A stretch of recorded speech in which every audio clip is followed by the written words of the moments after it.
Good evening! Oh shit. Now something's not right. Okay, let's see if we can fix that. One moment. Good morning! Hello. And, yeah, I think it's fucked. Okay, give me a second here.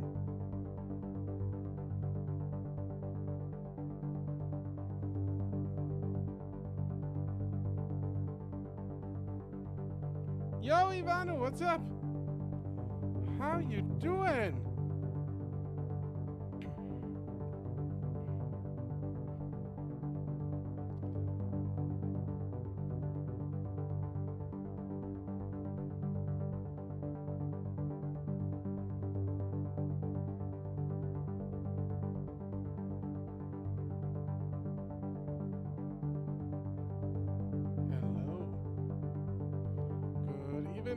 Oh no. Great that you're doing good. I am kind of struggling here. 1 second. Oh no. Oh no.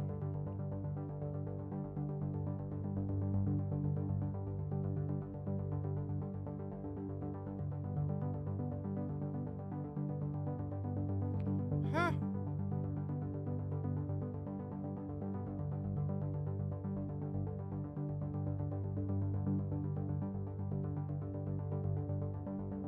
Okay, I am afraid whatever happened here is, pretty not good. I know my volume is very low right now, and I don't know why. I've left everything I had unchanged.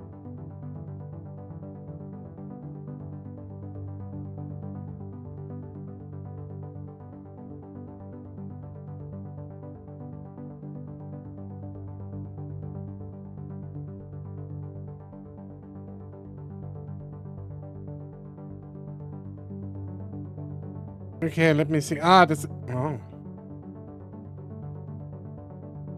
Oh, this is so much better now. Okay, I'm back. I fucking hate you. I really do. Yeah. I don't understand what this. Why this is. Like. Yeah, okay, we are back. We are back. Let's just keep it at we are back. Let's just keep it at we are back.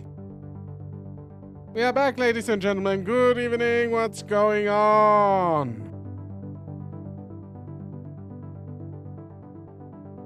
Exactly. What's going on? How's everyone doing? I don't know why this happened, but it happened and we are here. Happy Saturday, yes. Okay, I'm sorry for the tech issues. It seems like that my wavelength does now whatever the fuck it wants. And I'm not here for it. I'm actually pretty pissed about this right now. So, yeah, oh boy. Damn. Okay. Yeah, this should actually work right now. Okay. So we are going to play more of our beloved Undefeated.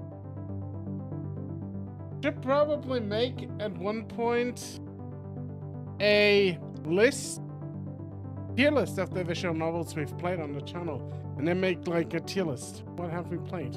What was good? What was not so good?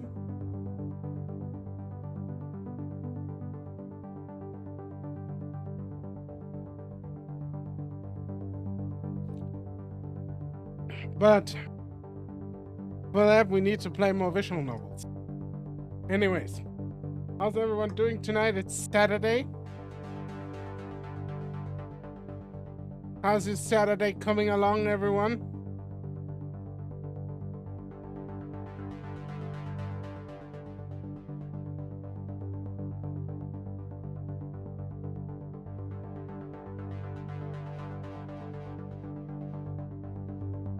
Okay.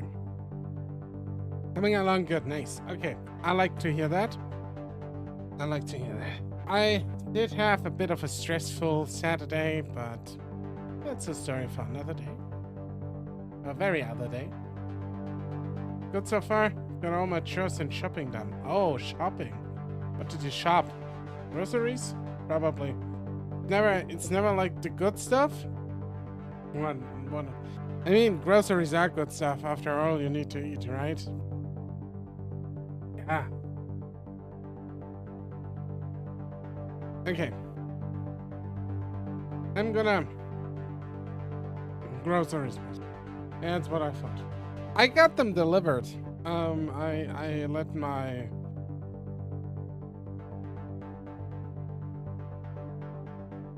We get our groceries delivered, mostly.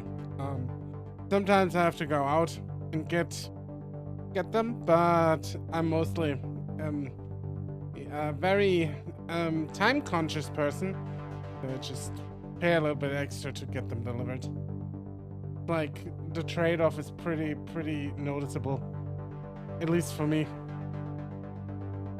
At least for me.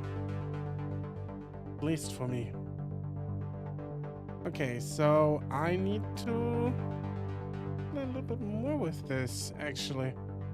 More than I like to admit. Because it does make me yeah, when I speak a little bit wider, yeah, this is good. This is good now.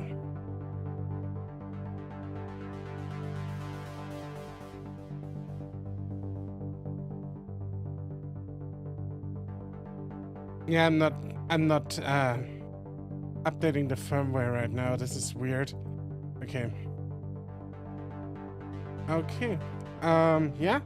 I think we just start. Before I fiddle even more with it. I think I should sound fine. If you notice anything off about my voice or about the music in the background or anything, just please let me know. I don't... Yeah. You know? I need my voice to be good. I need the microphone to be good. Please let me know if you notice anything.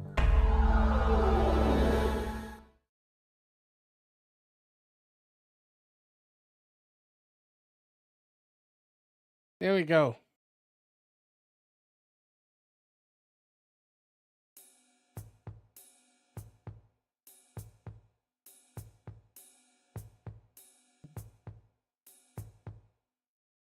Yo, Beastman, what's up? How you doing?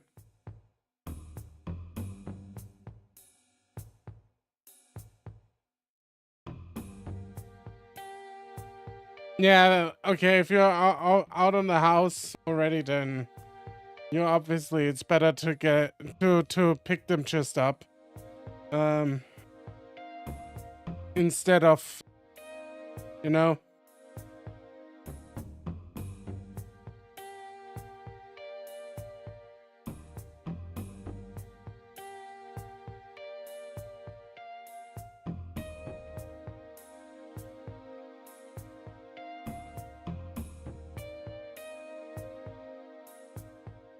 Okay, continue.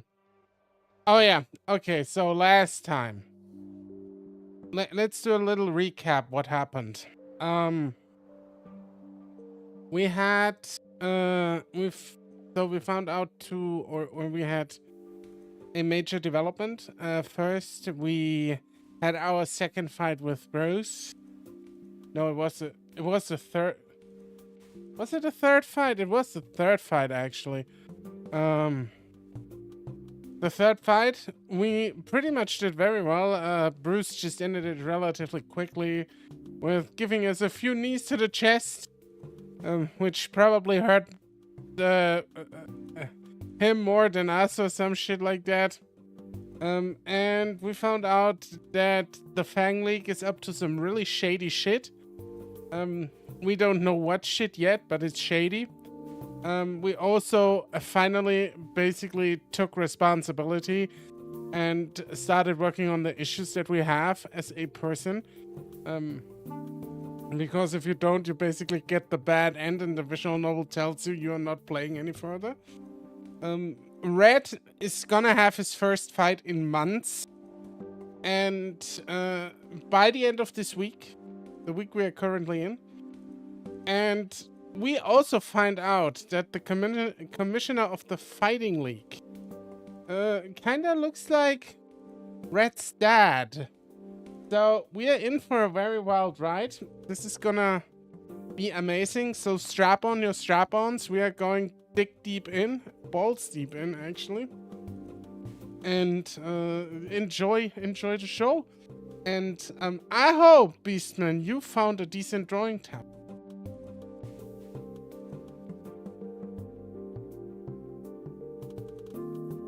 The text can wait. I charge out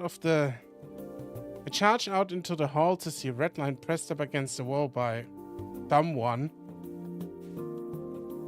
It's the slimy mafia wolf, one of Bruce's friends. I remember this guy. Come on, pup. It's an easy question. It's me, Mario. Some sort of canine about Bruce's size is Redline pinned, shoved into the wall next to the gym. He's got a bit of sleazy grin on his muzzle. Redline looks uncomfortable. Stop. Stop, Cole! I already said! And that, Cole smacks the side of Redline's muzzle, causing a yelp from Lean. I told you to call me Alpha Pup. Oh shit, he's an alpha male.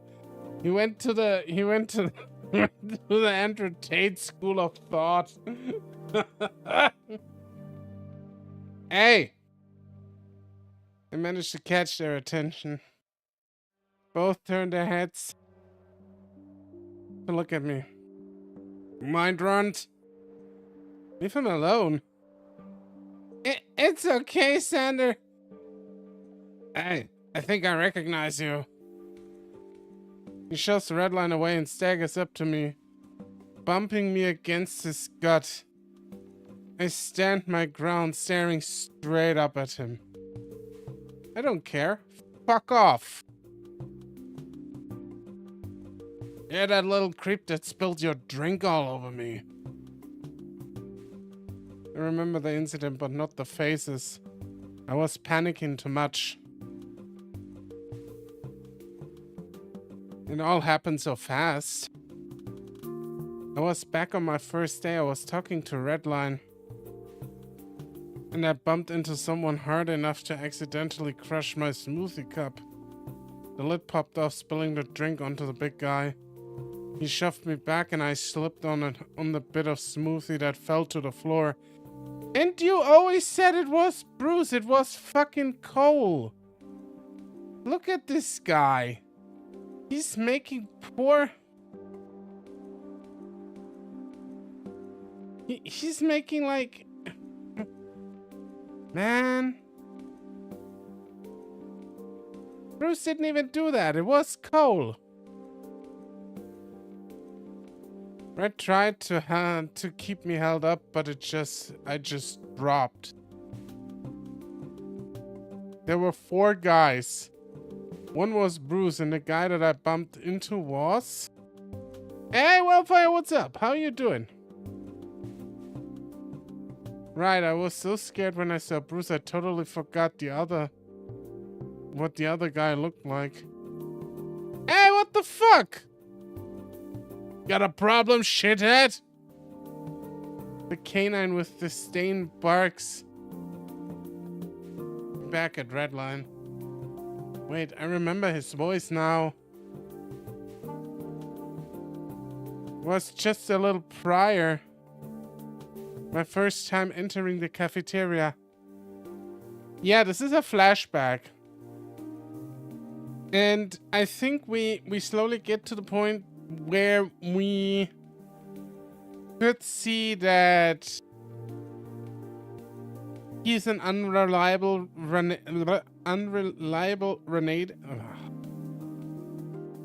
unreliable narrator of sorts, because as you heard just now, he said that he always remembered this incident that Bruce fucked him up. But Bruce didn't fuck him up. It was Cole who he spilled his drink on, and yeah. Donnie, what's up? Thank you for the gifts, my dude. Legend.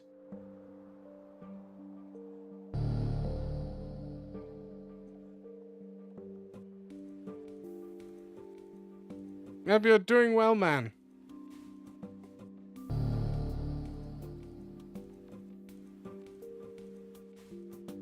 I was walking through the aisles of the tables. Got distracted by food stations along the way back, and I... Oh shit, my bad, little dude. Ah. This guy was... This was the guy that hit me on accident. Maybe he didn't just care? They all laughed. At something. Probably the fact that I just got decked by this big guy. I turned back to walk away, but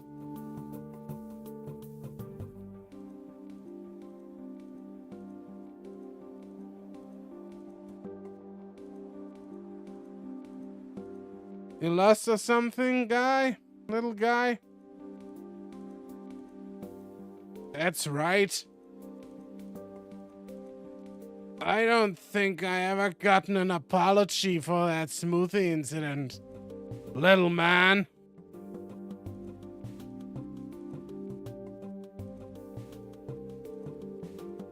Good to hear you're alright, Downey. Love to have you here. You know that. He leers down over me. I can feel his weight pressing into me. I don't know what's gotten into me, but I'm not as scared as I should be. Sure, we do that. And I don't think Redline ever got his. Cole glares down. A slight growl rumbling from his throat. But he smiles and reaches back for Redline. Cole glares. In a single swipe, he's got him in a headlock, grinding a noogie hard into his scalp. Hey!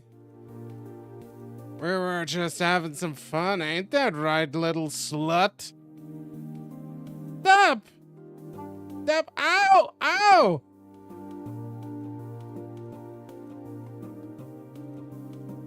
I just wanna know where my buddy Bruce is at. Said he was gonna meet me around here. Figured the FANG fuckhole would know where the champ is. FANG fuckhole is a bit of a loaded term, I feel like. Redline just growls and struggles harder and harder. Not even opting to respond. I have to do something. You idiot! Bruce strolls out of the weight room next to the gym, scuffing Cole harshly. He releases Redline immediately, who stumbles forward into me. The canine turns around to face Bruce. Bruce is literally just like treating him like a dog, just calling him heel.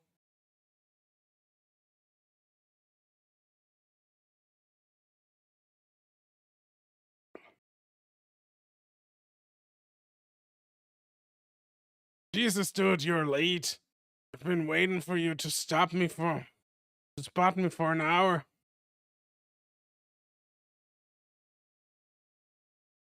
You're a dumbass. I said we were meeting at 1:30. Jesus. No! Said we are meeting at 12:30. Said 1:30. Forget how to tell time? The two keep arguing for a bit. The commotion getting louder and louder as it draws the attention of random passerbys in the hall. Eventually, Bruce grumbles and stumps back towards the weight room. I'm gonna go work out, and you better quit picking on the light weights. Cole scuffs at Redline again, or at least he manages to grip it. I step between them, keeping Cole from moving him. What you gonna do, hurt me?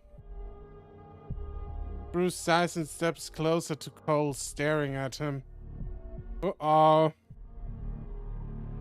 I feel like that... Bruce is gonna fuck up Cole. Drop him. Cole hesitates and lets Redline go. We've been doing this shit for months, Cole. You spent all your time fucking around and lost your last 5 fights. Quit being a fucking idiot and get to work. The two stay pressed, chest to chest, growling until... whatever. Cole finally releases his grip, shoulder checking Bruce as he stomps towards the weight room. You know what would have been funny? During the time when he shoulder checked Bruce, that he just fell down because Bruce is just like an immovable object. Bruce sighs and follows behind him. I swear I catch his eyes looking to both of us before he enters. What a creep. You okay? I think so. You know him? Redline lets out a long sigh and shakes the tension out, staring down the hallway. I know a lot of people down here. I'm guessing you heard the fuckhole. Yeah. His ears are folded, talking under his breath while we walk. I get really close with a lot of the guys down here. It would have been hilarious. Yeah. The shoulder check and the guy just breaks his shoulder. Or falls down.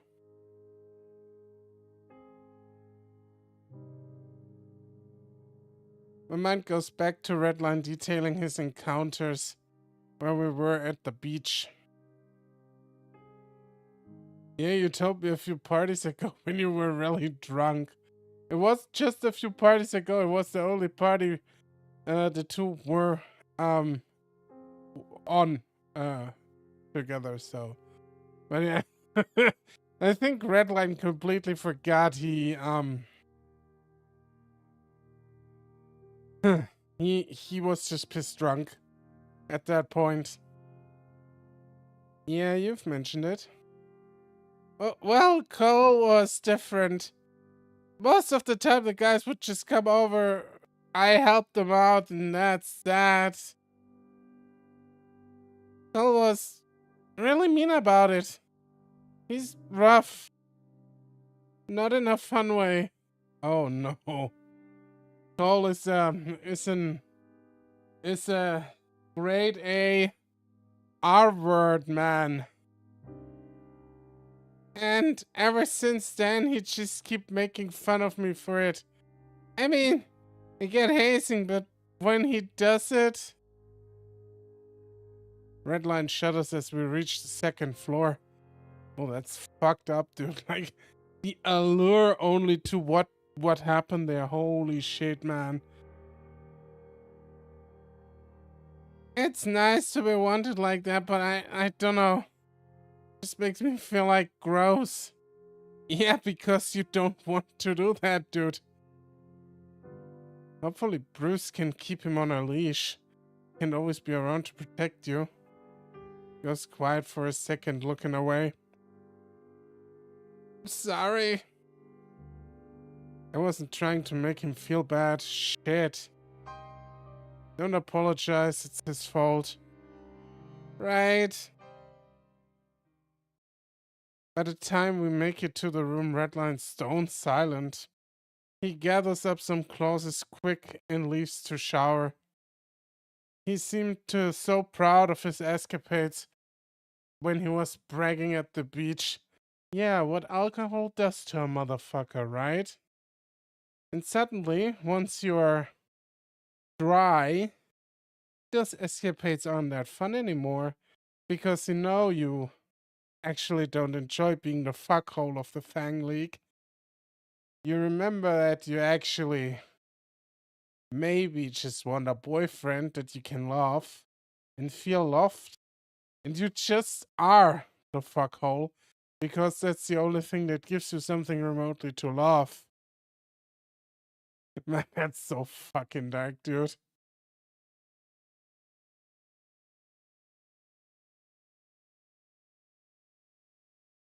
But I feel like he's still not being fully truthful. It's nice to be wanted like that. Like an object? Is he proud of that? No, he's not. He wants to be loved. That's all. Like his dad and his parents and probably also most of his siblings didn't really like him. We already had a hint of that. And Redline needs somebody who really loves him.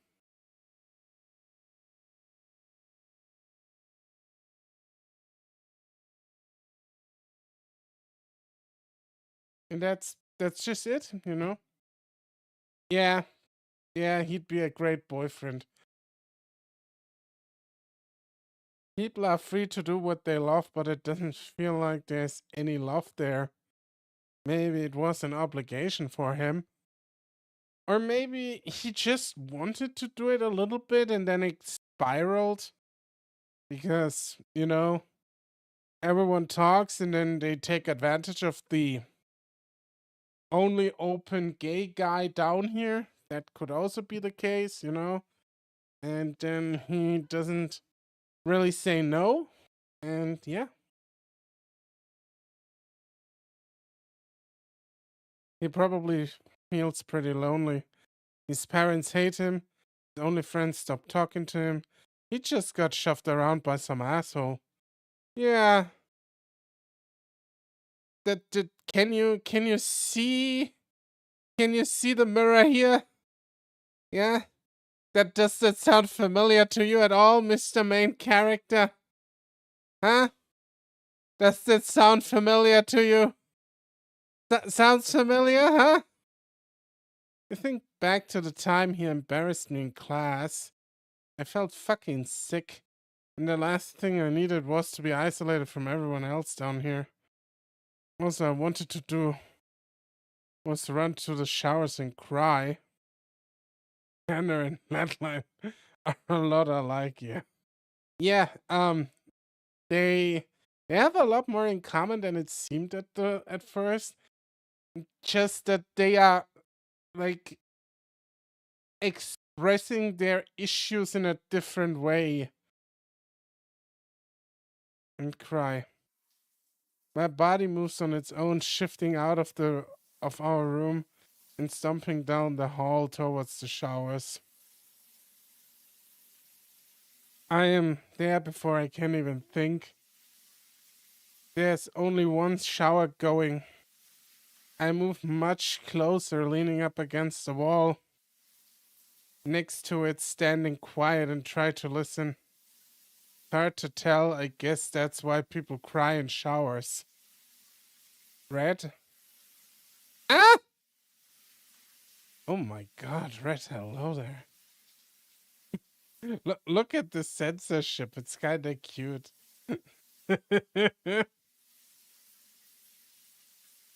Face appears around the side of the shower. Oh, hey man, what's up? He tries to look like he's been crying.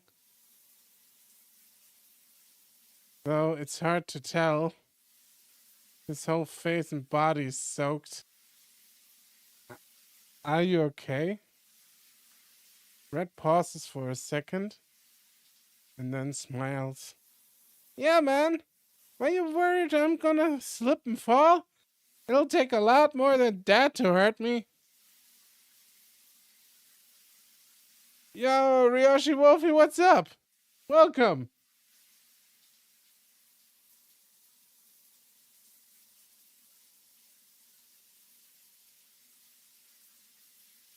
So that is a real fear of mine. It's not really why I'm here. I feel like when Red says it takes more than that to hurt him, he's lying not only to Zander but to himself. Just making sure you're okay. It looked like some of Bucky's slams hurt. Pshaw! That guy's got nothing on me. Right, well, you're alright. I'll head out. You sure you don't want to hop in? Water's nice and frigid. They're cute. That is so cute, actually. I roll my eyes and say, no! Don't leave!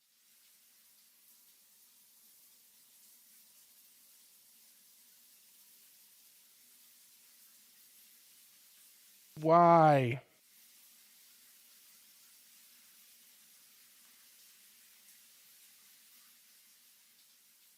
The disappointment is written all over my face, is it? I hope it is. Jesus, no. Why are you be like that? I'll pass. Catch you later, Red. I'm sure he's fine. At least as fine as you can be after getting shoved by some meathead in the hallway. And after he basically confessed that that meathead kind of awarded him, you know? Yeah? You sure you want to leave again, Zander? You sure you just don't want to get back to Red and, like, get undressed and just hug him for a little bit? Just hugging? Oh, why would Bruce ever be friends with a guy like that? I guess it makes sense if they were both as dumb as I thought. But Bruce is smarter than that. At least he seems smarter than that. Maybe it's hard to make friends down here. Dude, Zander, what the fuck is wrong with you? Bruce, it's not Bruce's friend. Bruce just fucking stood up for you two in that hallway. Like, Zander, what the fuck is wrong with you? Sometimes I really ask myself, what the fuck is wrong with our main character in this visual novel? I mean, there's a lot wrong with him, you know, but sometimes you just gotta ask the questions, you know?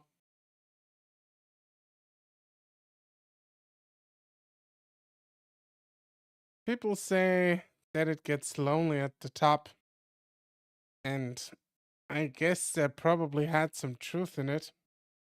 Especially if the selection down here is bone dry. Pull up my phone to check the time. Right. A text from Dad. Texts are at least an improvement. I can see what he has to say without the pressure of talking back right away. Hey, bud, call me. Dad. Well, that went well. That went well. Well, there goes the option of not talking back right away. What the hell does he even want to talk about? You should just delete the text and block him. I mean, yeah, why not? Just do it, Zander. For some reason, my body gets a little numb whenever I think about that. Tingly in all places over for a second. And then it disappears. Like I got caught doing something I'm not supposed to. Probably something to do with Drayden about. Wipe the text away. Try to push it out of my mind. Lots been going on in the last, God, what? 12 hours? Well, that sure convinced me.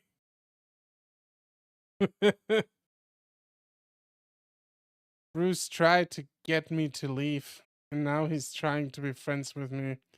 Redline got a fight and he needs to train. Redline needs to train.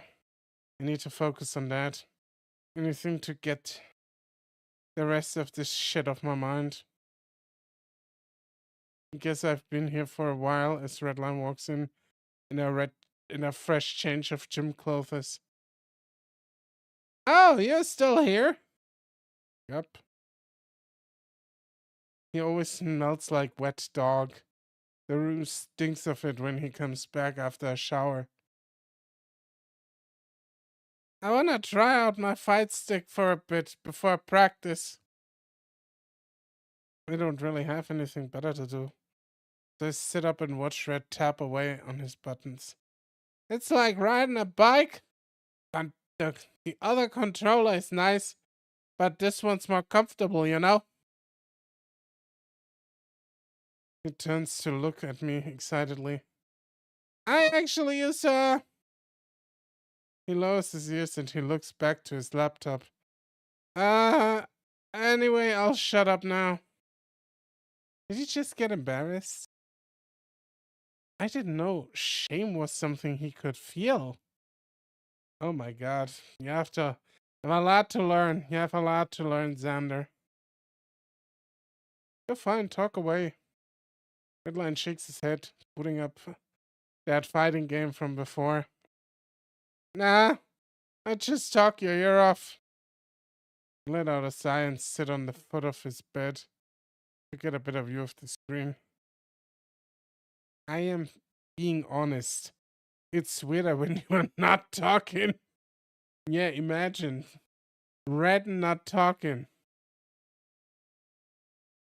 Zander surprised the guy he's talking to is human or whatever the world is here.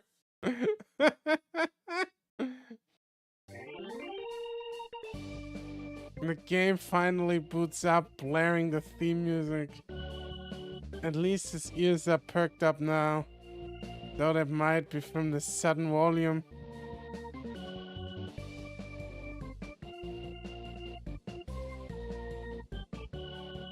Redline is a person. Human is probably not the right word in this case, but he's a person. Imagine person or people being complex. What a concept, am I right? Redline sheepishly chatters away about some of the lore behind the game. It sounds really confusing, but I'm only half paying attention. He stops on some menu. I think the internet is out. My phone's working just fine. It says it's connected. Do you think the new firewall is blocking me from playing my games too? I wouldn't put it past them. Redline sort of deflates in his chair. Sorry about that, Red. Maybe we'll get Bruce to learn how to play. It was joking, but maybe that'd give them something to do together.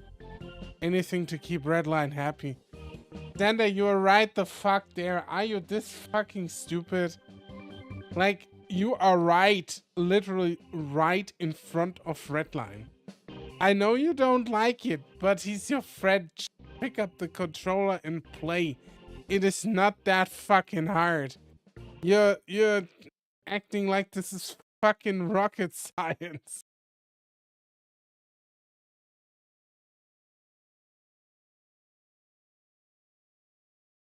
No, he's just a jerk. He sets the big clunky controller down, gets up and stretches. Ah, well, might as well go get ready for class then. You're gonna try to get your ass kicked by Bucky again? He laughs and holds the door open for me. Bucky and Jesse too. I'm gonna have them seeing stars. The next few days go by in a blur. Redline's working almost non-stop. When he's not sleeping or eating, he's in the gym, the weight room, even the swimming pool. He's up early and out late. No time to spend on his friends. Barely even any time to annoy me. Classes are going pretty well too. Since the fight was on such a short notice, Red and Bucky usually working directly together with each other. Apparently the impromptu sparring match gave Bucky a lot of insight on how to help Redline improve. It's actually pretty interesting watching him while he's determined. He's always been pretty focused in class, but with the fight coming up he's gotten a lot more intense, but in a good way. Normally he'll goof around a bit, joke around with Bucky, be a little extra just to be extra. He's still got the cheeriness, but it looks like he's funneling all his energy into the training. I'm glad Red is taking the training more seriously, but it's sad that he's not as happy as he used to be. I'm gonna be honest, I think that happiness was just facade at the start. And we came in at the point where the facade already started to crumble, and now it's almost completely down, and the only thing he's got left is his fight now. That is my how do you say, my prediction or my musings about it. So yeah.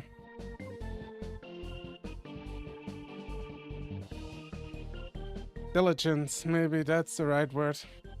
The kind of guy that can focus his sights on exactly what he wants and put everything he has into getting that.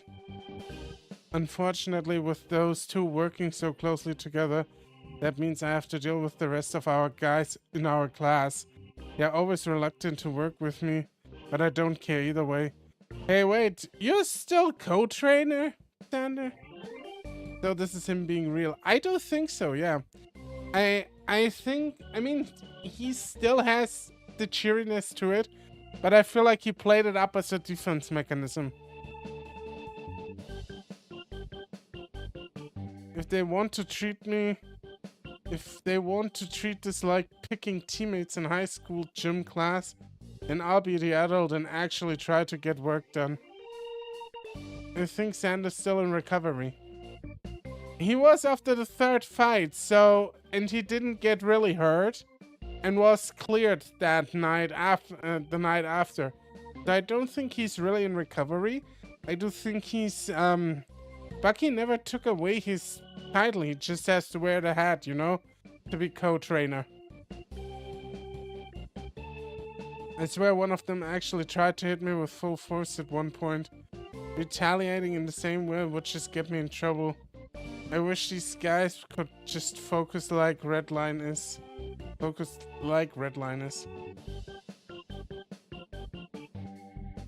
Or he's just talking about his experience with the others in training, I guess.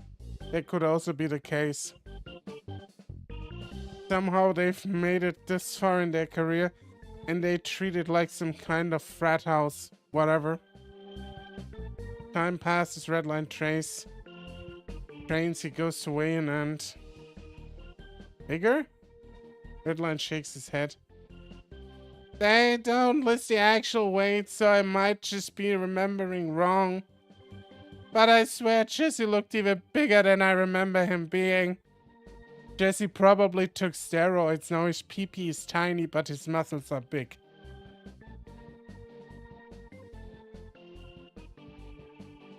And you said he was already bigger than you. Yeah, maybe I'm remembering wrong. I usually have a good eye for names and faces, especially someone as popular as Jesse. Are you nervous? He scoffs, flexing his and patting his biceps. Who do you think you're talking to, Zan? I'm tougher than every jump down here. I would love to see an earnest fight between the fucking Yin and Bruce. I still think Bruce would destroy Red, but I think it would still be a good fight. After posing for a second, he blushes and goes back to standing normally. Aside from you, of course. And I guess maybe Bruce. That's yet to be decided. And Bucky? I'd knock him out in the first minute. Confident. If that's the case, I'll make sure he knows about your plans.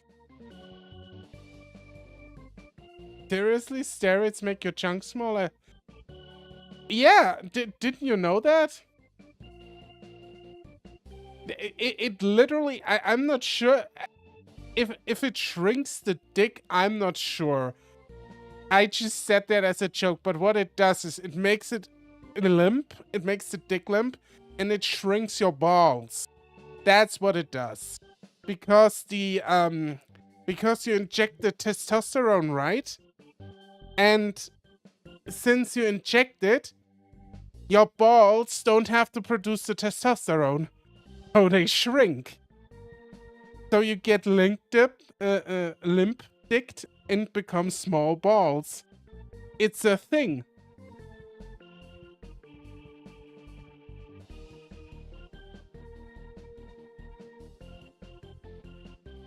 Confident. If that's the case, I'll make sure he knows about your plans. Redline laughs. There's that laugh. It's better when he laughs. The fight comes up quick. It was barely a week when they announced it, so the past few days have felt like a blur. Time feels weird down here. All we do is eat, sleep, and train. Sometimes I forget which day of the week we're on. I accompany Redline and Bucky as far as I can, right to the hallway leading to the immersion chamber. I wave them off as they enter the door leading to the catacombs. Well, not actually catacombs, but that's what they feel like. Just a long-ass maze of hallways and doors. Redline normally tries to drag me to the fights, but I actually don't mind watching them. The problem is everyone else. The rest of the guys are usually talking way too loud, goofing around, while I'm trying to watch and study the fights. You'd think they'd get rid of all that energy during training. Nah, they still will be shitheads. At least I've gotten good at tuning it out. I'm at the point where, unless someone bumps into me, I can't even tell they're there. Very interesting, makes sense about the balls shrinking due to the testosterone level, though. Yeah, it, like I said, it really is a thing that bodybuilders that inject usually have to deal with that. They also have to deal with other things like being more aggressive. It also leads to heart issues down the line because your heart is a muscle, obviously, and if you inject testosterone or growth hormone, as they call it, to get bigger, well, your heart gets bigger too. And you know what happens when your heart gets bigger? at some point it can't pump properly anymore.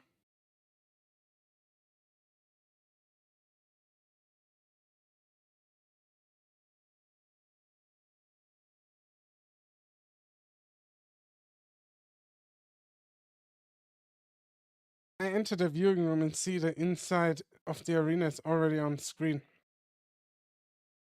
It has to work harder, but it doesn't pump properly anymore. Yeah, exactly.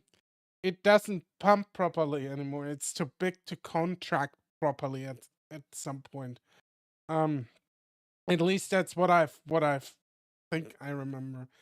But there's so much shit that goes on with if you put that stuff into your body, especially if it's unregulated.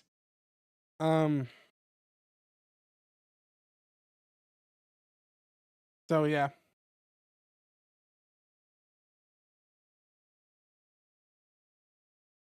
I enter the viewing room and see this inside of the arena is already on screen, so I hurry up and drop down in an empty seat as far away from the others as possible.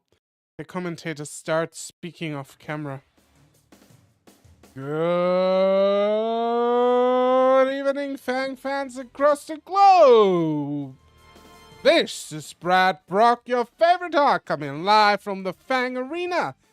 Brad Brock, my favorite hawk. He's alright, I guess. He's been commentating FANG fights for a long while. At least for most of the time I've been watching. Brad's got a lot of ring IQ. And he also tends to provide a lot of insight on the fighters that other commentators would have missed. He keeps track of their records in history and tends to talk about things in a way that's just nice to listen to. The last guy before him got canned after he asked the cameras to turn away from a particularly bloody fight. Apparently his comment ruined the shot of the knockout and they couldn't use it for promos? Of course you can still use it for promos, you just mute the audio and put something else over it. What the fuck, man? Whatever. Brad's alright. Definitely better than his co-host. And I'm Johnny Roar! Fucking Johnny Roar. That guy's a grade A creep. He started out as a video podcaster, which is a stupid name already. You make videos. It's not a podcast.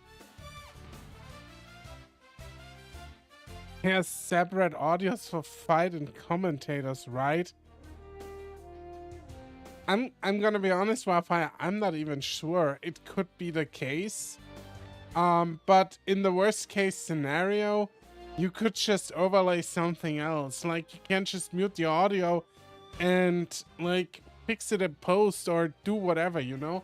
There's, like, no fucking need to say you can't use it for promo. There's a lot of things you can do with audio in post. I mean, I do it all the time when I make a video, you know? I know a little bit about video production, maybe. Just maybe, you know?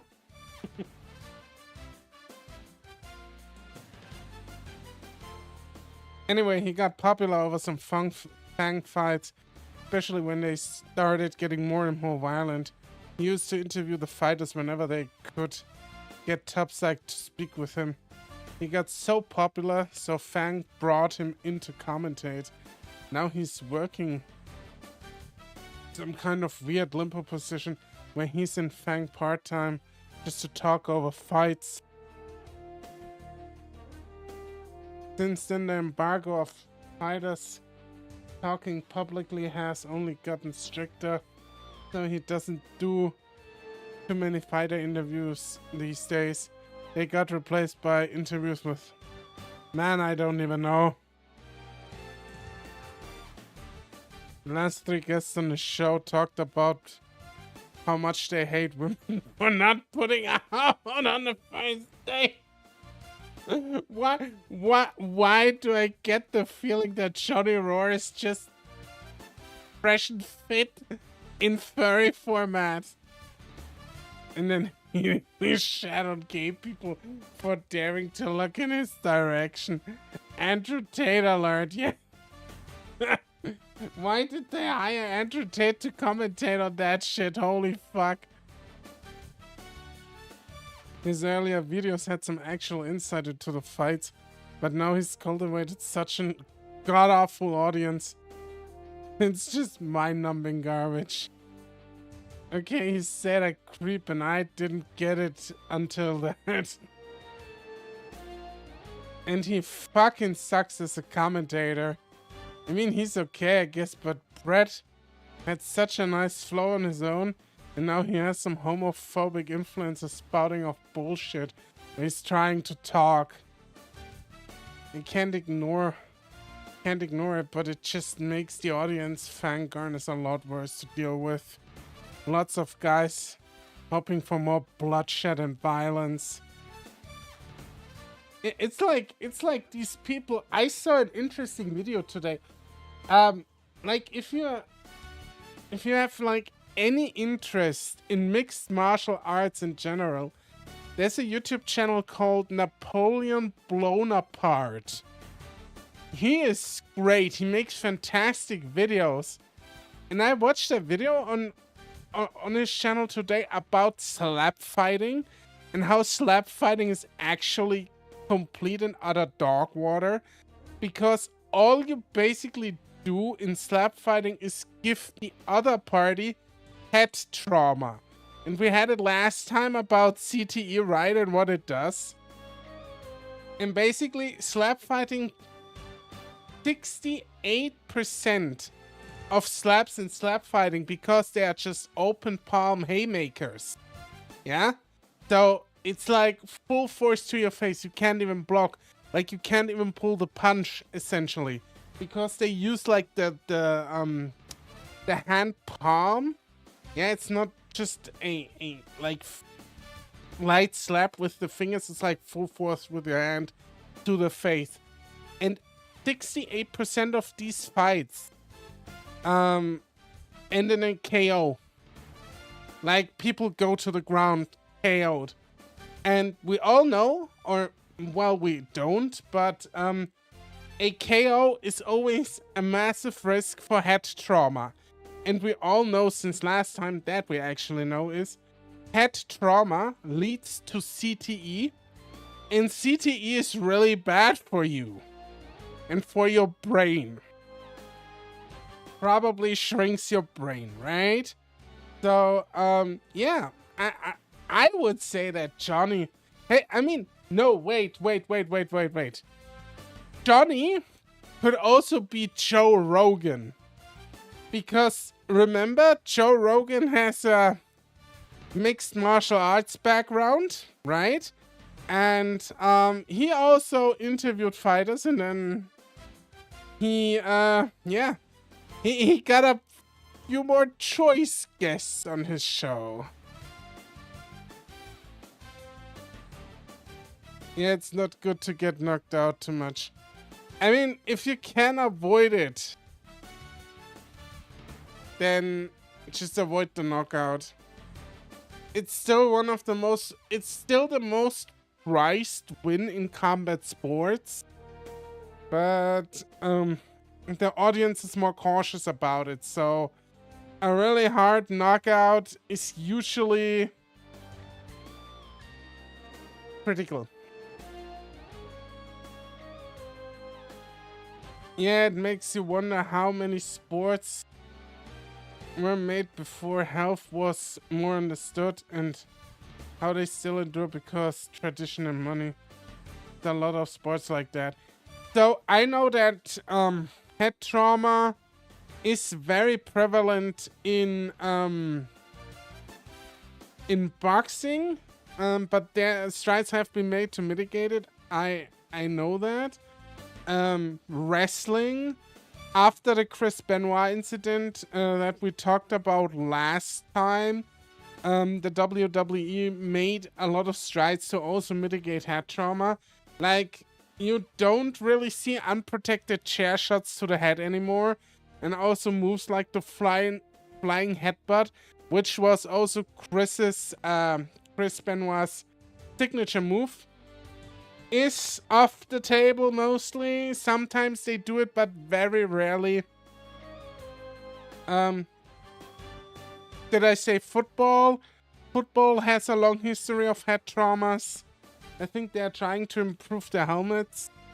And stuff like that. So it's always a risk if you go into these here comes Bloodforce Trauma with the steel chair. Yeah, exactly. They usually throw them on the back now or just hit the back with them, which I don't know if that's particularly good for your spine either, but you know, what do I know?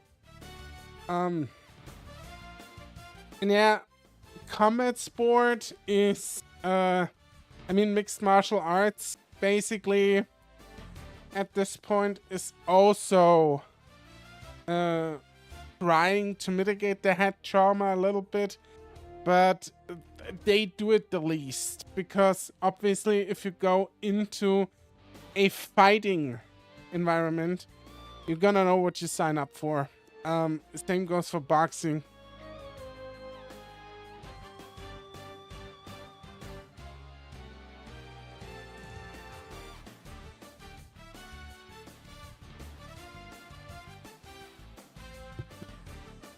It's also why they, a lot of the times, just wear headgear during their training sessions. So yeah. But yeah, I know what you say. A lot of them, or a lot of the people, wanna endure because of tradition and money, and maybe also fame, because it gets you famous, obviously. It's, yeah.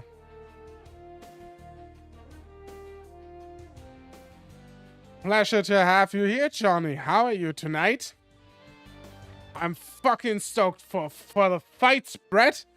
You know, I've been flying all across the country these last few days, recording stuff for the Johncast, so I've barely had time to read up on the fighters. You mind filling me in? I'm more than happy to, as usual, JR.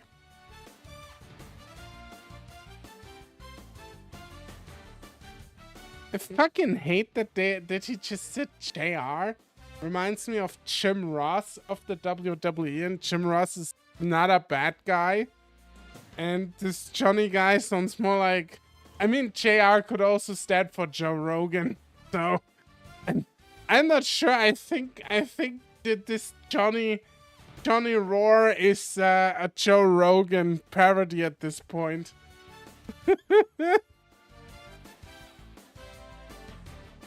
Brett starts listing off the card that's about to play out tonight. Pretty standard fare for a non-title fight card. A few fights from each weight class. Most of the big events occur on a monthly basis, but this isn't one of those. I think they used JR to sell the point to anyone who didn't get it. Yeah, it's probably Joe Rogan, yeah. I know, but when I hear JR, since I'm a huge wrestling fan, I always think of Jim Ross. I also like watching mixed martial arts from time to time, so the UFC or I think like any other martial arts league that's on, but yeah, my heart still is kind of stuck with wrestling. So of course when they say JR, I just hear Jim Ross.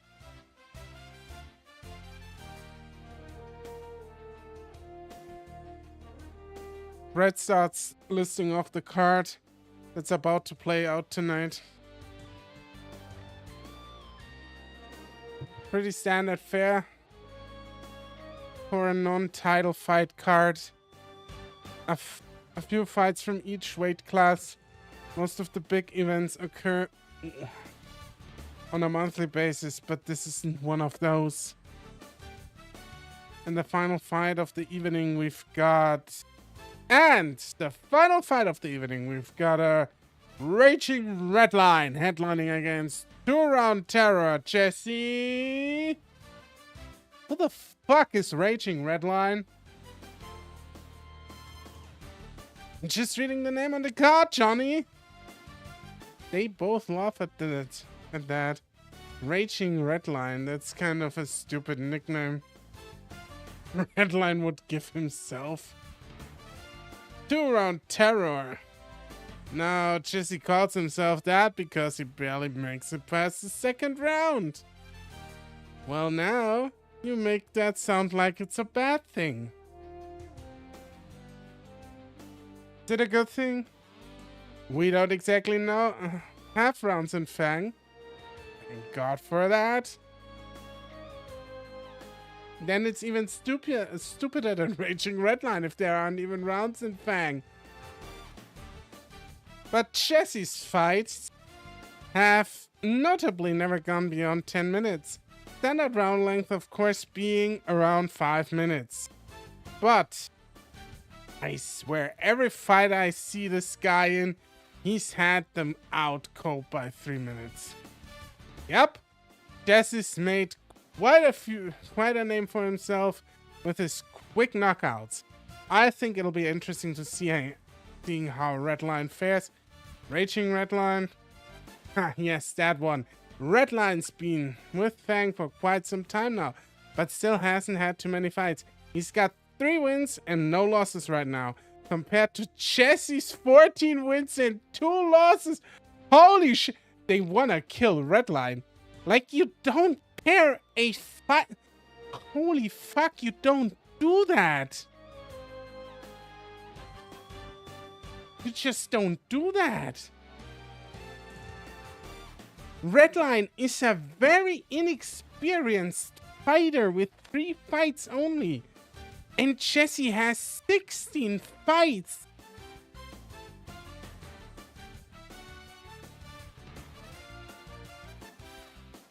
Hey Charlotte, welcome. Jesse's definitely got experience on his side, but I know Redline's got a perfect record for a reason. Oh, looks like our first fight is about to start. The screen dims whenever the fighters step out of the elevators. I lean back in my chair as the fight commences. Pray for Redline in chat. Yeah, send the praying hands emoji, everyone. We gotta pray. Gotta pray for Redline in here. Thanks. Thanks, Charlotte. I try my best to stand out of the crowd.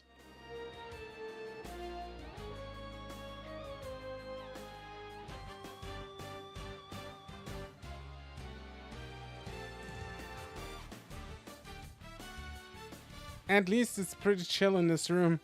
The smaller cards don't always get huge audiences, so it's not too bad. Hey. Bruce grunts from behind me. Almost makes me jump. Had not already been decently noisy in here. Is seat taken? Without waiting for an answer, he shuffles through the row of seats, dropping down a few chairs away from me. No one else seems to notice, so I try not to either. At least he's not bothering anyone.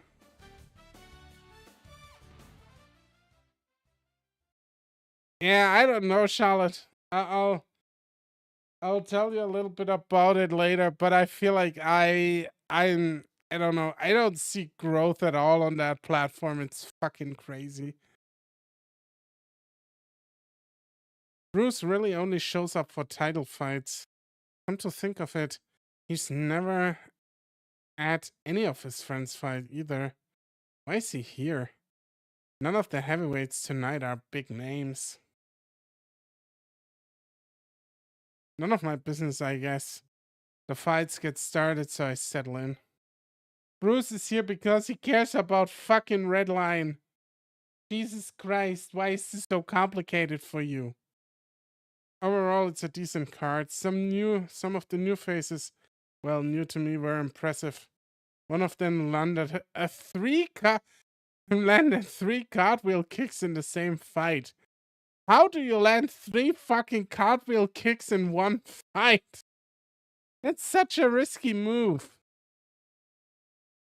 Maybe, I don't know, he's supporting his friend. Yeah, but friendship is still like a bit of an alien concept to our main character, Zander, you know? It's like, what are friends? Can I eat those? I'm vegetarian, so I don't have. It just tells me it's staged. Still not sure if that's impressive for him or for his opponent or getting knocked out by one, but impressive nonetheless. The fights before the main event was between a rhino and a tiger in the heavyweight division. Looked like an easy fight for the rhino, but his ego was way too big, and the tiger was a bit too brutal. If it had to go into a fight with that much blood on the floor, I'd be a little unnerved, but there's not exactly enough enough time to clean off the cement. Holy fucking shit, dude. That one sentence, like you see nothing. And it's like, listen to this. And the tiger was a bit too brutal. And then if I had to go into a fight with that much blood on the floor, I'd be a little bit unnerved. Fuck, what the fuck happened in that fight? I need to know. What did the tiger do to the fucking rhino? Holy shit. But there's not exactly enough time to clean off the cement. I've always wondered how they clean that off. Bloodstains stuff pretty quick, right? How do they get the colors out? Not like they can't pump new cement every week down there.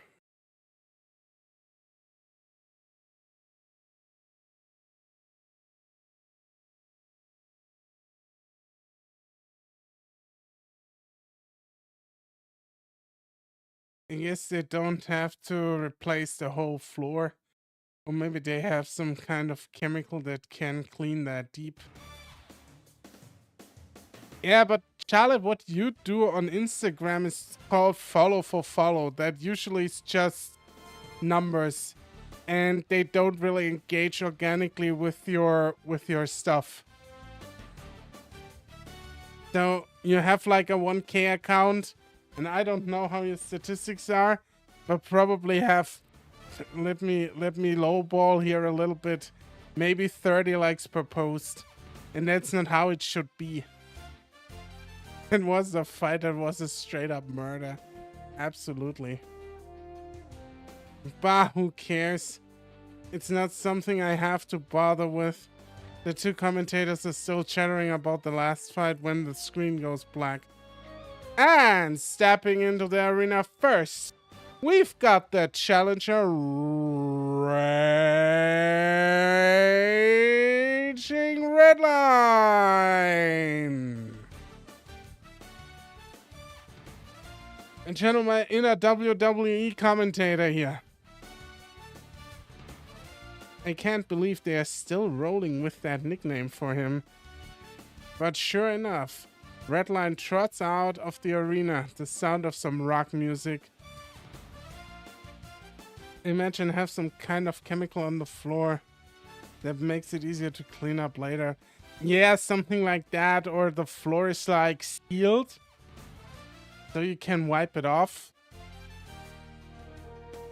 Just use bleach, you know.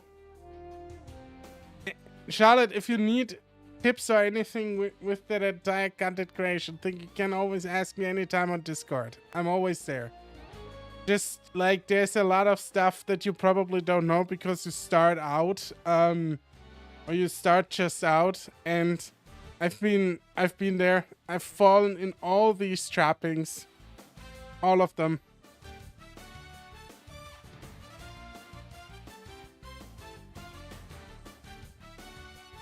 His stats flash up on the screen. 5 feet, 8 inches tall, and 143 pounds.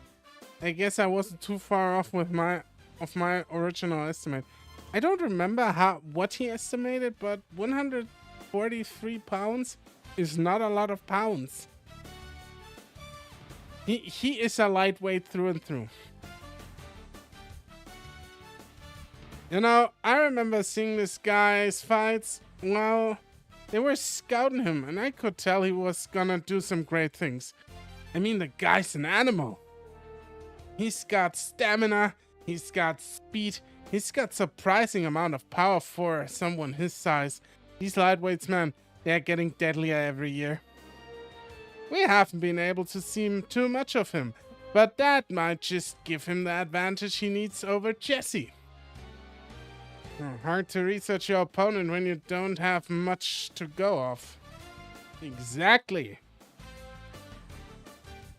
And speaking of Jesse, it seems he's stepping out now. Jesse stomps out of the elevator and his stats show up on screen. 5 feet, 8 inches tall, and 189 pounds. Holy fuck. This is supposed to be the lightweight division. Redline said that they both passed the weigh-in. But if this is a lightweight fight, he shouldn't be over 180. No. This guy weighs 45 pounds more than Redline. If my math didn't just didn't have a stroke. But this guy's 45 pounds heavier than Redline. Jesus Christ, Red, I'm praying for you here, okay? Maybe it's just a typo. That doesn't seem like FANG's normal level of quality control. They don't have quality control, you fucking idiot, Zander!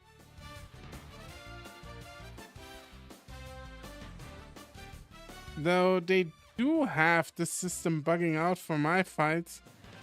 This bug thing is just a fucking...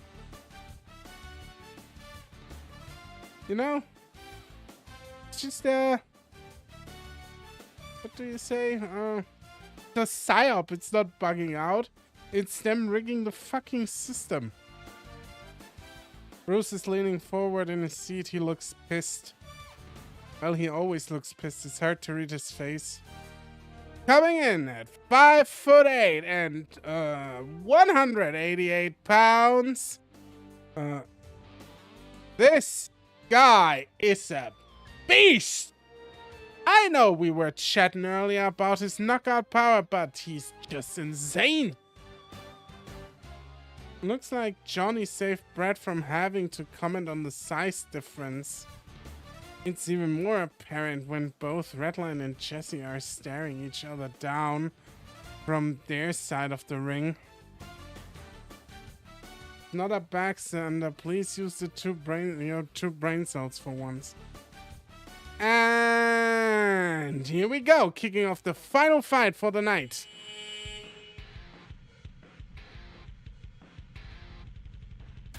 I'm praying for you, Himbo. This is our Himbito. He needs to win, okay? All hands on deck. Redline steps in with his fist extended. It's customary for fighters to tap gloves before they start, a sign of the respect. Jesse seems to have missed that day in class and instead charges forward with his fist cocked. He swings it in a wide hook that should have cleaved Red's head clean off, but the hyena was too fast. Redline ducks under the hook, circling out while sending a parting shot to Jesse's body. The puma was relentless, coming for Redline, even after he tried to escape. Two more blows fired at Redline's snout, both missing their mark just barely, as Redline created some distance. See, that's how Jesse gets you. He's coming out the gate swinging. And he's also not sportsmanlike and a total fucking asshole. I've seen way too many guys take one too many from the start, and it just all falls apart from there. You'd think after that kind of predictable start, people would start expecting it. Except Redline just did. He's prepared, or at least as prepared as he can. be at a 50-pound disadvantage. Once Red's got a good bit of distance, he makes sure to keep it. Jesse's got an intimidating form, foregoing proper techniques as he dumps towards the hyena. Red's already circled out by the time he gets close.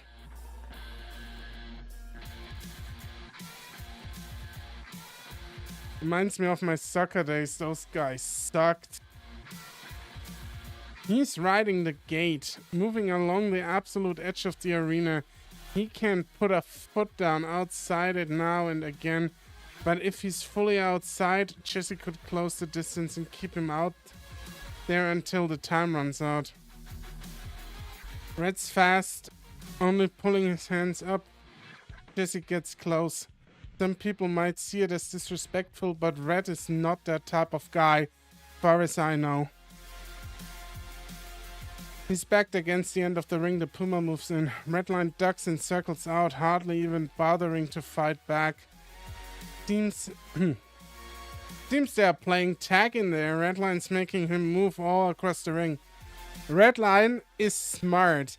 So what Redline probably, or what Redline's advantage is, and what we have seen from Redline so far, is that Redline has a lot of stamina.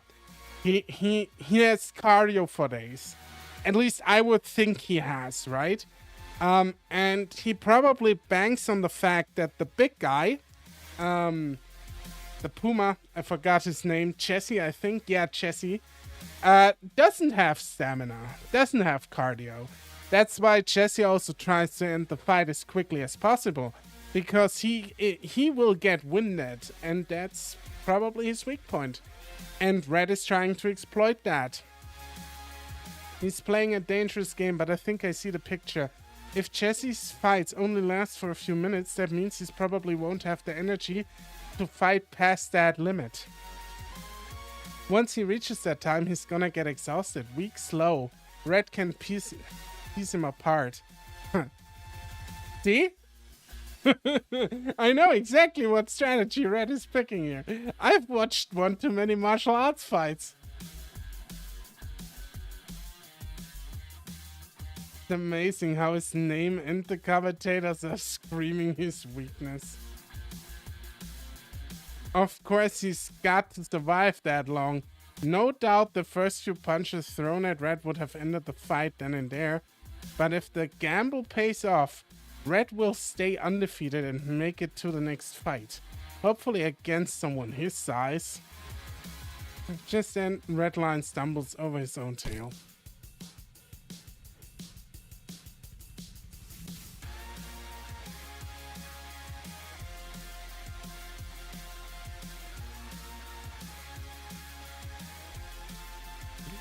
Red, why are you doing this? Red baby, why are you doing this?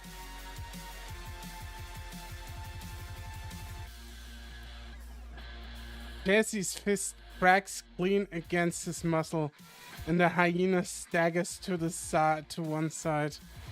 Oh! There's a nice shot! A few of the guys still watching the fight made a bit of an uproar. A mistake like that is usually pretty huge, and it's clear Redline's paying for it. Bruce next to me lets out a sharp breath. His gaze is deep, intense. When it comes down to it, Redline has no shot of surviving more hits like that. He might be fast and have plenty of energy, but he doesn't really have option of starting a slugfest here and now. Especially if he's flustered after that mistake. You know what would suck if there were little bumps on the platforms that could be moved up and make people trip.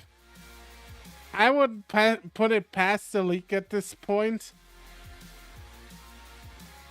I silently thank the stars for how useless deer tails are. Taking the advantage of Redline's compromised position, Jesse follows through. His massive frame charges with another fist aimed for Redline's face. This Jesse guy is a fucking piece of shit, you know that? Because he always aims for the face. It's usually not something you do also if you wanna be... I mean, on one hand you wanna win, but also constant headshots? Holy shit, dude. You don't have a lot of respect for the health of your competitor. You don't.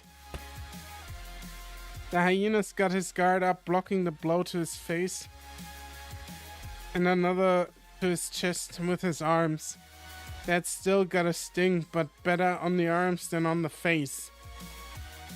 Yeah, below the neck, above the belt. Yeah. Jesse ends his combo with a kick to Red's ribs. But Redline catches the leg against his side. Wait! The whole room freezes to watch. Before Jesse can react, Redline clutches the leg tight. He pivots one foot, turning in place and releasing Jesse as he turns. The Puma has no chance of fighting back. He hobbles on his standing leg,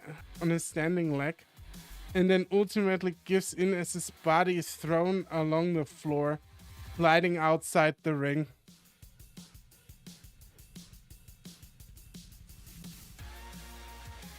The floor was a typical canvas floor that might be less painful, but we could hear the sound of skin scraping on the cement from here.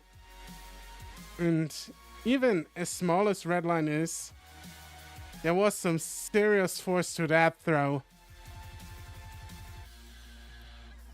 That could also be the case. He might have tricked the Puma into the attack, because we already hear, or we already seen that too. Red is surprisingly strong for a guy his size, and I have no doubt that he could throw somebody like Jesse around if he had the right opportunity, like right now. 190 pounds is a lot to drop on the ground, and after how much Red has been running him around the ring, it was starting to show. Jesse's sweat left an imprint where he skidded. I cannot believe it! He threw him on the ground like it's nothing! Typically, after taking a guy down, you wanna follow him on the ground and beat him unconscious. But Redline's actually backing away. And he's opting to let Jesse get back up. That's a pretty big gamble. No, it's not. I think Red is exactly... Red has a plan, and Red knows what he's doing.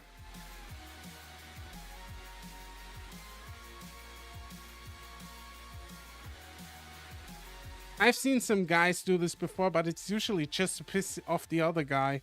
Yeah, I think Red is... I think Red is fucking with Jesse. But it makes sense, right? I mean, look at the guy. He's a string bean. If he goes to the ground with Jesse, gonna get rolled, pinned, and knocked the fuck out. Exactly. Of course, Redline's playing the long game. If he tries to finish the fight, he's going to get overpowered. If he tries to prevent Jesse from getting back in, he's going to get overpowered. The only option he has is to use the ring out rule against Jesse. That will force him to get up and waste more energy. Sure enough, after a few seconds on the countdown timer, Jesse's stumbling to his feet and get back into the ring. Redline looks full of energy, still moving carefully without issue. The sweat makes a nice sheen over his fur, and there's a bit of blood from the knock he took. But he looks ready as ever.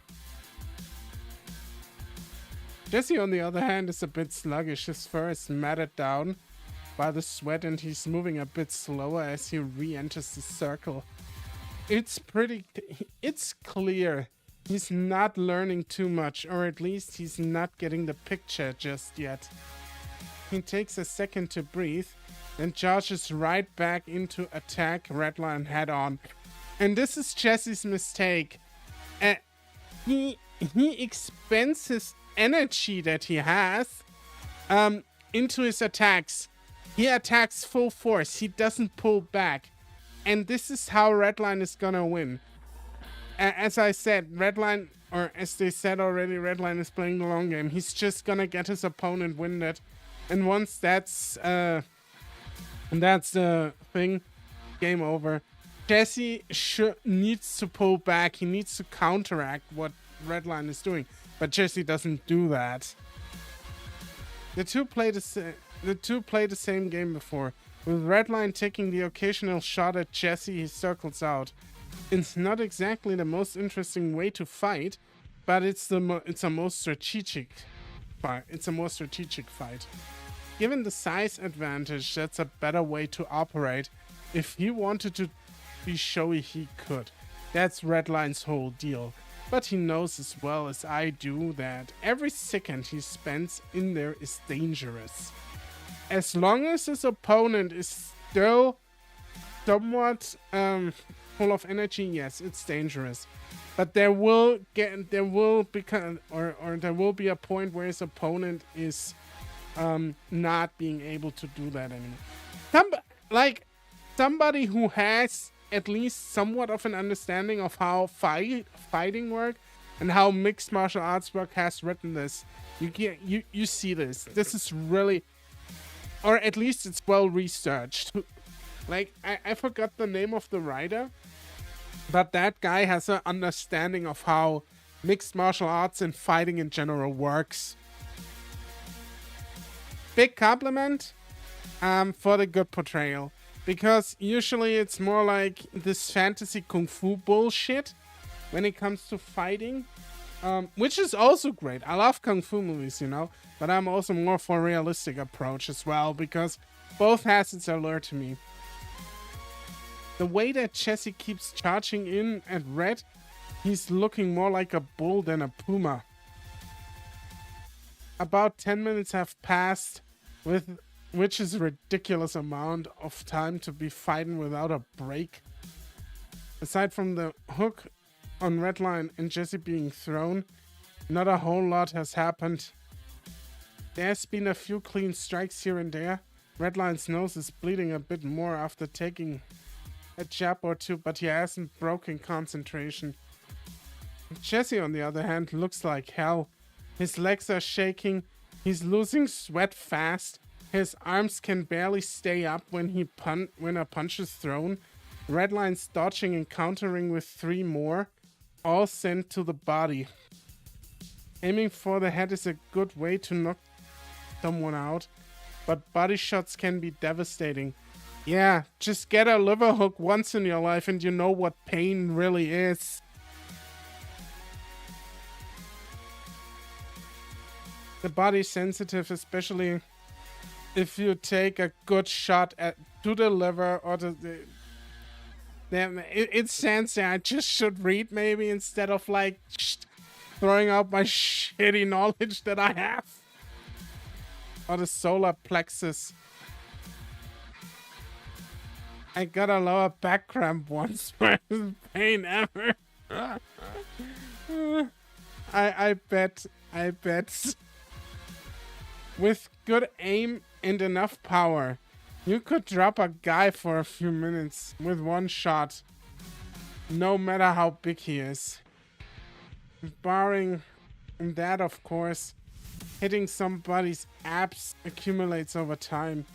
The more you work their body, the harder it is for them to breathe, and the harder it is to keep to get oxygen and to get the energy back. Yeah, exactly. And the more energy they have to spend is to keep fighting back. Targeting the whole body and conserving energy while your opponent is notorious for having a limited amount of energy is the perfect combination for roar. Crack. Holy shit! I blinked thinking I missed something. It all happened so fast. Jesse was exhausted, completely wiped, and went to throw a punch but his guard was absolute shit at this point. He's got no form, which is exactly where Redline wanted him. The puma's fist had extended, with Redline having more than enough time to evade it. Rather than letting himself stay within range of Jesse's deadly fists, Redline opted to use a kick instead. And it was probably right to the head, wasn't it? It was right to the fucking noggin. You could see the concussion. You could see the consciousness leave Jesse's body with how exhausted he was. It didn't take much to put him out. The puma went limp the instant Redline's foot connected with his jaw, and the sound accompanying it made it clear that something was broken.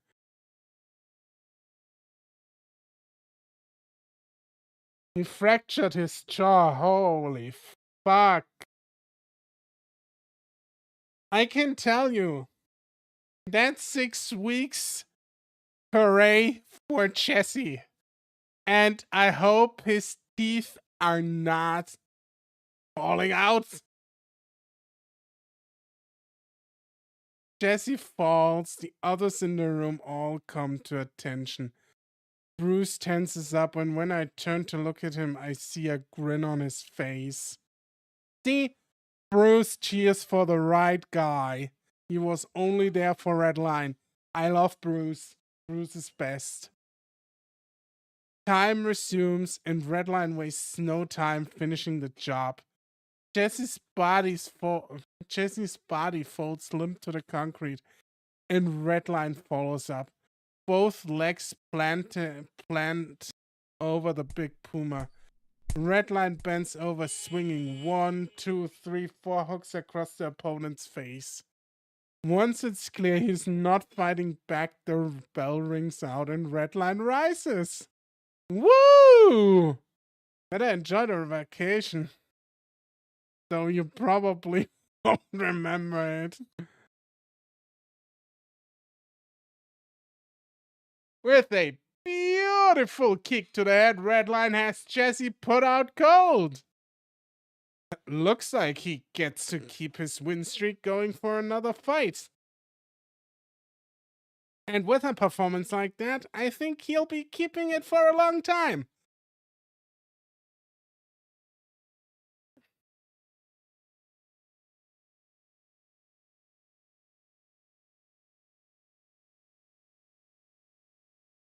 He raises his arms and pumps them, roaring out some sort of victory screech as the music starts playing.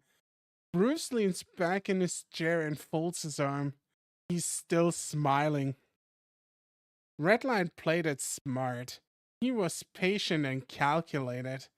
And being able to fight for that long under pressure from an opponent that much heavier just proves how hard he worked for this. Hey Zander. Hey Zander. Hey Zander. Hey Zander. You seeing something there? Huh? But I don't think Bruce would be this kind of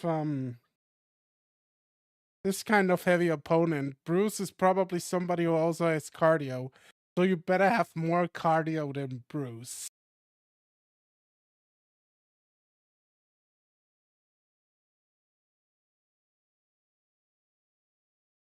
No, it won't click Orco. Give it a year or two.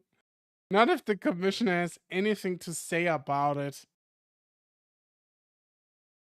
I wouldn't put it past the commissioner to put his potentially. We don't have confirmation, but I still think he is put his son in a fight with Cole or anyone who is like Cole. Like, get this little manlet in a fight with like a 300-pound monster kind of guy.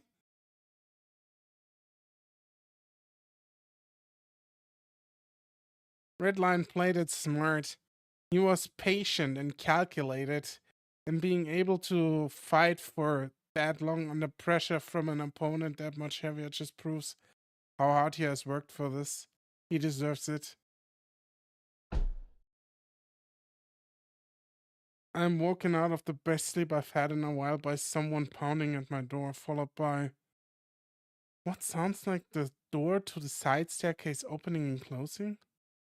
Probably some asshole running down the hallway and waking people up for no goddamn reason. It's happened before. I roll out of bed and stumble to the door. Redline's not here to be woken up. The doctors had him stay in medbay overnight just to clear him for a concussion. Yeah, better is that. That was a few hours ago. I'm sure he's fine. I swing the door open to see if anyone else got woken up.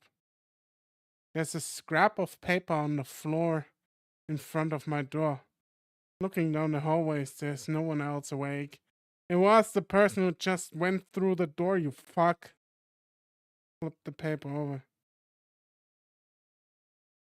Get ready to beach. E. But Bruce? Bucky? If it were Bucky, he'd probably just tell me directly instead of slamming on my door at 11 p.m. I can't tell if this is a dream yet. If it is a dream, it'd be pretty lame of me to just go back to sleep. Might as well enjoy it. I'm not really in the mood for whatever Bruce has in store, but it sounds like he wants Redline more than me. And then they actually seem to have a history, so.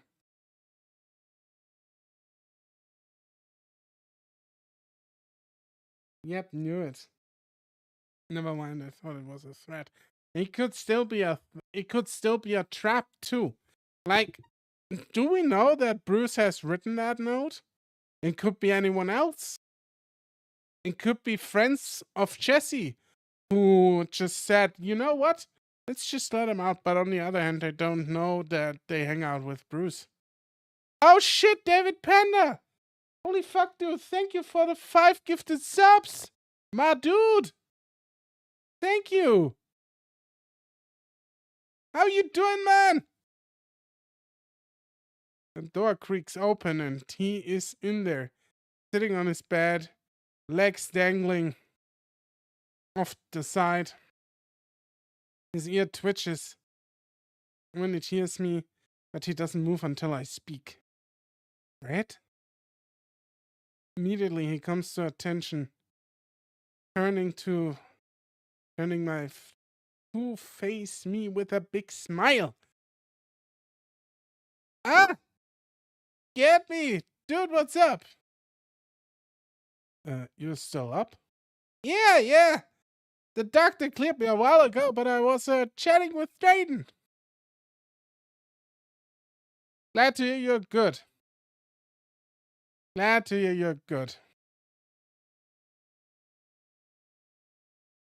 I feel like I have a responsibility to ask him about that. But Bruce's note shifted in my pocket. Gotcha. I got this note by our room. I think it's from Bruce. He wants me to bring you to the immersion chamber.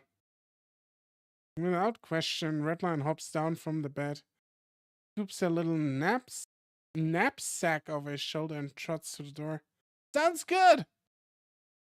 Just like that? Do you need to check out or anything? Nah. He offered to let me stay the night, but I don't think I'll be doing any sleeping. Well, after that fight, you'll probably wind it up as fuck. How's everything going on your end, Panda? Let me know. Man, we should do another podcast, actually, now that you're here. I completely forgot that we had this project rolling. We should talk a little bit. A lot has changed. Actually, in the world of content creation. Could do a follow-up at some point. It was always fun talking about that. Never got around to do a second episode, right? Of the one we did.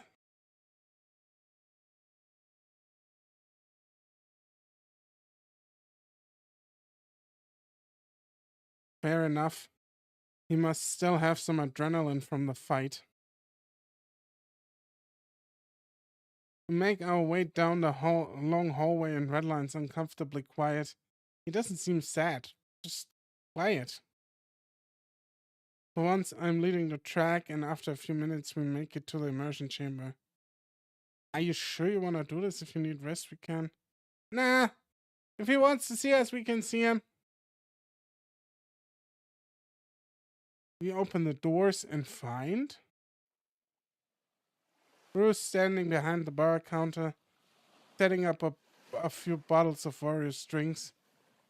He looks up as we enter and smiles when he sees us.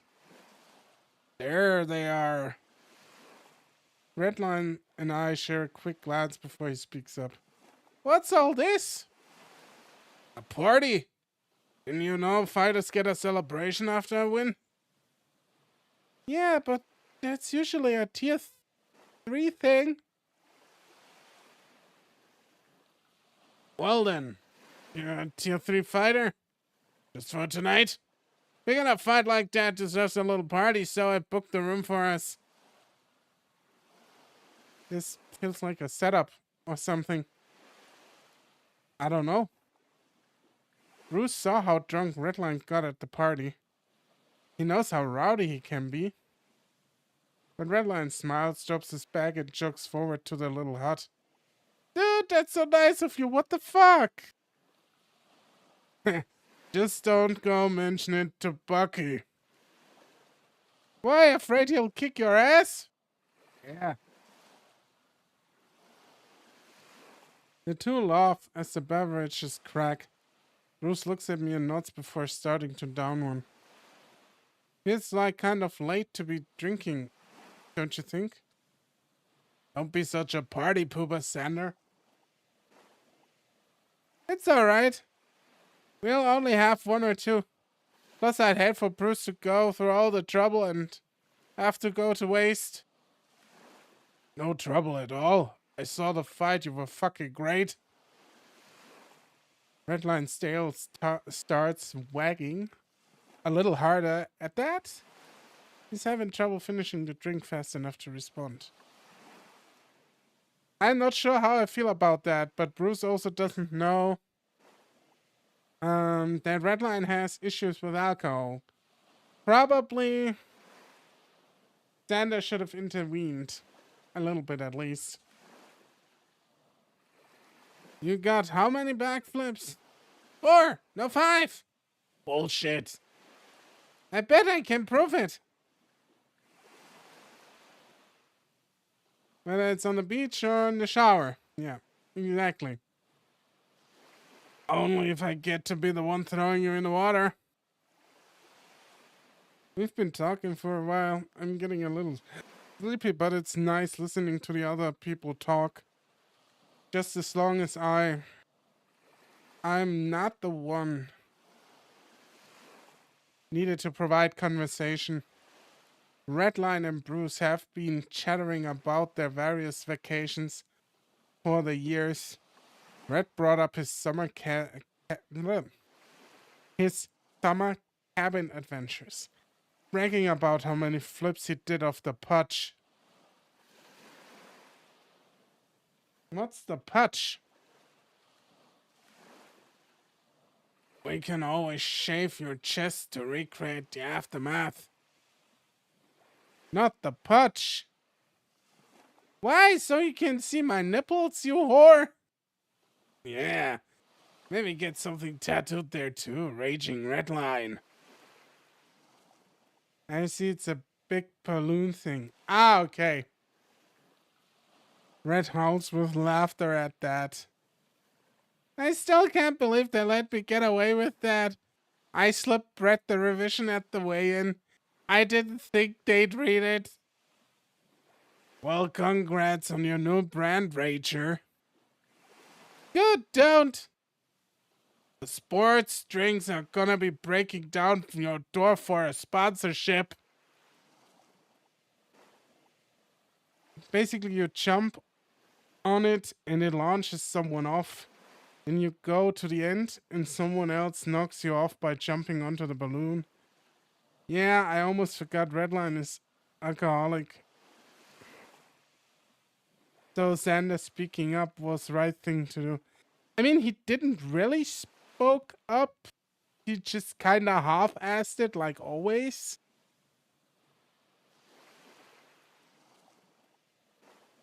Yo, Kai, what's up? Yeah. Don't make me regret it any more than I already am. Redline shoves Bruce playfully as they laugh. But when Bruce shoves back, oh! Redline resists a bit too much. His drink tips over, covers Bruce's shirts and shorts. Oh my. Oh fuck, I'm sorry. Nah, it's my bad.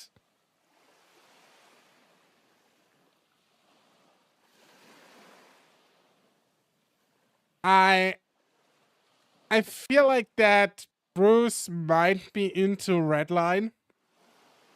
I think there's a little bit more here than just friendship. Maybe I'm reading a lot more into it than there really is, but like, my feeling is that the dino is a little bit into the hyena. But the historians, Orca, what about the historians, huh? Bruce, every main character in this thing is gay, Manu. I bet my left testicle that everyone is. Like, the 5 main characters are all gay as shit. Redline is gay as shit, Zander is gay as shit, fucking Bruce is gay as shit, Brayden is gay, and the fucking, and Bucky is gay as shit too.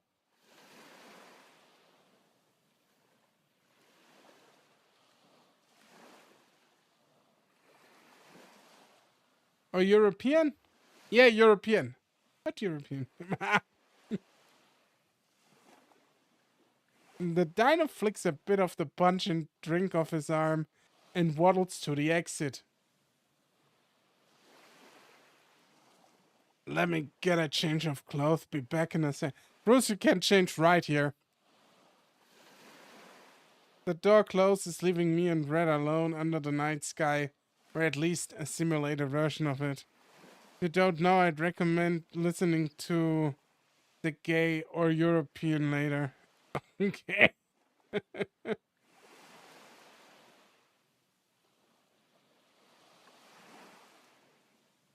we all know the classic song. It's okay to be gay by Tomboy, right? It's okay to be gay. Let's rejoice with the boys in the gay way. Hooray for the kind of man that you will find in the gay way. Are we all aware of that song?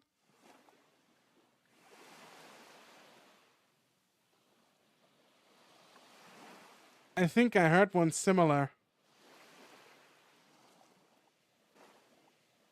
Similar song. Okay. No, I only know that one.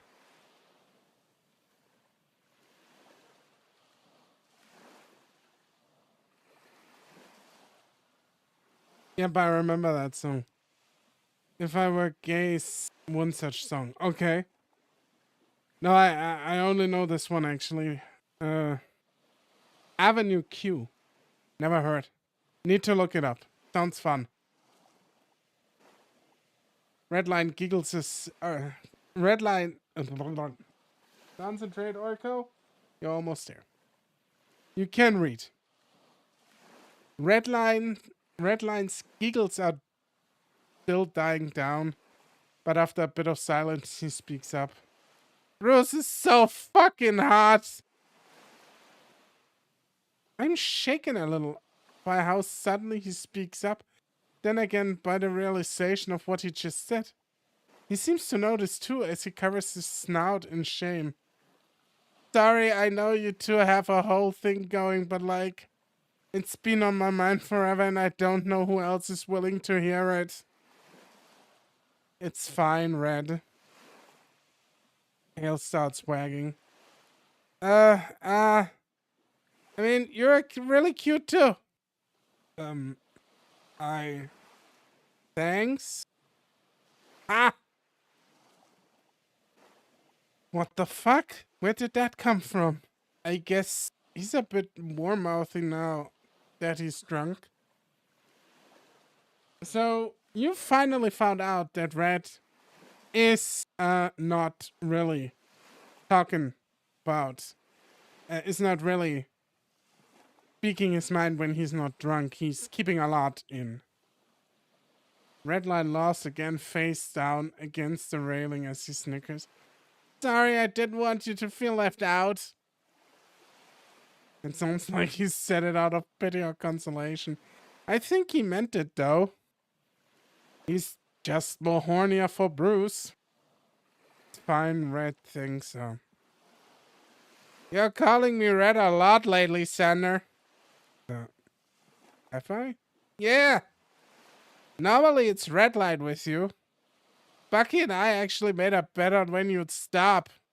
Oh, sorry. Is that a problem?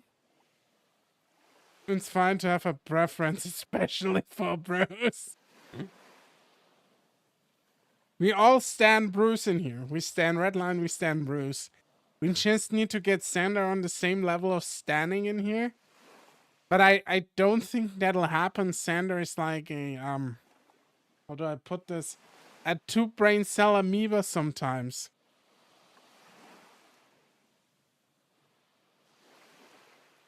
Yeah, of course he's cooler than Zander. But the thing is, and this is, I think we already said this before, I think Zander being the main character was a very deliberate choice in this visual novel, because if Zander would be a side character or not the POV character, nobody would fucking like him. Zander is fucking weird. But I can connect to him, even if he's fucking weird. And I think that's the beauty of this visual novel. That's why it's so great. We'll eventually get there. Zander's just irritating at the moment. Yeah. Yeah, if we couldn't hear his thoughts. Woo boy! Yeah. Nobody would fucking like him. No, not at all. I thought it was cute. It's fine either way. Red is reserved for good friends and family, of course. Right. What about you? What about me? Which guy do you think is hot? I don't recall ever telling Redline I like men. How do you know I'm gay? Because you just told me, dear boy. Ah! Red outsmarted him. Look at him go. Look at him go. Redline is a saint in Beto. Time to choose your route. Time to choose your destiny. Oh. Damn. Redline rolls his eyes. Besides, like I'd never need you to tell me that. I got a sixth sense. Hyenas have a very strong gaydar. Hyenas are fabulous, is what he's saying. All hail the Himbito, yes.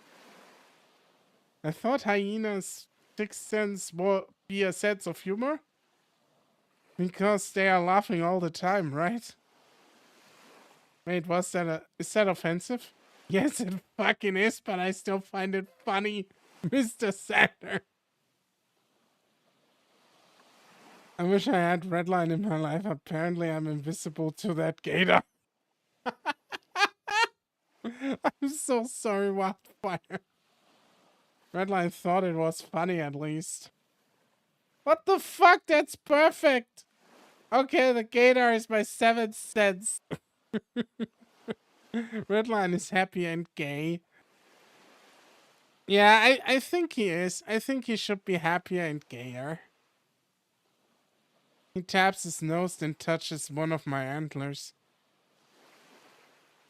And it's almost never wrong. Well, he's got me there. And how openly comfortable he is, I don't really have a problem confirming his suspicion. Yeah, then you got me. Redline giggles and ruffles my hair. So which guy is it? Anyone who got your eye?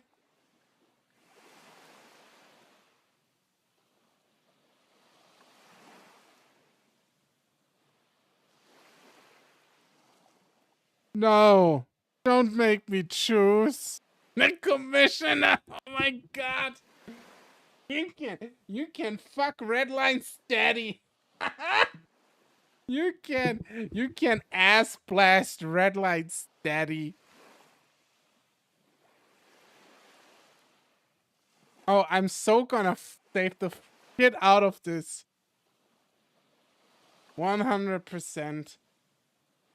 I mean, if I'm gonna be honest, so Drayden and Bucky are an item. We know that.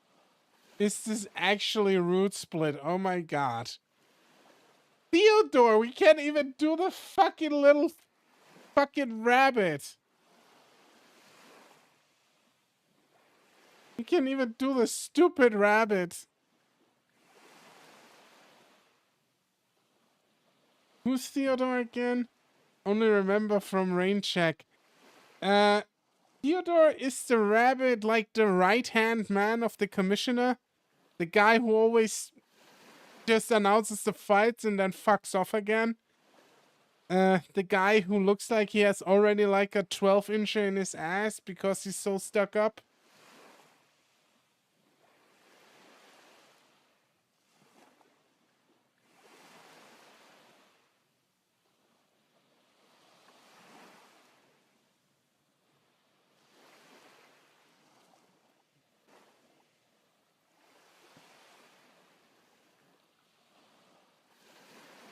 Oh, the pity bottom, yeah.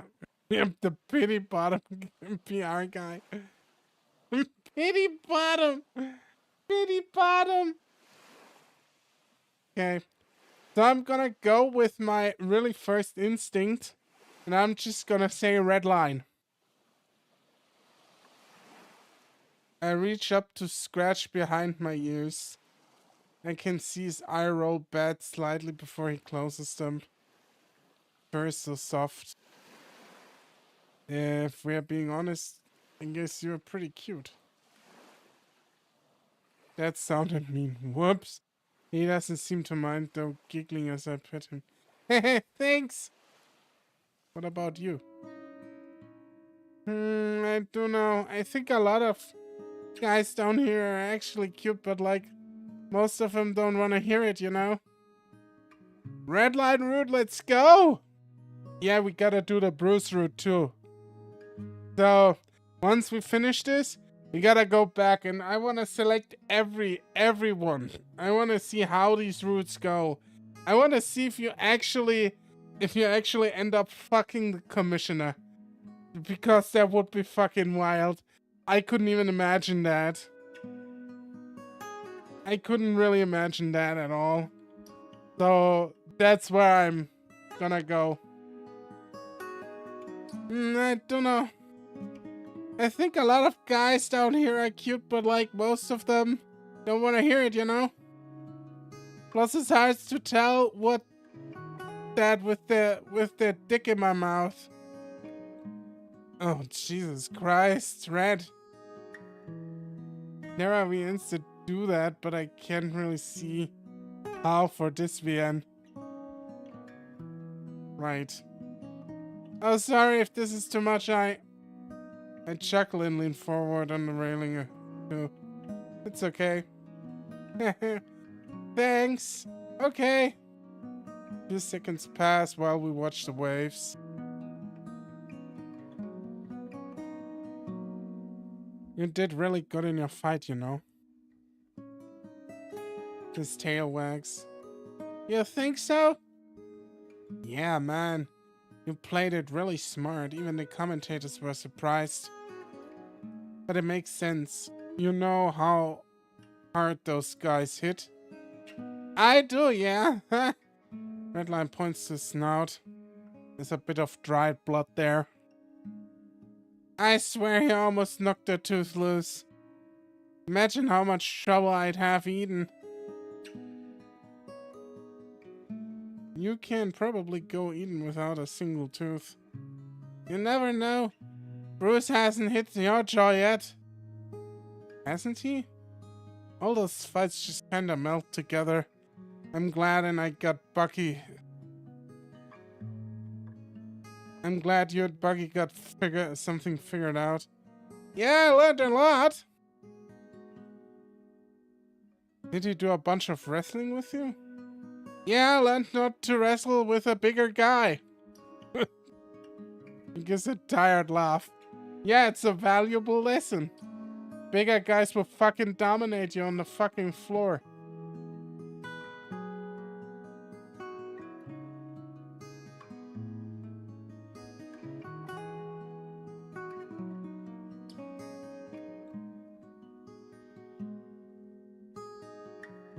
He gives a tired laugh. I was really worried. I've never had a fight with someone that big. Not in an actual fight, you know? Pretty scary, right? Yeah, duh. I mean, he's only a couple pounds bigger, nothing like you and Bruce. Couple pounds? Dude, he was almost 50 pounds heavier. Redline pauses. Are you sure? I mean, he looked pretty big already. But I wasn't sure if I was just anxious or... And I never did see his weight. The weigh-in doesn't let us see...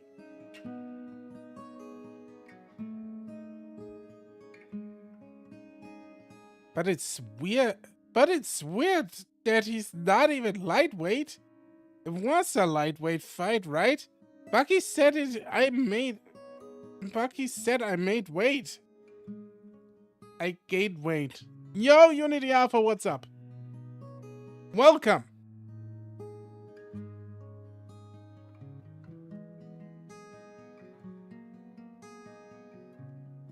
Maybe there was a different Redline. Do you think they made a mistake? Maybe there was a different Redline. Or maybe they're trying to fire me or get me to quit or... Oh jeez, the pillow is cool. Thanks! It's my body pillow that I need from time to time.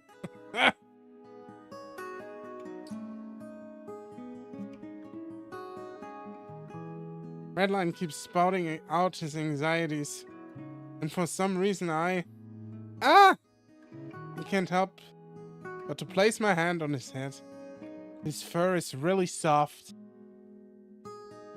Redline freezes for a moment, mouth still open, and I can see the blush on his face. Zander? I don't really know what came over me. I just had the urge to pet something soft. And this is the most romantic you can say, Zander. You seemed anxious, so... These visual novels make me super uncomfortable. Oh, I'm sorry.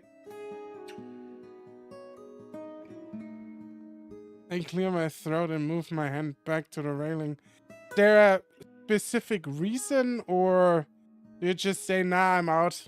I mean, you don't have to stay here if they make you uncomfortable.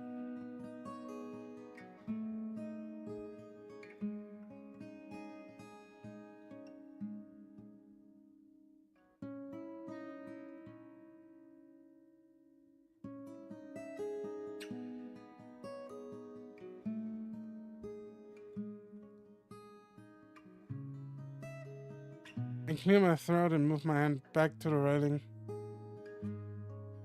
I just have a feeling knowing what happens next.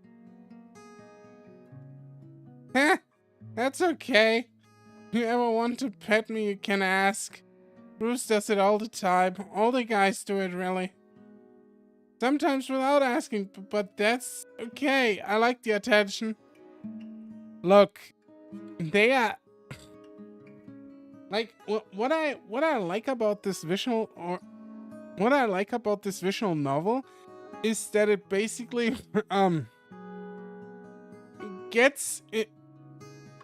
I mean, Unity Alpha, you're probably seeing this for the first time, but it gets into some uncomfortable topics like, the guy's just touching him without asking permission. That, my friends, is what we call sexual harassment. Do not do that.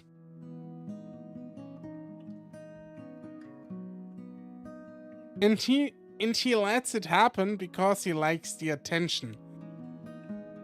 Oh, I've read much. Oh, I bet you have. I bet you fucking have. I know my visual novels, and I know it can get much, much worse. This one is actually actually tactfully. So it's not too graphic, yeah. Not the not safe for work version, so it's not too graphic. I mean, there is no really there is not really a not safe for work version of this, Ivano. So this is what you get, essentially. But it is much more tactful than other visual novels about it, because other visual novels handle this kind of stuff completely differently. Yeah, this is really a slow burn. Exactly. Tony Stark x Peter Parker. Oh god. That's something I don't want to read, actually. that I find that disturbing. Tony Stark with Peter Parker.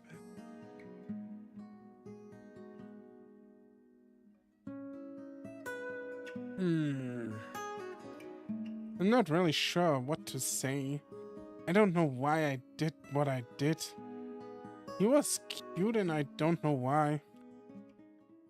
Sorting Hag versus Smeagol. What? Smeagol?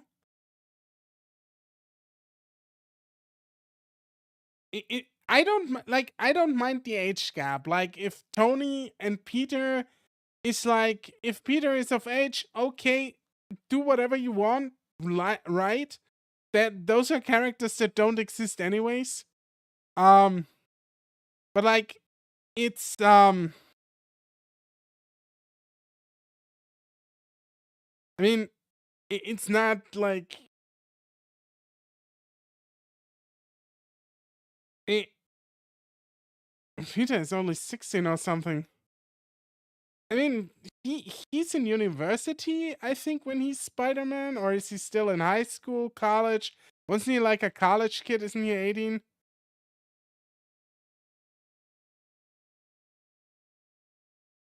Anyways, age with fictional characters, still in high school. I don't know. It's like,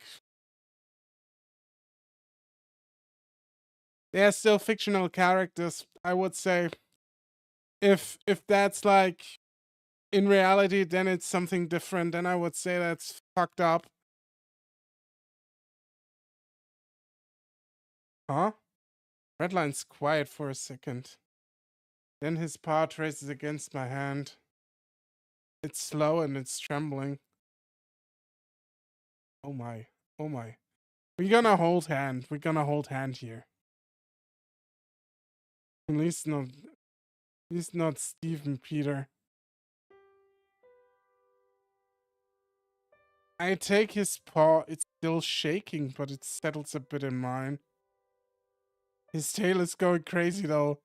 I bet his both tails are going crazy right now, Zander. I needed to make that joke, sorry. Redline lets out a shaky sigh but stays silent, his thumb tracing the backside of my hand. He feels so scared. But the longer we stay like this, the calmer he gets. Called it. Sorry. Close your eyes.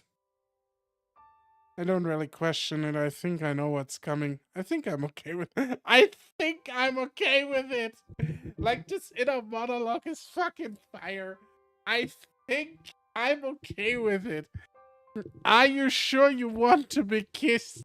Please sign the consent form here.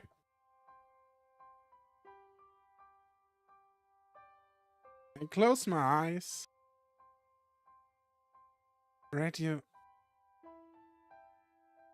Just then, I feel a quick kiss on my cheek. Ah, it was just on the cheek! It's fucking cute. It's a legally binding contract. Do you like this? I open my eyes and look at him. He's smiling, still leaned in close. Redline whispers in a low voice. I mean, Unity Alpha, that's like almost all visual novels for you if you go deeper. What is consent? How does it work? I meant what I said earlier about you being cute. You can smell the drinks on his breath and look back to the ocean.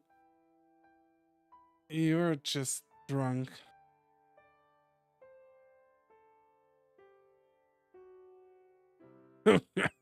He's giving me a gay patty.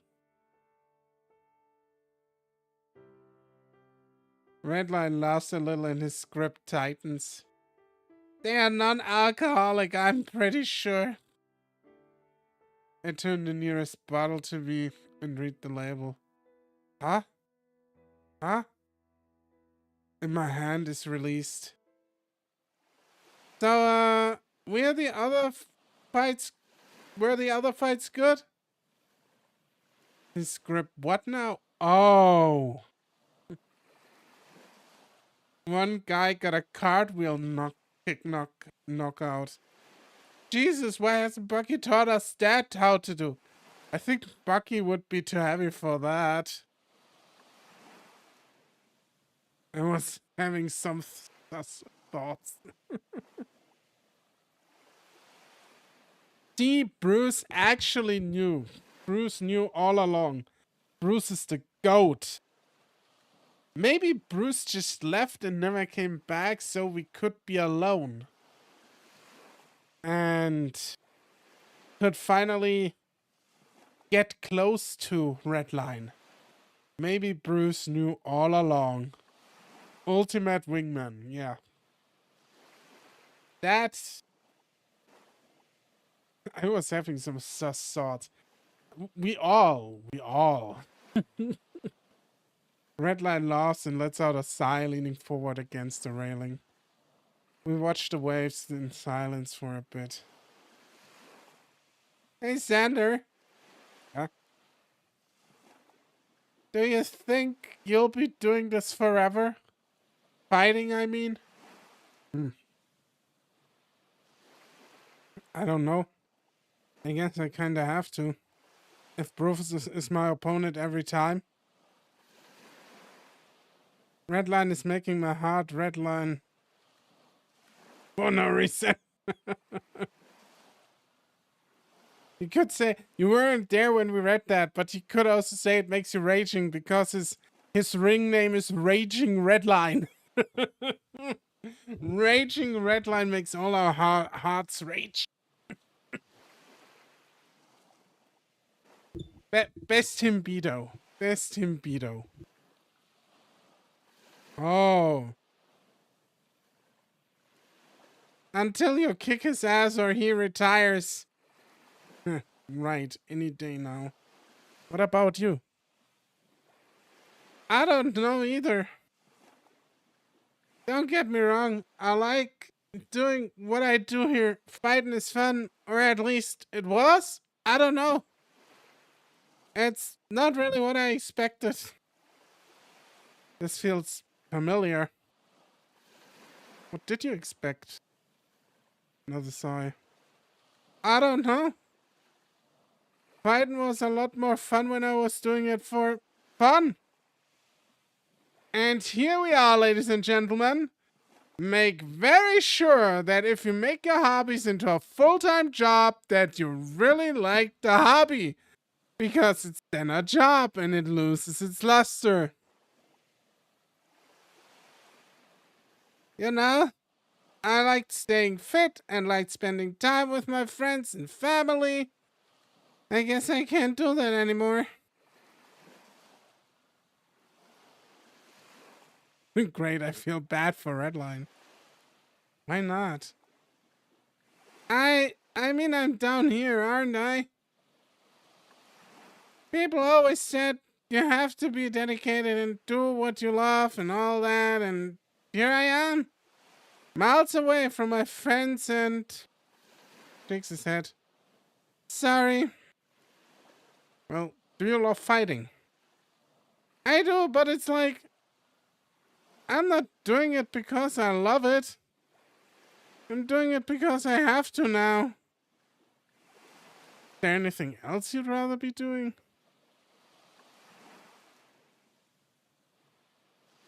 Can't fit. Can't stay fit another way. Exactly.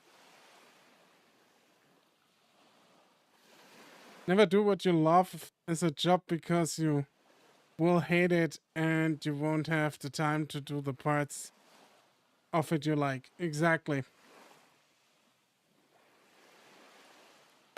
Don't know. Yes, but I don't know what.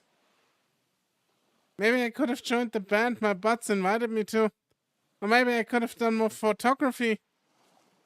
You should have done more pornography, Red. Oh boy.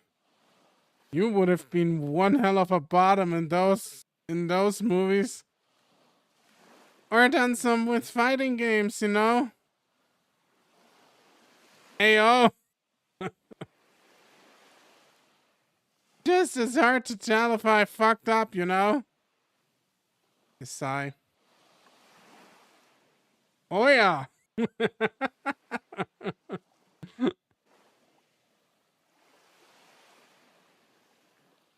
I know. I do have one goal at least. Yeah? Yep. I want to be the best fighter down here. I want to get so good that they put me in charge. I'm gonna make some changes. Like bigger rooms and more vacation days and hot water in the showers. And healthcare. And better pay. And let people use the internet. And more than 2 washing machines. And I'm gonna make them use 4x in the outlets again. And I'll fix shitty situation like yours. I'ma go now. Okay, take care. Thank you for being here, Unity Alpha. And have a nice afternoon, evening, good time zone wherever you are. And give Bucky a raise. I just wanna be in charge so you can't beat him up without getting fired. Shush! You weren't supposed to figure that out. We laughed for a bit. Okay, but I meant what I said though. One day, I'm gonna run this place.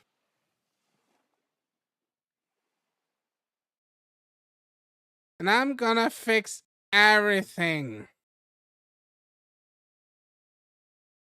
Yeah. Is that how it is then?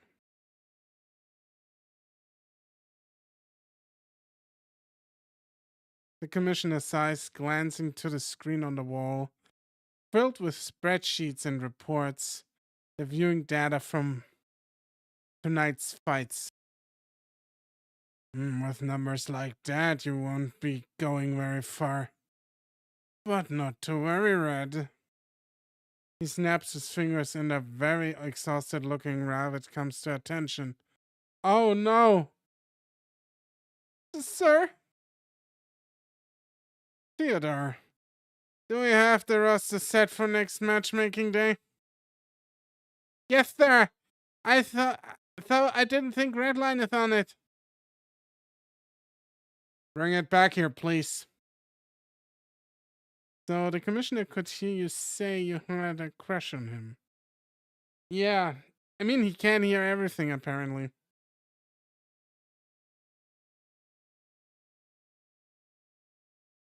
I'd like to have a few. I have a few changes I'd like to make. So I just hit buttons? Yeah, pretty much. Don't these guys do like some superpower shit? They got to get super meter first. Oh no, he's gonna get Redline killed. Yup.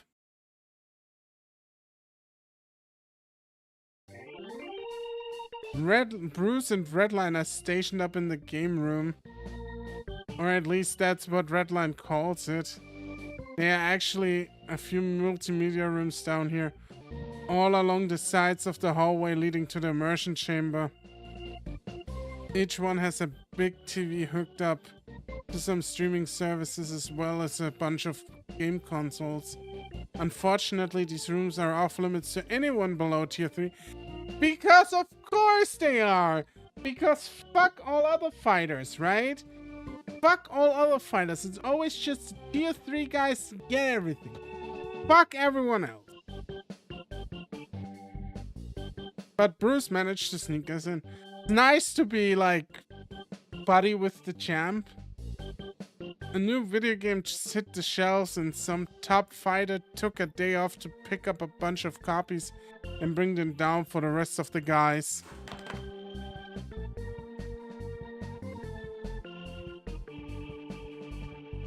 I love that Bruce is a gamer too. I don't think he's a gamer. I think Redline is gonna make him into a gamer. Always remember, he wants to play with Bruce's joystick too.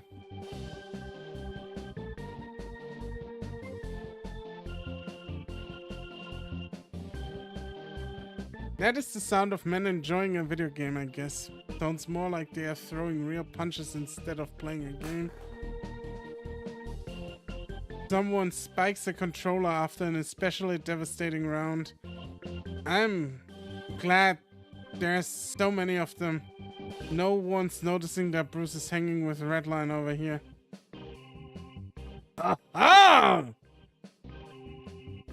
He was a gamer boy. He said, "See you later, boy." Some other words, I don't know, to be honest. I think it was something about skating. I don't remember either.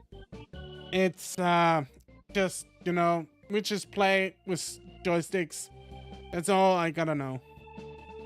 Hey Bruce, can I play with your big arcade stick? I wanna test my new super combo on it. It's called up, down, up, down, up, down, up, down, up, down, up. I feel like my jokes are getting worse. Right, it was about skating.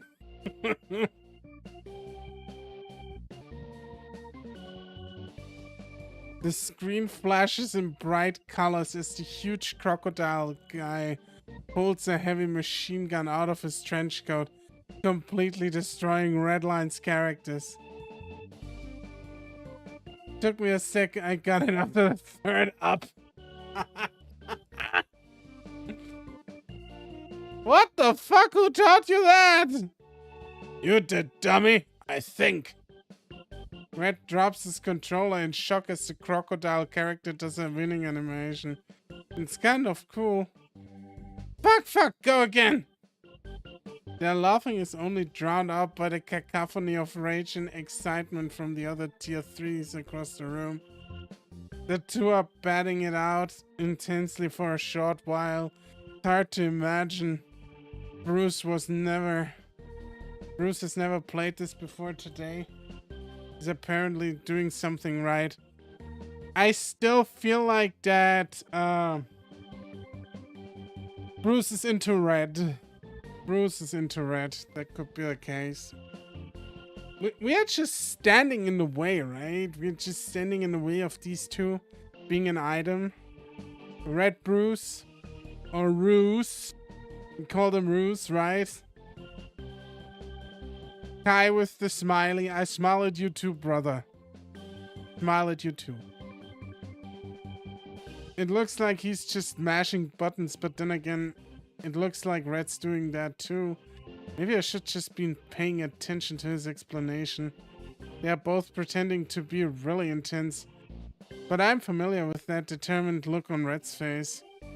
I've seen it in training. I saw it in his fights with Jesse 2 weeks ago. Yes, Zander is the weakest part of the story next to these two. He actually is, and it's kind of embarrassing, to be honest.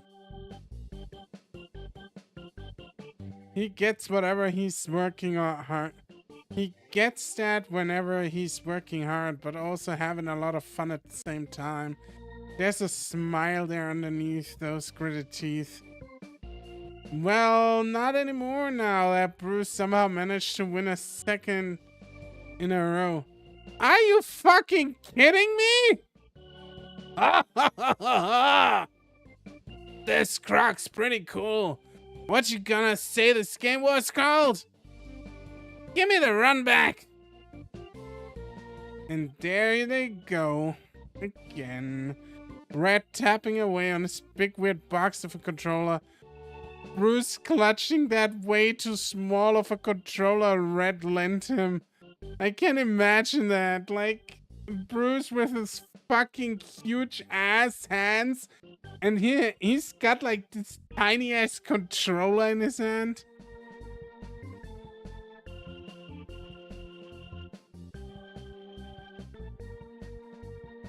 My dad sucks. Oh my god, same. I can be too violent sometimes. Me too. I'm gay, buddy. Everyone is. This Bruce knows how to handle the smaller joystick. He's treating them well, huh?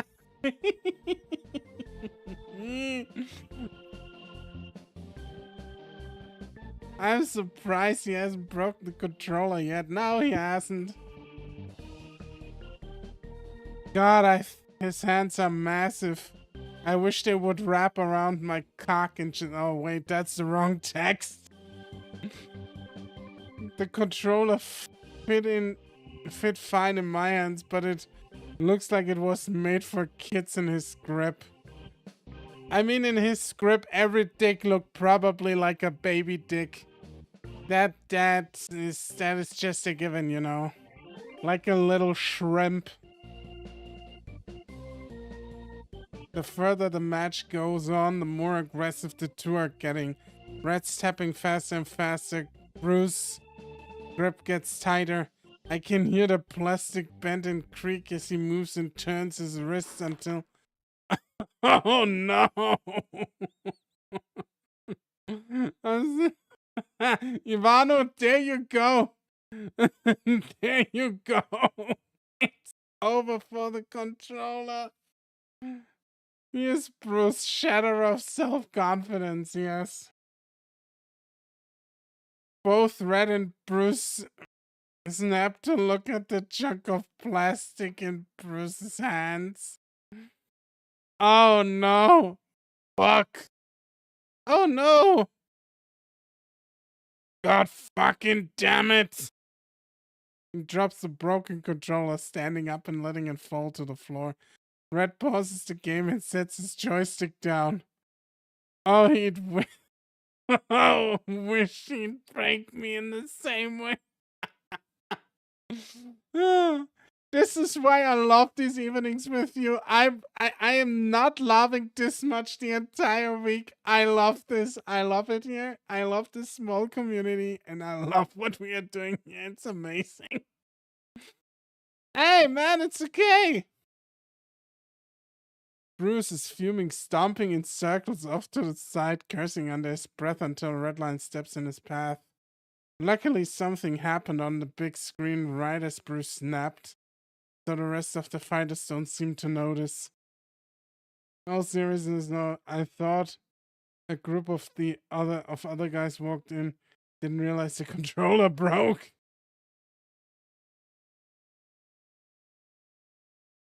Sorry, I'm such a fucking monster, Red. It's fine, Bruce. It's not. I broke your shit. It's okay, man. I've got another spare.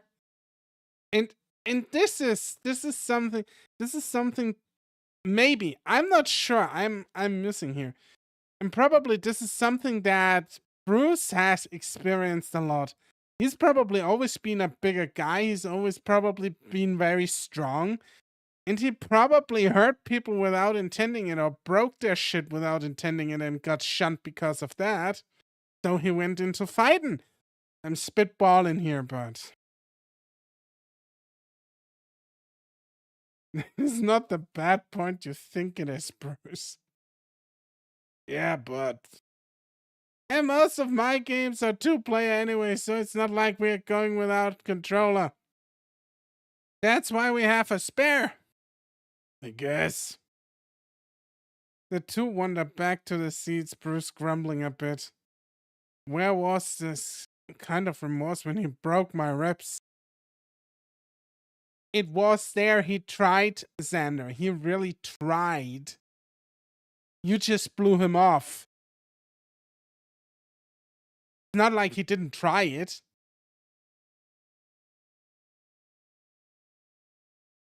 It was there and it was in public. Yes, exactly. I guess he does have a reputation to uphold when the cameras are rolling. It doesn't make it sting any less. Oh, Zander. I do understand that you're hurt by it. I really do. But you gotta let it go, man. You just gotta let it go. Let it go. Let it go. That was months ago at this point. But I still feel a pain. I still feel a little pain whenever I take a deep enough breath to bring that up with Drayden. So what else do we have planned? You can use my joystick if you still want to practice. I'll pass. I don't know. I don't want to... I'll pass. I don't want to break more of your stuff.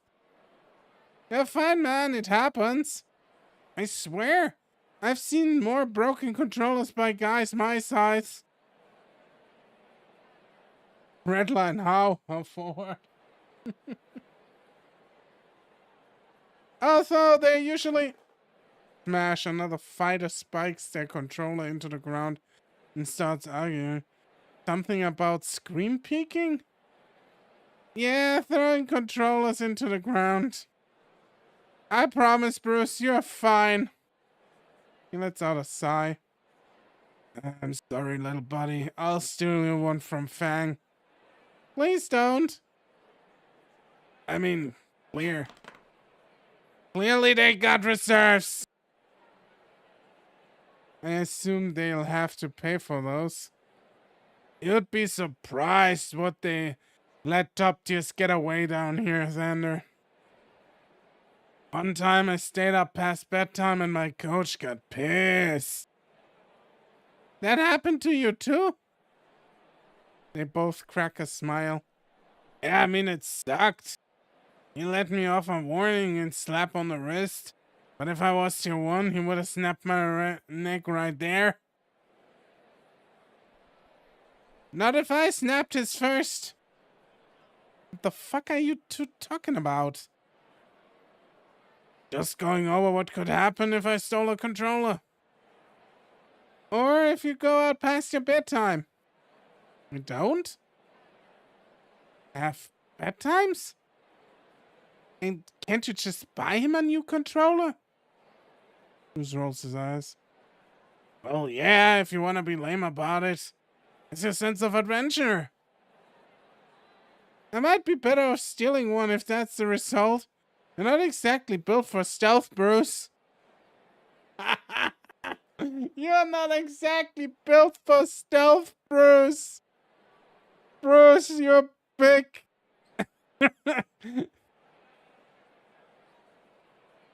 Maybe that's exactly what I want you to think.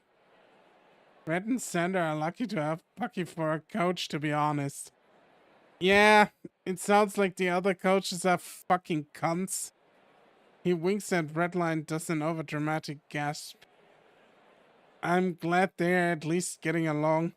Redline was all quiet a few weeks ago, but since then, we've been seeing Bruce more and more often. It's a little awkward, but he always manages to find a way to make it seem like a coincidence. His butts just happen to sit next to us at meal times. He's always somehow working out near our schedule. And now this little gaming session. I'm glad I don't have to be scared of him anymore. I can at least admit that. We've even been getting a little closer since Red's fight. Turns out he and I are actually from neighboring cities. FANG made up some fake info for his public bio in an effort to make him more mysterious. But we both think that's because they don't want to advertise Champion is coming from a shady town. I don't trust him fully just yet, but at least the threat of him ripping my head off in public isn't present as much. Welp. He stands up, stretch ruffling Red's hair as he follows suit. Got any other ideas? I can run up and grab my other controller. I'm all video gamed out. Yeah, and I've gotta head to an appointment. Oh, Zander's in trouble! I'm going to see Drayden. It's not like I'm getting called to the principal's office. What do you do, Zan? Rob a bank, steal a controller? You wouldn't steal a controller. He's been staying up past his bedtime for months now. I thought we raised you better. For shame. I'm leaving. You wouldn't download a controller, exactly. Day off as I finally managed to get away, reaching some peace in the quiet hallway. Zander, I will say this. Zander has gotten better as a character. I mean, he always was good as a character, but he evolves. Like, if this would have happened during like the first time he was down there, he would have had a completely meltdown. And yeah, he's grown in his arc, definitely. So I know I shit a lot on Zander, but he's a good main character, and I know exactly why they pick him, just to make that clear for once. And that we just compliment him too for once here. Because I really give him a lot of shit. Okay, maybe a bit too quiet. I hope at least find something to keep them entertained. This is the first time I've had an appointment to see Drayden in a while. Even for anything medically, thankfully. I've bumped into him in the halls a few times, though. In the cafeteria, too. He's usually accompanied by Bucky, but that might just be This is not a coincidence, you dumb fuck! Maybe I can grill him about the reasoning for that as payback for how pushy he is regarding my well-being. That'll show him. Yeah, you show him. You show him. You pressure him on the fact that he's seeing Bucky as his husband. Drayden's already in his office when I get there. The only thing separating this room from any other room is some kind of oil diffuser. It's sitting on his table, shooting out an unjust amount of vapor. Didn't know Zander was a historian.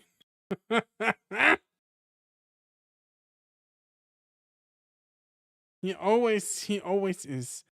Zander always pretends to be the most historically accurate guy in the universe. And we all love our Zander.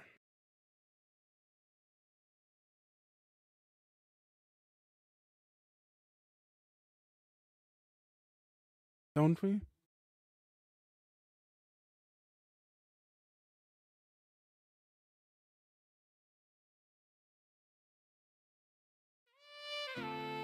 Hello, Zander. Thank you for meeting with me today.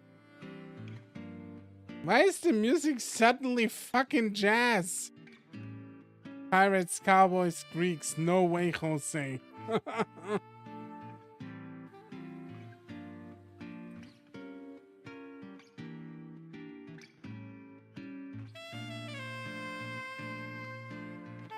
Exactly, that's the reasoning, Ivanu. He's speaking in an overly calm tone. And are those sweatpants? I'm trying something new. What do you think? Oh, it's sweatpants season, huh?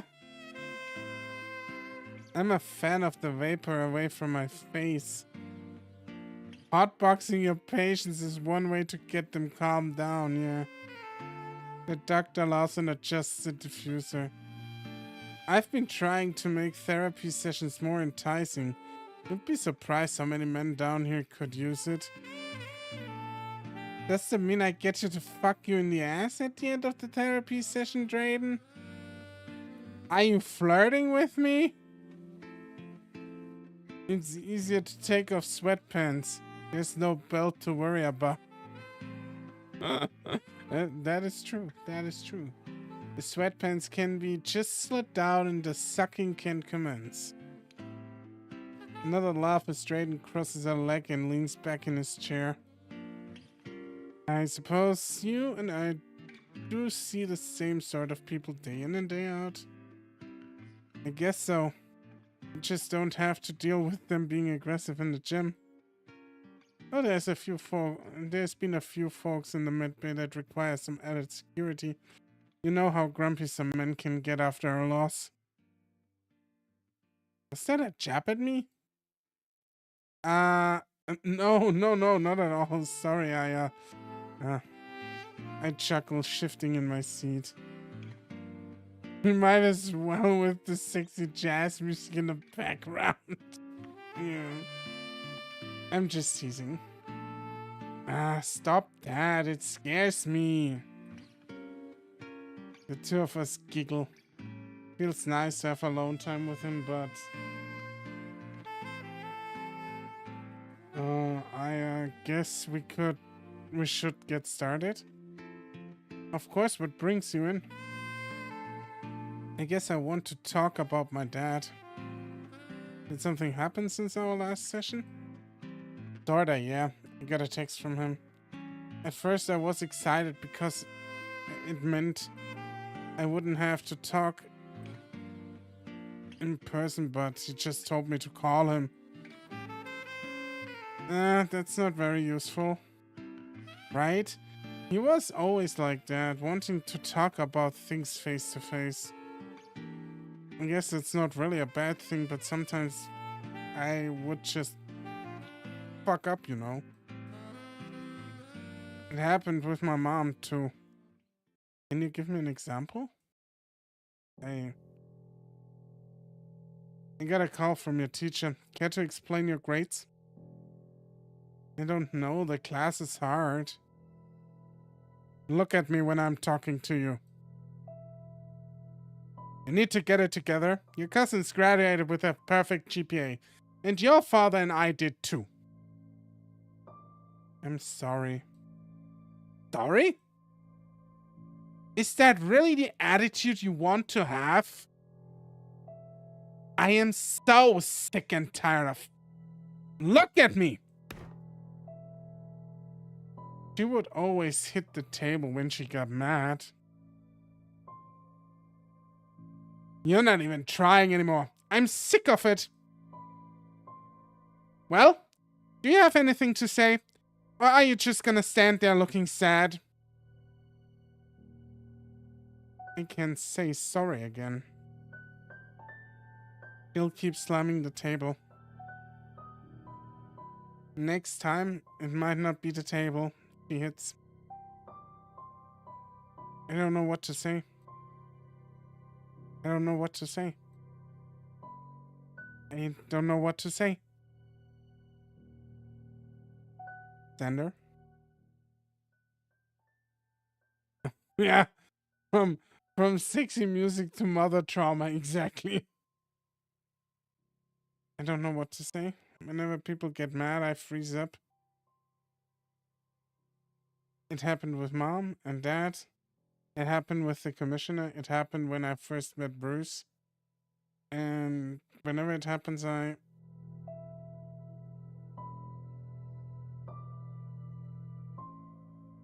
Why are you mad? It's your fault you got this bad in the first place. I don't know what to say, so I stay quiet. But if I stay quiet, they get mad. And when they get mad, I want to apologize. But if I apologize, they don't accept it.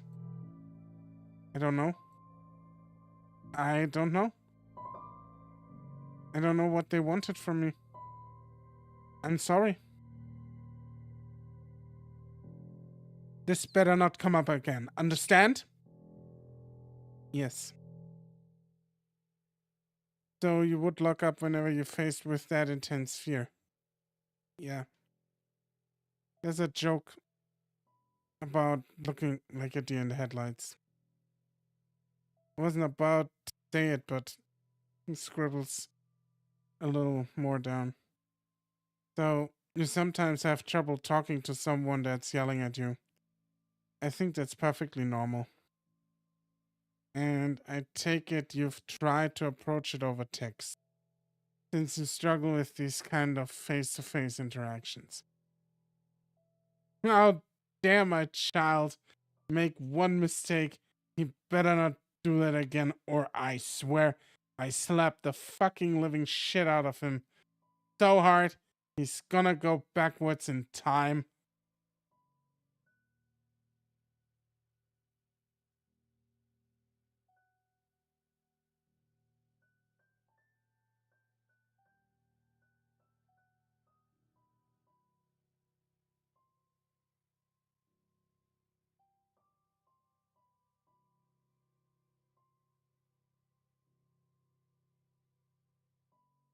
Why doesn't my kid talk to me anymore? I was a great parent.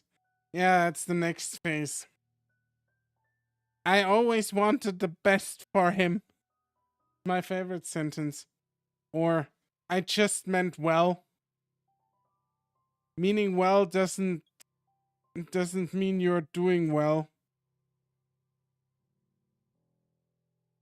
Then people shouldn't be parents, but unfortunately they are the ones that keep having all the kids.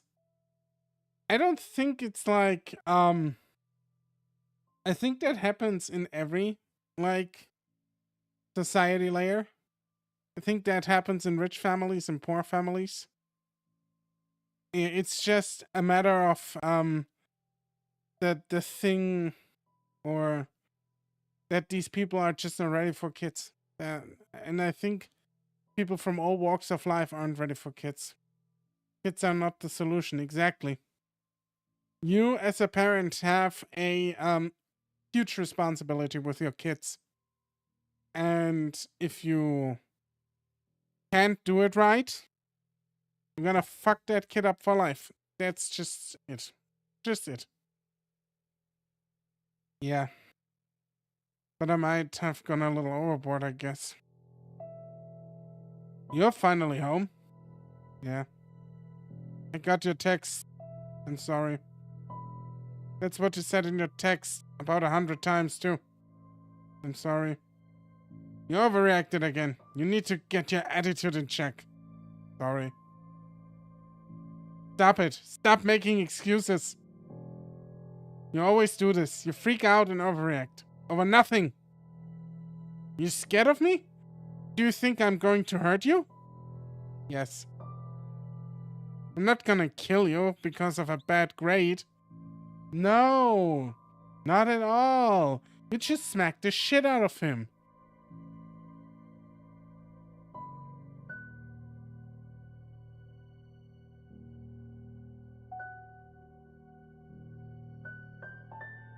My body tenses up when I hear that garage door open.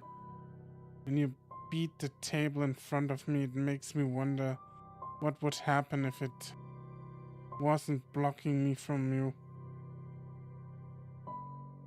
I have to stay up late and listen for your footsteps stop before I can leave my room, so I don't have to feel you look at me. Oh, Jesus Christ, this is horrifying. Imagine you have to stay in your room.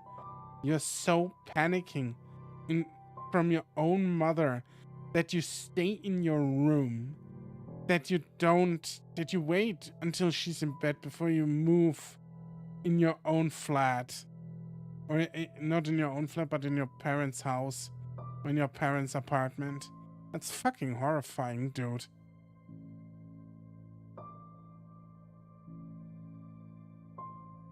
Don't look at me. I fucking hate you. Please don't look at me. Don't you feel safe with us? No, he doesn't. You fucked that up. Children that feel safe don't hide themselves away. If I felt safe, I wouldn't be apologizing. If we are such god-awful parents, you can go and live with your friends. Said that once.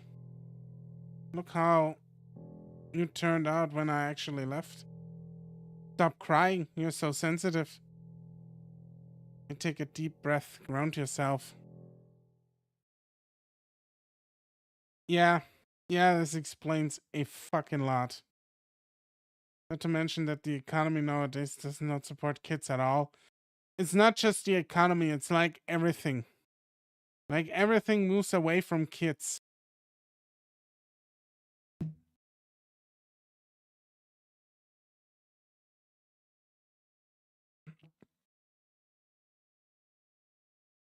After a moment, I open my eyes and see Drayden.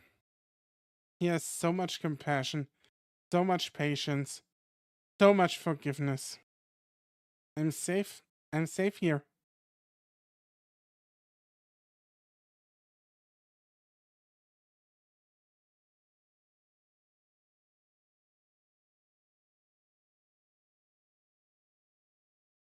Luckily for me, my parents just weren't there.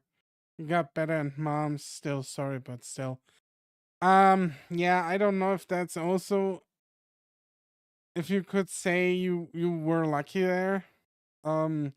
Probably better than overbearing parents, or very overbearing parents, or very neglectful parents. It is like also not ideal. Zander, I like to think I was a good student and a good son too, I guess. But whenever I couldn't be perfect, they would go ballistic. It's stupid to admit, but I was always really scary. And it was over stuff that never really mattered. Yeah, I meant that to be funny, but the rough subject. I think, and the thing that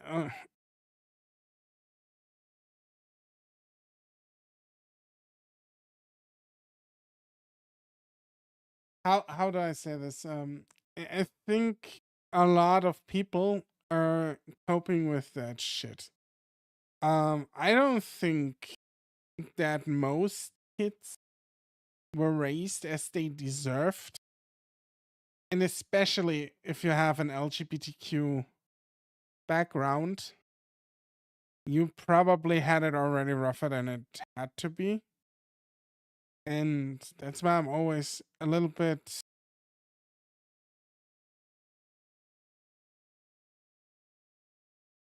yeah, I don't know, it's a rough subject. It's just, I mean, I have my own experiences too. And that's why I'm always a bit more on the,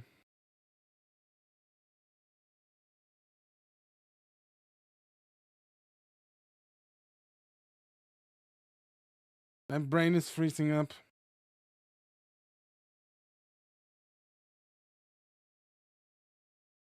Probably a bit more on the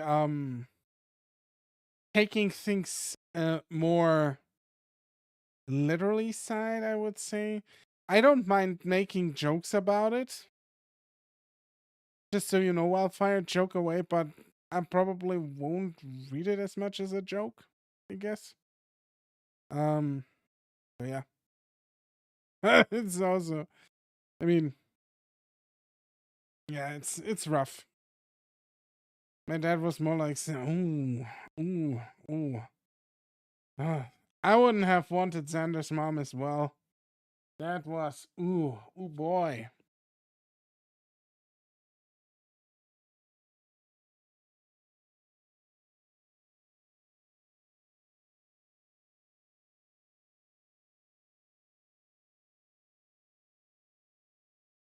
Yeah, I think alone it would be a lot rougher than it is here. Also for me in parts. It's stupid to admit, but it was always really scary. And it was over stuff that never really mattered. Grades, clothes, food. Mess anything up and they start slamming doors. Did they ever hit you? No. You write something down.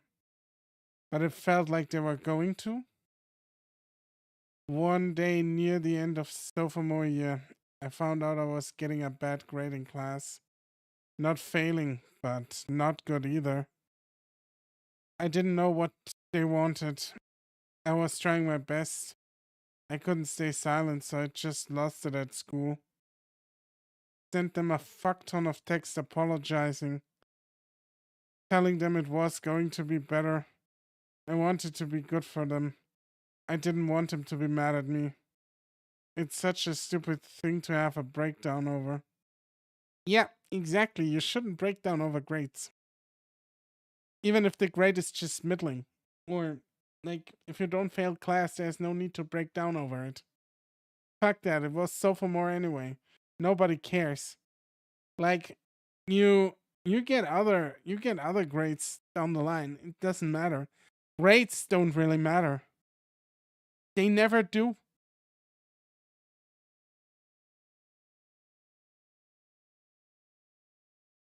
Oh good, yeah. I tend to make humor my coping style and yeah. But joke bad you can say. Nah. I usually so here's the thing about me. I usually do accept 99% of all jokes of fire. So you're good. And if there's really a bad joke, um I will tell you, making a promise here, but I I've got a lot of I mean, potentially not all viewers have that, but I also don't want viewers that don't have a thicker skin here. I I'm okay with 99% of jokes because I have a thick skin. And I don't think we always went too far. Or I don't think we ever went too far in here. Not the end of the world, but parents have impossible high academic standards. Yeah. I don't think that's a bad reason to break down. The threat of physical harm felt real. Even if it was over a D in English class or whatever. It was a C. It was a C and he got a fucking breakdown. Dude, like, during my school days, I probably would have thrown me behind a fucking train if that would be the case. In physics. It was a C? Obviously worthy assaulting your child over. That managed to get me a little laugh that managed to get a little laugh out of me. Wipe the beads of tears swelling up at the edge of my eyes. I never got a worse punishment than just some simple grounding or a load of extra chores. I mean, I was still young, so that was the most they could do without it getting dangerous. But it just felt like I was waiting for the other shoe to drop. One day I was going to fuck up and they'd start swinging. These are passing grade. Yeah, he said it. He said it earlier that it wasn't a failure grade. He passed that fucking class. Not with flying colors, but who fucking cares if you pass the class? If it's a passing grade, who the fuck cares? Like, what the fuck is he supposed to go to fucking Harvard?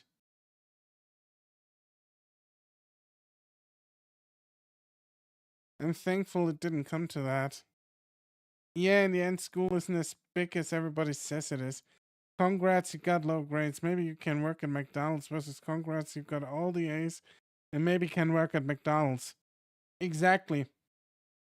Just because you got low grades doesn't mean you can go on to be successful. Because here's the thing, for example, I know a lot of people, at least here in Germany, that went on to work in creative fields, in very creative fields after school. They all sucked ass at school and they are very successful now. Much, much more successful than a lot of people that had better grades than they had. And you know why?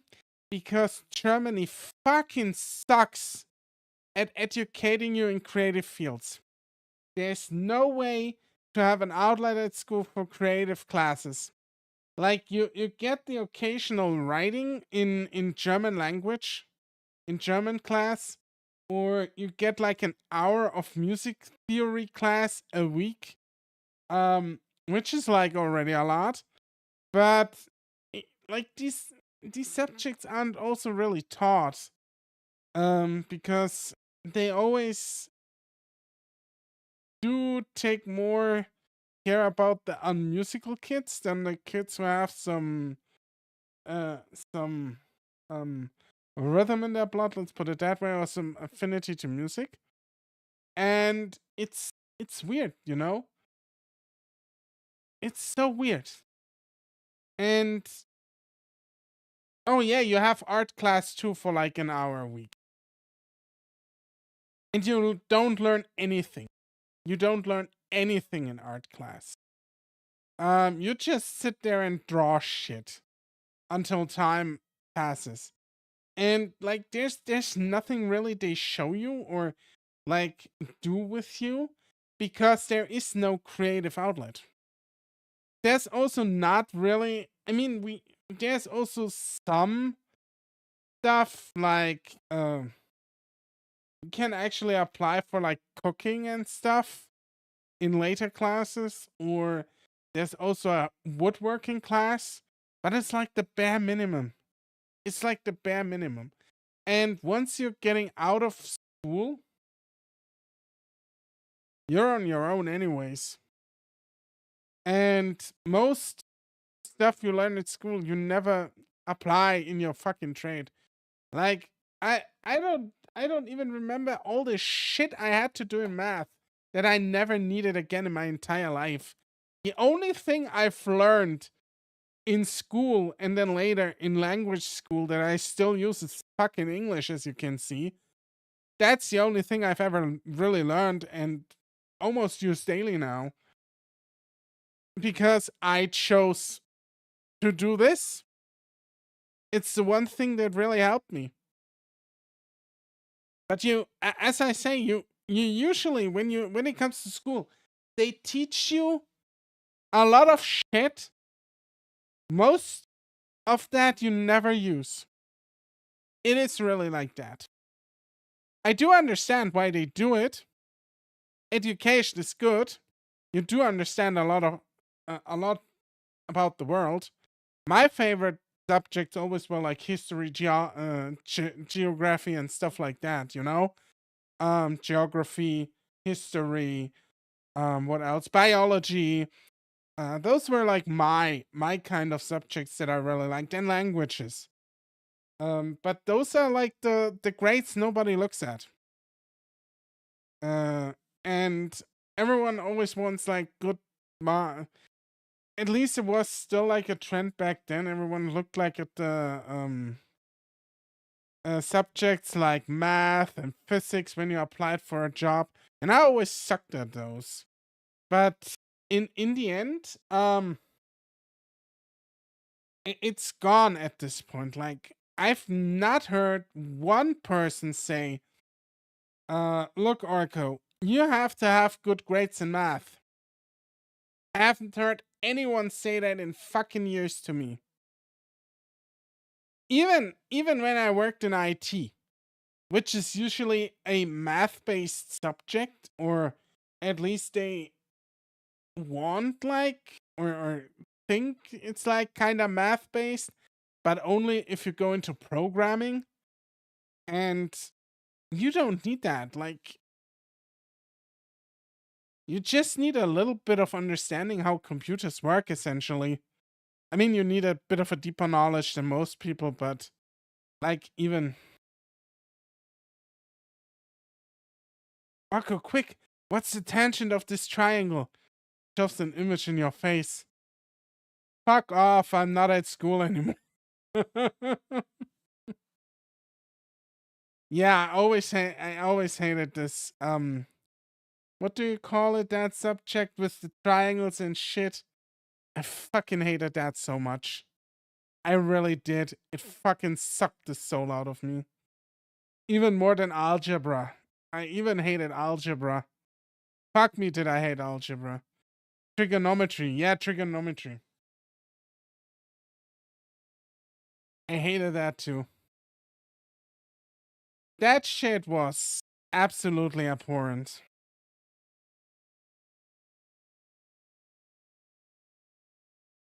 And it's just, you know, in the end, if you're at school, if you have a passing grade, that's the only thing you need to have is a passing grade.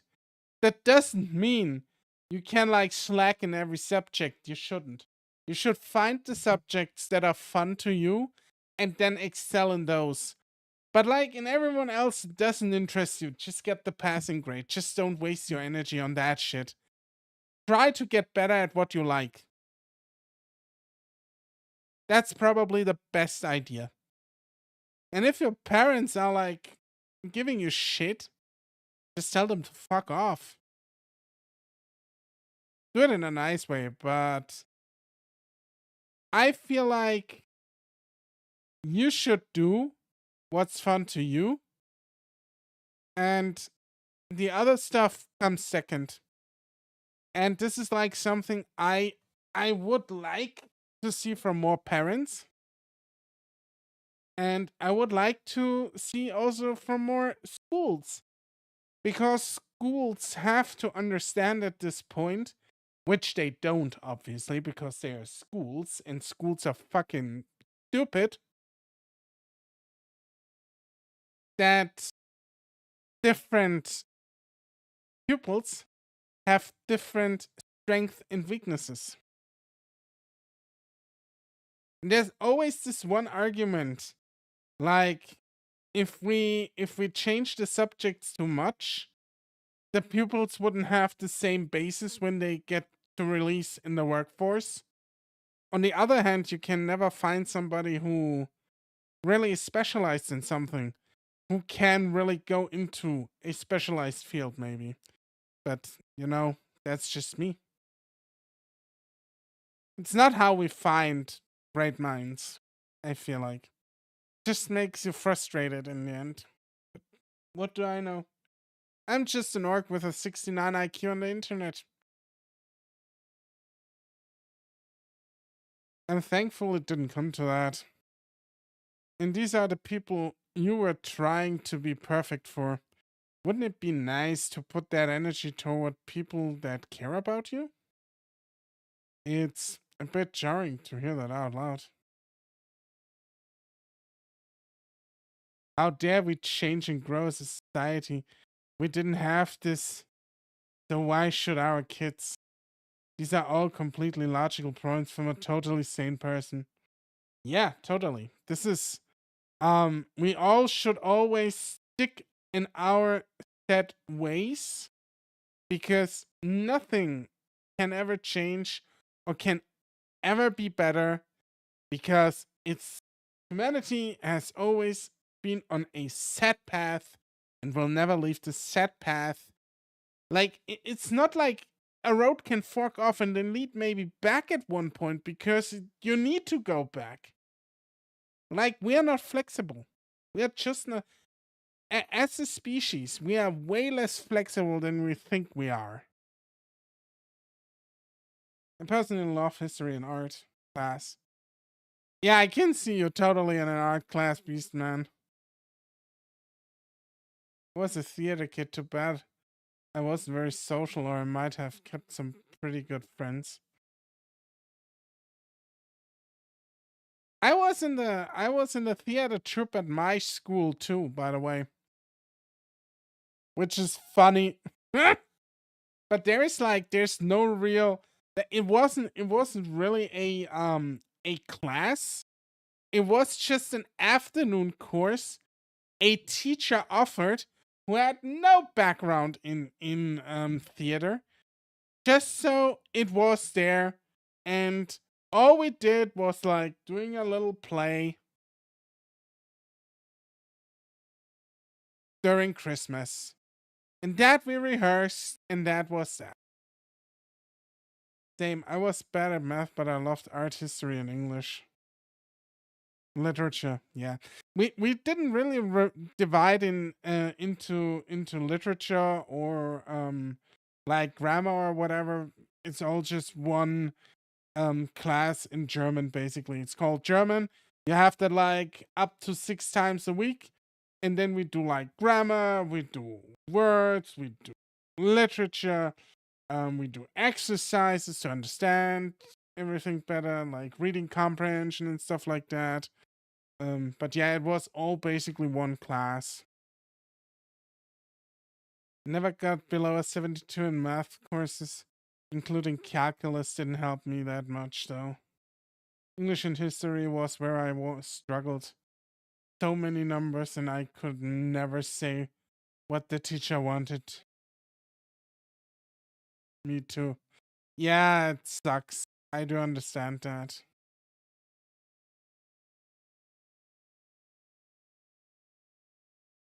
It's a bit jarring to hear that out loud.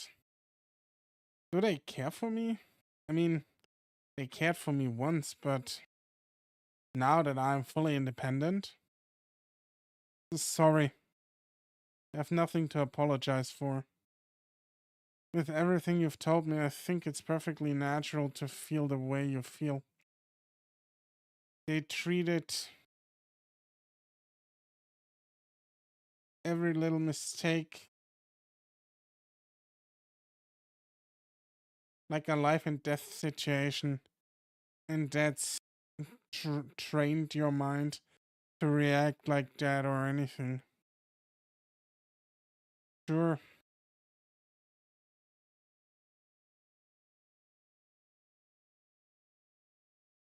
Some could say it might have toughened you up, but is that worth it? Is that healthy to scare someone into submission? No, it's not. I feel like life has been very cold for you, Zander. Yeah, it fucking was for him. I guess. Still have troubles accepting that.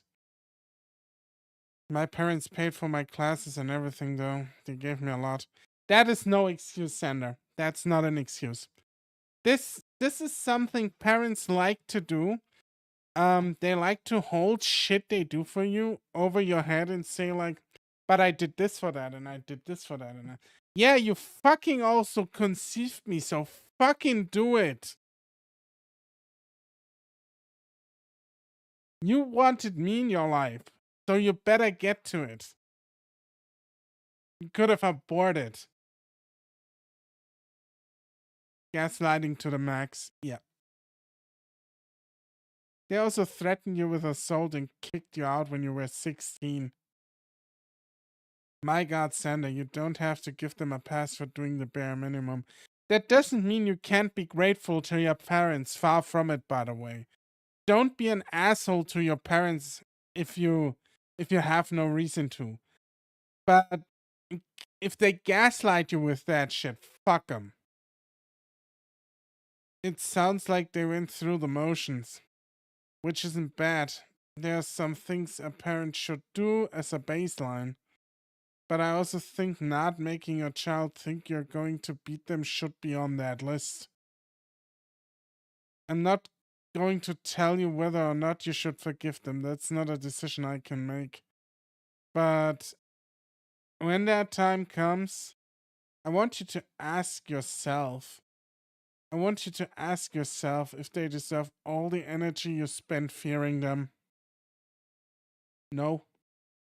He laughs. Well, I'm glad that's figured out. Therapy over. But really, they can claim their love for you, but that doesn't really cancel out their actions, right? It's not healthy to live with that mindset. Down here, people get hurt all the time. Bones breaking, cartilage tears, open wounds. Those can be repaired. But your parents, they hurt you, Zander. They've hurt you in a way that medicine can't fix. He pauses after saying that, looking straight into me. For some reason, tears reach my eyes. Yeah, they hurt me. I have to understand that. I have to stop making excuses for them. Yeah, and you have to confront them on that. And you have to be ready that this confrontation is going to be very bad and very, very, very not good. Drayden just looks at me. Please don't. I don't want to see me cry.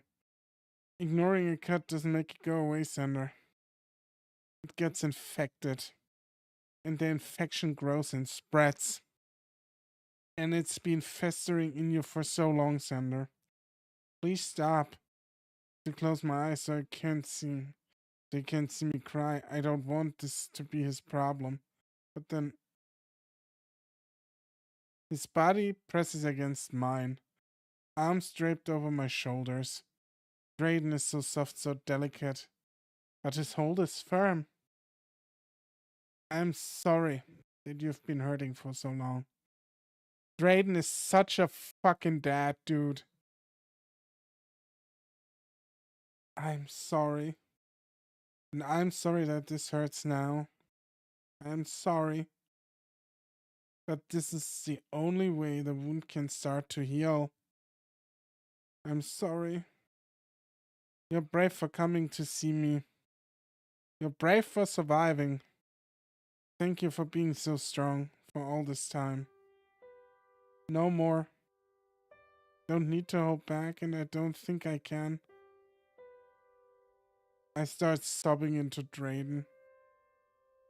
All this ugliness, all this hate, forced out of my body. My heart doesn't deserve the weight. It can't carry it. I don't deserve to carry it. That is cathartic.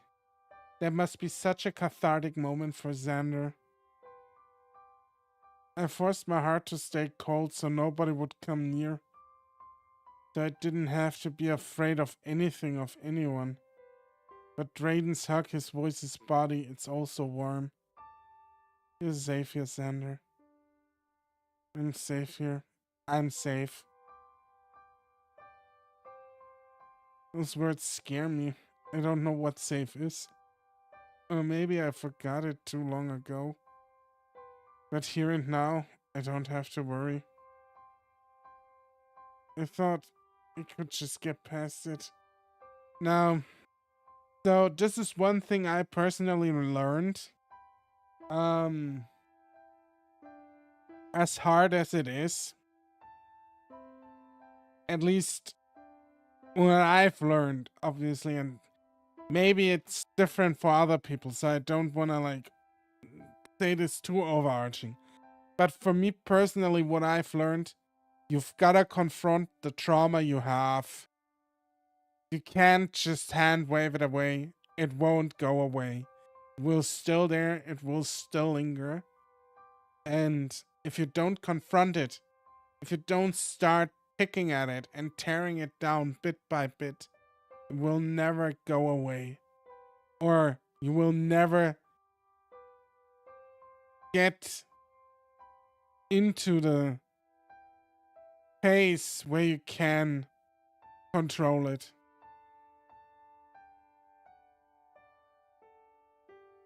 You also tried to bench 175 when you were injured, and look how that turned out. It's scary, I know it is. A lot of men are too scared to face it. Drayden lets out a slow sigh. Tuck stays staying firm. I'm so proud of you for coming to see me. and for being so open. It hurts to pour your heart out like this. The two of us stay for a while. My subs peter out, muffled into his jacket. Do you need some space? I can. He pulls away, I hold him closer. Just a little longer, if that's okay. Of course it is, Zander.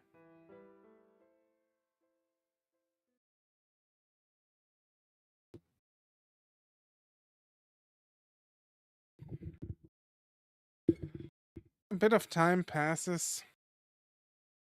Some more encouraging words.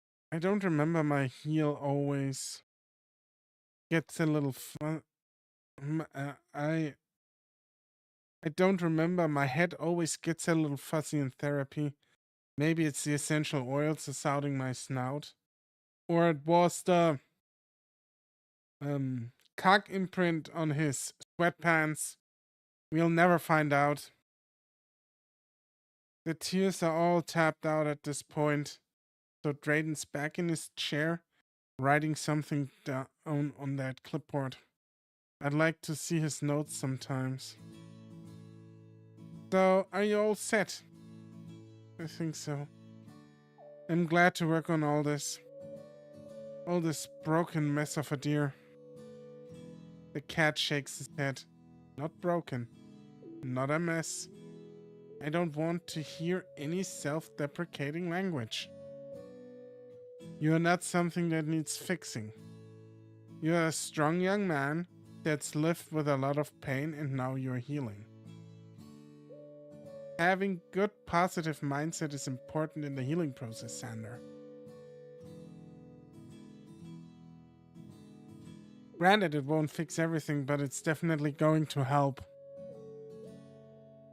And as for your freezing up issue, we can talk more on that in our next session. Though it is interesting. Redline mentioned that you stood up for him before his fight. And you didn't even flinch. Yeah. That's right, with Cole. I guess it's easier when I'm defending someone I care about. Drayden gives me a gentle smile. That's very honorable. Let's see if we can get you to care about yourself that much too. If there's anything else you'd like to talk about today? I should maybe explore that a little more. Actually, yeah. A few weeks back, me and Redline were hanging out. He was getting really talkative and anxious, so I don't know why I'm dancing around the subject. It's not like we fucked or anything. I just pet him on the head like a dog. Drayden looks confused but happy. Oh, is that a problem? No, it's not, I think. It's just confusing. I did it just off instinct. And I've never had an instinct to do that before. It sounds like you two have gotten a little closer since then. They almost let you never get away with the self-deprecating humor because they have more faith in you than you have in yourself sometimes. Yeah, that is true as well. I needed this too. This game is very wholesome, even in its darker moments. There's a lot to take away here. A lot. And it's a lot of positivity, actually. Despite it being heavier. It sounds like you two have gotten a little closer since then. I guess that's true. Just I don't like seeing other people be mean to him. I don't have a clear picture of what he's going to, but I know he's not doing well. Alright, I can't hold it any longer and I'm sorry. I really need to go somewhere. I'll be right back.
Alright, I'm back. Man, I had to piss like a fucking racehorse. Thanks.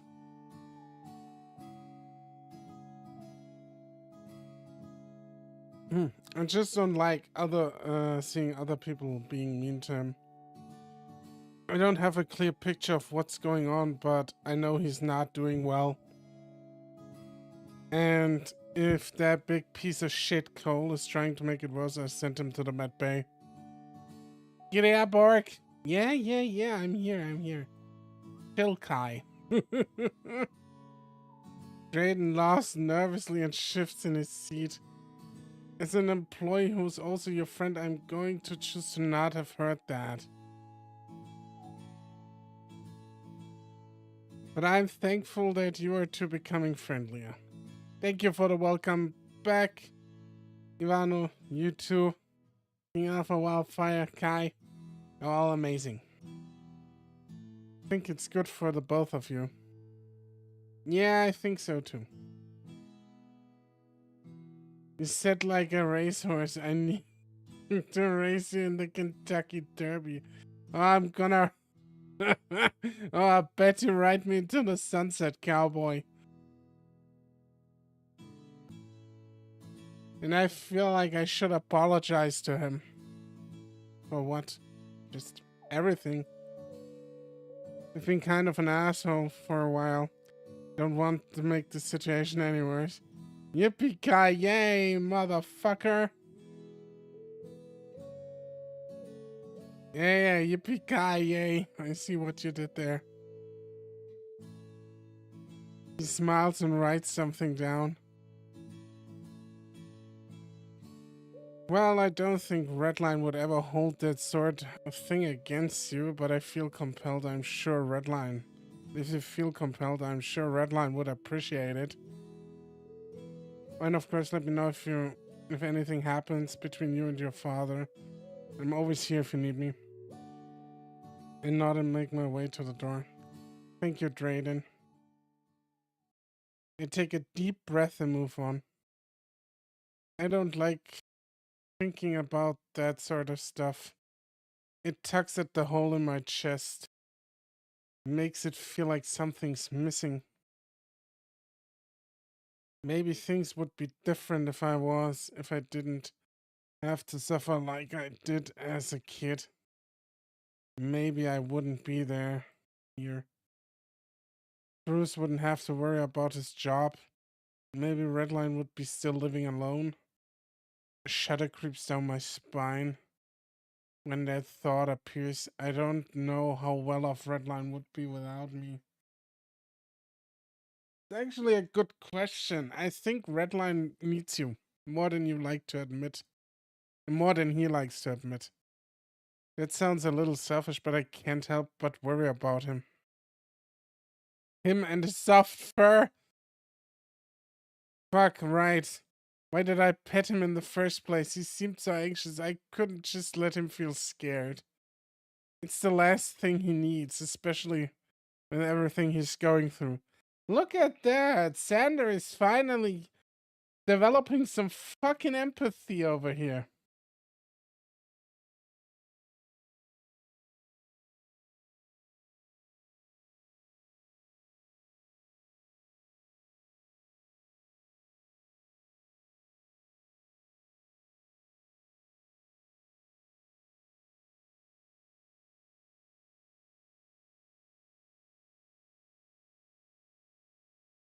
Yeah, that's it.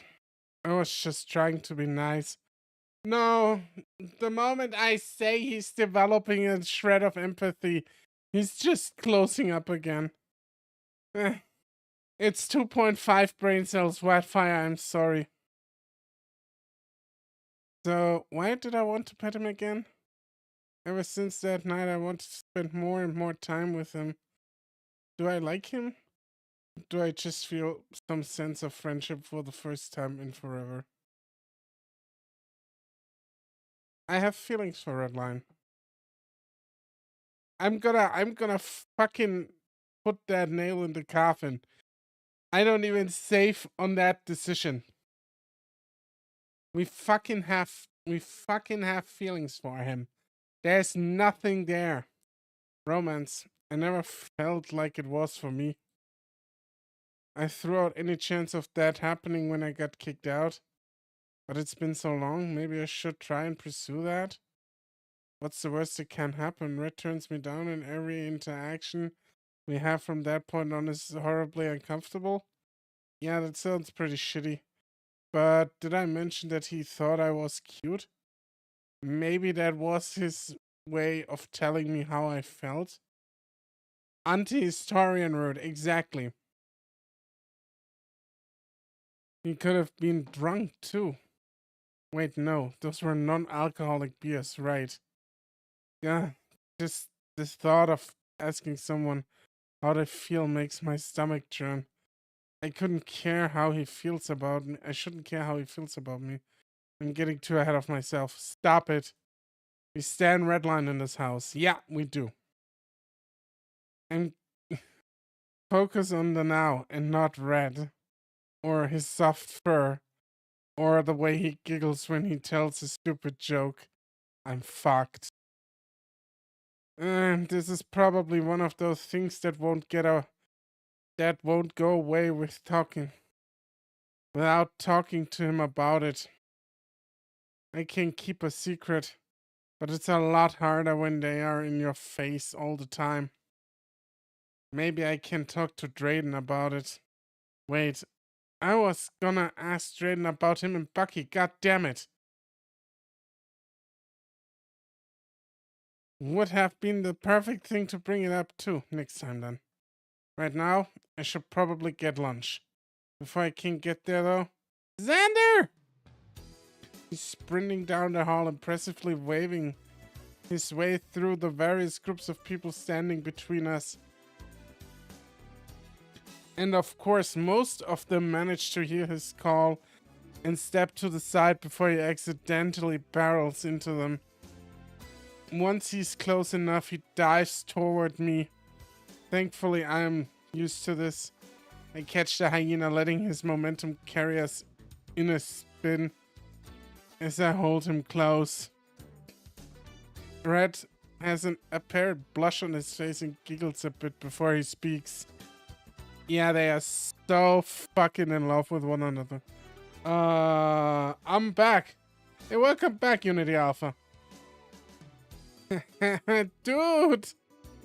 I just got an email that says I need to be in attendance at lunch today. Is that a good thing? Yeah, usually.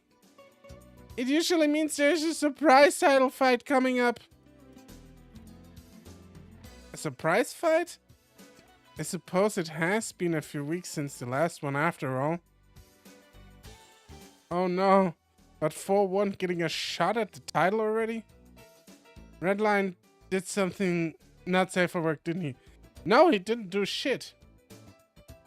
He just hugged Zander, and that's it. That's not safe for work. I didn't think it was matchmaking day yet. It's not. I mean, not for another week or something. Wouldn't they rather do it then? Not if it's a sudden replacement. Like how with my last fight I got swapped in at last minute. Yeah, he existed. The workplace is compromised by his existence. That's true. Well, whatever it is, it sounds pretty exciting. Red already tugging my arms as if he's trying to sprint to the cafeteria. I managed to keep up. We both managed to find a seat pretty quickly. Red tore through the lines in an effort to get seated faster. You know that it won't matter how fast we eat. They'll announce it at the same time regardless.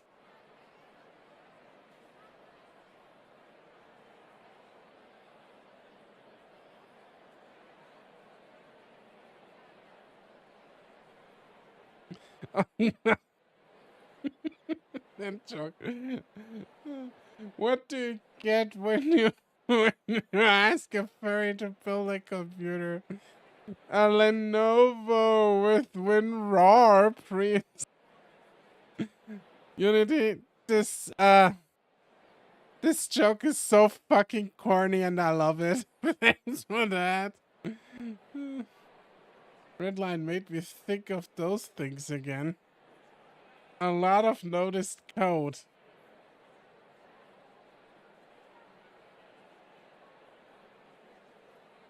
You know that it won't matter how fast we eat, they'll announce it at the same time regardless. The yin looks at me with a mouthful of food and swallows. Maybe they'll see how fast I'm eating and announce it sooner. He answers quickly, opting to shove more food in his face. What do you call it? This is a subwoofer.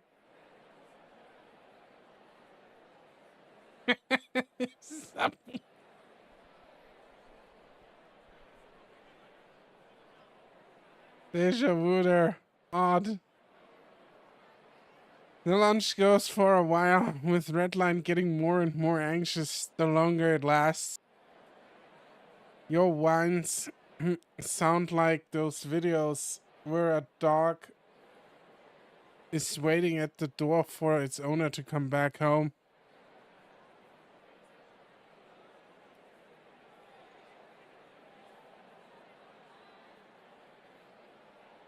Got caught smuggling a gun to the furry convention. Security guard notices both. Oh, what's that? Let me pat that fursuit down, boy. It's our anxious whine. It's been passed down through our family for generations. Do you have any other sounds? Proceeds to sample a few other whines. Those are all exact the same, but with different lengths. Yeah, the length of the wine indicates the intent behind it. See, it's actually really interesting. I did some research on how sounds have evolved through. Oh, goodness. He looks like he's about to explode. Good afternoon, everyone. I hope you've been enjoying your lunch.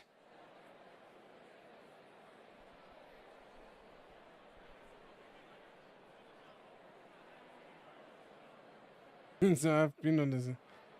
I bought him 2 tickets to Zootopia. I have a few very special announcements to make. You finally getting married? I'm already. I'm trying to have a baby. How far are you? Geesh. He's dying out there. Now I'm done over here. Just read the damn fucking card. Few people, theater included, turned to the source of the sound. Never heard Redline sound that aggressive. There was even a growl in his voice. The rabbit clears his throat and continues. Would the following 12 fighters please come and step here in front of me? Yeah, sure. Go ahead, drop some dark humor. We like our cynical and dark humor too. Black humor is good. Thoughts for it, yeah, sure. He proceeds to lift off a few names of people I don't recognize. Each name is accompanied by a resounding single cheer from the audience.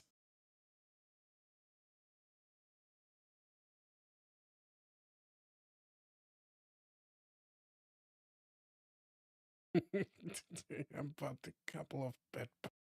Got married in spring. And last but not least, Redline Greyfang. I've never seen Red move this fast. He's up at the steps like a streak of lightning and lines up next to the rest of the fighters. Due to the excellent performance of these 12 fighters, FANG is excited to offer everyone standing up here a promotion. Tier 1 fighters are now Tier 2, and Tier 2 fighters are now Tier 3. The crowds already erupted into cheers, applauding their friends and colleagues. I do notice a few people that are very clearly not happy with 1 or 2 stomping out of the cafeteria.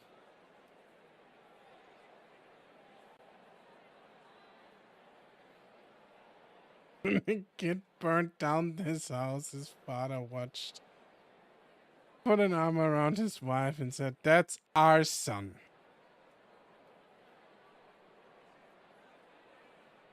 Redline, are you okay? I think he is very okay. Until he realizes he won't share a room with Zander anymore. But the smile on Redline's face is too perfect. He doesn't know where to look. So his head just keeps darting to the crowd, then to me, then to the fighters next to him, then back to me. His tail swats the guy next to him on accident, but he's too happy to get scared when the big cat growls at him. You 12 will get a new email detailing your contract and room assignment shortly. Please enjoy the rest of your day. I think this is the first time I've seen Theodore leave the lunchroom without being harassed.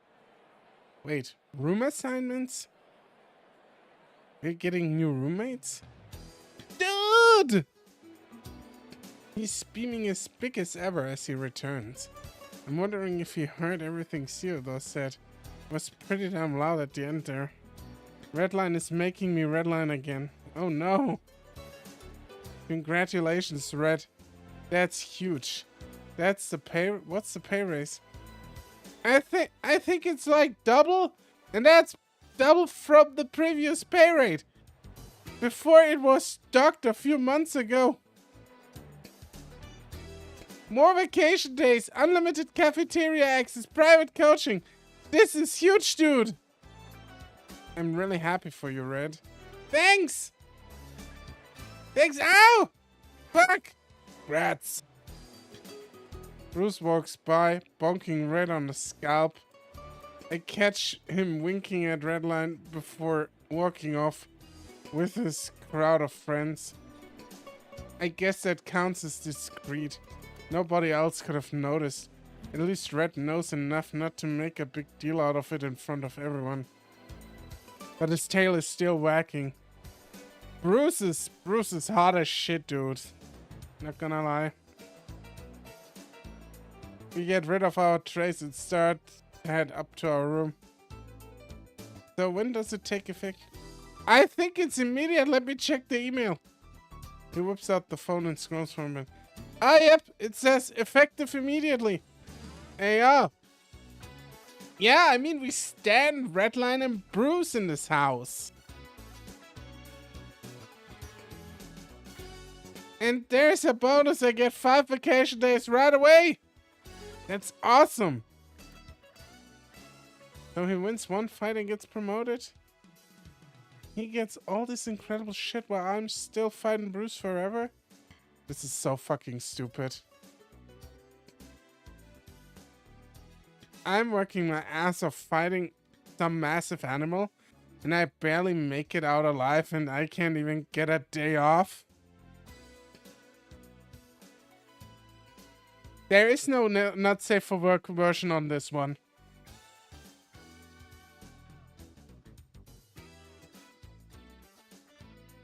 He doesn't deserve this. I deserve it. Yeah, I was just as surprised as you are. But there's no not safe for work version of this one. I swear to God Wait, stop. I'm freaking out. What did Drayden say again? Ground myself? Find something I can grab? I reach over and grab Redline's wrist. It just sort of happens. I wasn't thinking. I don't know. I just need to breathe. I look at him. Hey, you alright? I don't know. Oh!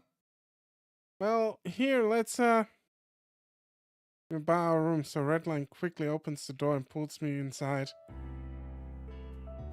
Before I know, we're sitting on our respective beds and Redline has both my hands in his. His thumbs rubbing small, gentle circles on mine. Yeah, breathing really fast. 2.5 brain cells at the moment. And it's almost 1.5 brain cell moment at this point. He regressed. He got a second brain cell when he rejected Bruce's offer. And this is like, but he at least goes with the tactic.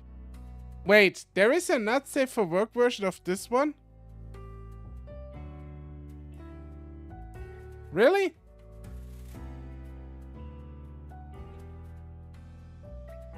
I can't believe that.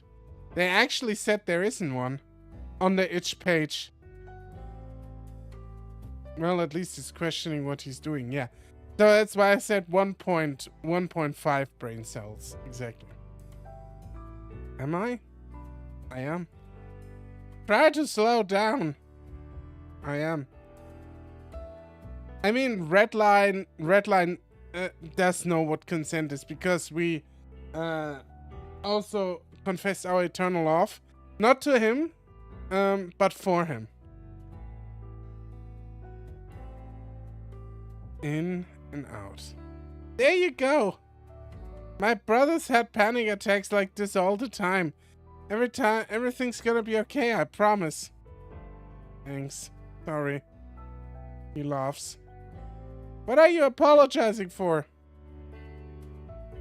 For getting mad at you about your promotion. Is what I should have said. But I don't want him to know I was thinking that. For grabbing you like that. Red rolls his eyes. It's all good, Zander, honest. You startled me for a second, but I'm just glad you're okay. I've played a few visual novel and not safe for work visual novels. Yeah, I mean, I did too, but I didn't know this one had a not safe for work version. Because I'm surprised there is, because the itch.io page explicitly says there is no porn in there. He starts to pull away, but I hold onto his hands. I think he gets the picture. Take all the time you need, man. Well, someone modded it. Okay. So it's not official. Okay. It's not official, but there's mods. It's like Skyrim with porn mods. Okay. Time passes and my head starts to clear. I'm glad I didn't lose my cool at him again. He doesn't deserve that. Not right after he got this kind of news. All better? I think so. One of the many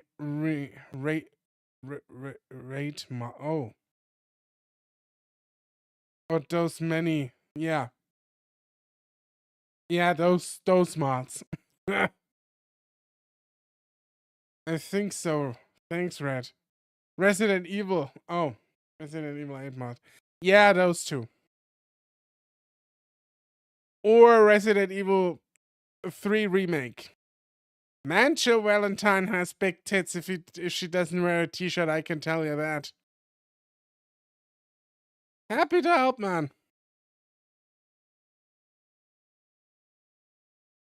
You said you helped your brothers like that. Gives a nervous laugh. For a while it was rough. I think everyone in my family has problems with it, but Black Grad had it especially bad. Yeah, but Heisenberg woof. Oh. They modded him as a furry. Okay, I understand. I didn't even know that was a thing. Don't know, but why? But Dad seemed to have it out for them. They weren't really, masculine or whatever. Soft, but like in a nice way, Why do you apologize? What are you even apologizing for? There's a Sims mod that removes the blur. I mean, there's all kinds of mods, naughty mods for video games. So I'm not surprised in the slightest. Dad always gave them shit, calling them sissies or sensitive, that sort of thing. He never really cared what they got up to unless it was something he hated. That would be one impressive mod if they drew new CGs and wrote whole scenes and dialogue to go with the not safe for work scene. Oh yeah, definitely. Because that shit is not easy. Would rather date Duke Nukem. Would you rather? Would rather date Duke Nukem or Doom Guy. I'm not sure if I would date the Duke, but Doom Guy, yeah, I can. Yeah, he can break me in half. I think Duke Nukem is way too hetero.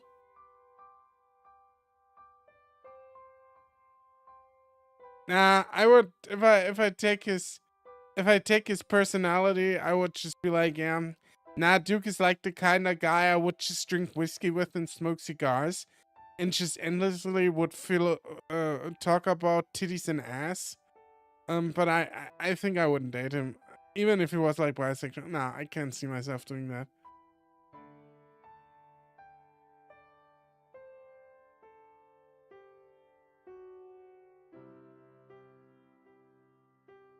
Duke Nukem had those ads and said if you don't play it, you're gay.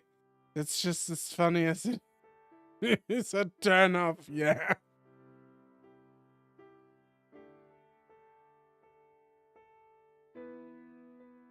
But see, one of my Duke Nukem was one of the video games I've played really early in my life, and I still turned out kind of gay, you know. So, what does it say about the Duke? What does it say about him?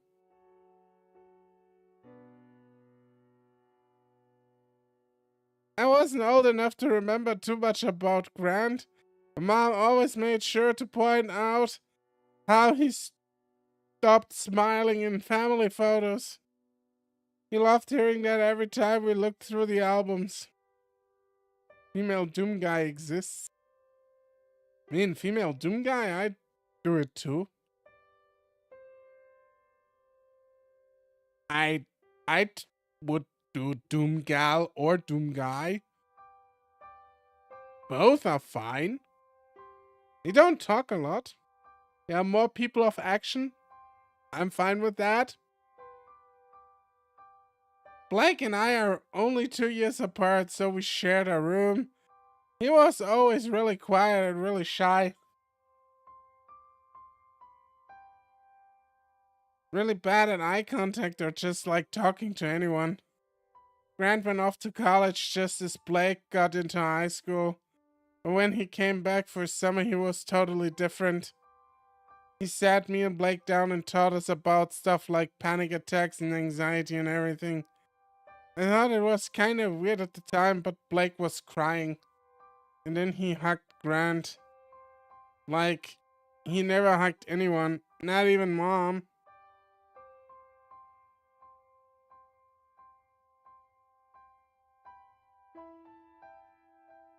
Anyways, after that, whenever Blake started freaking out, it was there to help. Not help, make it worse. But yeah, Blake and I really got close for a while. Then he went off to college, and none of us really heard from him after. Grant too. They are both do their own thing now. They are probably better off for it. I think they hate that, and I don't really blame them for it.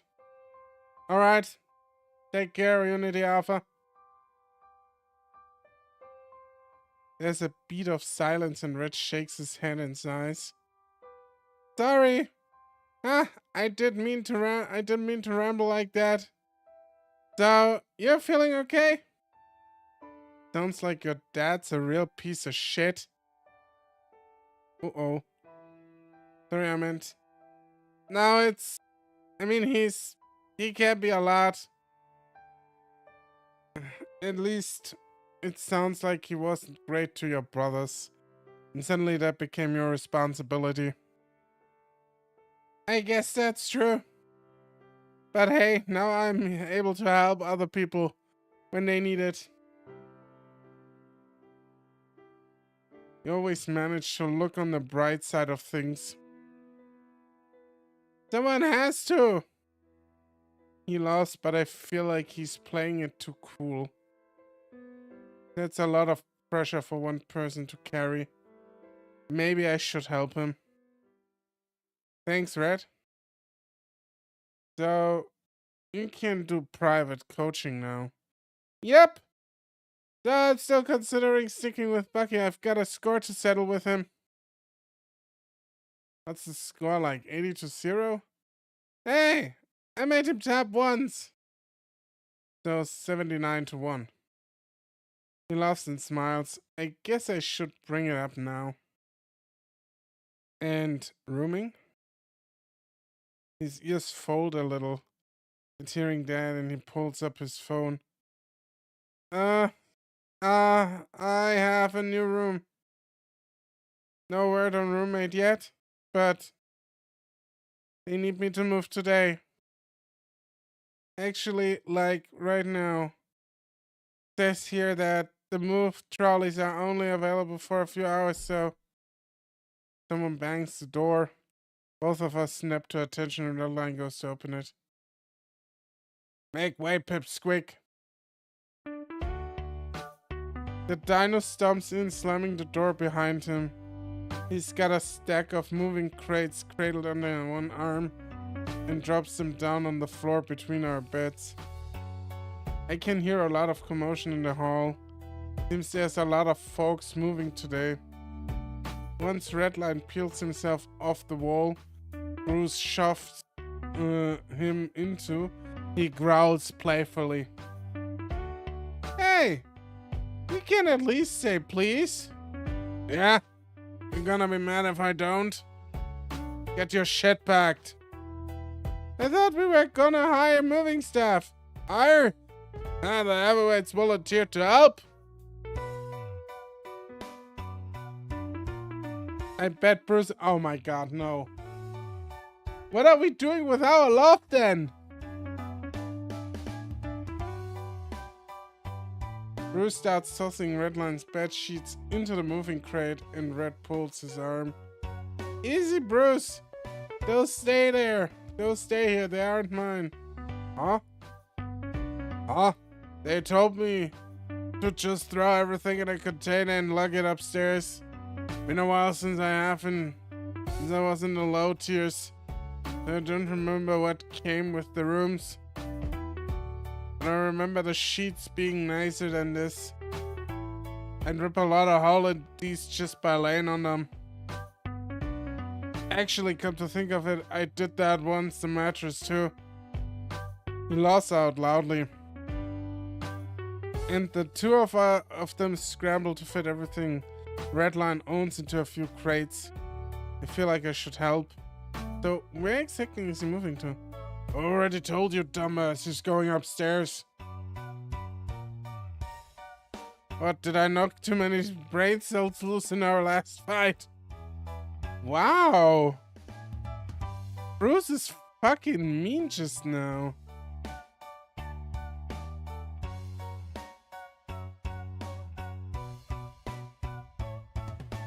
He's talking loud but shows no animosity on his face. I guess he's trying to keep up appearances since the hallway is full of people. He actually mouthed the words sorry at me. Yeah, okay. I haven't seen the place. Maybe we can go and see it together. Some sort of emotion wells up inside me. Why would I want to see a goal I'll never be able to attain? Shake off and smile. Sounds like fun. Do you need help packing up? Yeah. Like your wimpy little arms are really gonna cram the shit in these boxes. Bruce finishes neatly folding up one of Redline's blankets and places it inside another crate. I have no responsibility to help, but I might as well. Somehow we managed to get most of Redline's things crammed up into the boxes. Save for his box fan, fight stick and laundry hamper filled with clothes. 4 crates stack high in Bruce's arms. With a Redline lugging a duffel bag full of assorted goods out the door. Need any help? Bruce laughs as he opens the door. Yeah, we need help crying like a bitch. I'll give you a call. Haha, there's other people there. Here, take the shortcut. We make our way into the side staircase, going up the stairs this time. 1, 2, 3 flights up. We find a door that looks similar to the one on our level, except... Hey, San, grab the door. There's a fingerprint lock. Ah, shit, I can't. I think it should work for me. Presses the thumb, and sure enough, it beeps and unlocks. The tier 2 hallway is wider than ours and the rooms are spaced further apart, so they must be bigger. Of course they fucking are, it's tier 2, baby. Oh man, the hallway is huge. It's like being at a hotel. You ever sprint down one of those bad boys? Here, watch! Damn, at this point, from an outside perspective, I think they are freaking Bruce and Zander. They hate fuck. They hate fuck so hard. Bruce and Zander. They like the room would be just full of hate cum. Of hate fuck cum. Like, I do think Bruce and Zander are made for each other. But also Redline and Zander are made for each other. It's this weird dichotomy where I don't, or where I feel like, apart from like Theodore and the Commissioner, which were like really weird choices, but I do feel like all choices would be valid for a love interest. Because they all kinda fit into another puzzle piece that is, or into another slot that is the puzzle piece Zander. Nope. Bruce manages to plug his claw behind Red's shirt. The little guy doesn't even get a chance to try. All but woesome. The room's down the end of the hall. Think. We count the number of rooms all the way down to the opposite end. But I've gotten faster here if you let me run. I'm not picking up any shit you drop. Still an empty hallway, but Bruce is trying to keep up appearances in case anyone overhears. The Commissioner route would be wild. Yeah, we need to go back and try this once we finish the game. I really need to see that shit. What happens? If that's even a route. Then I would regress so hard. Yeah, probably.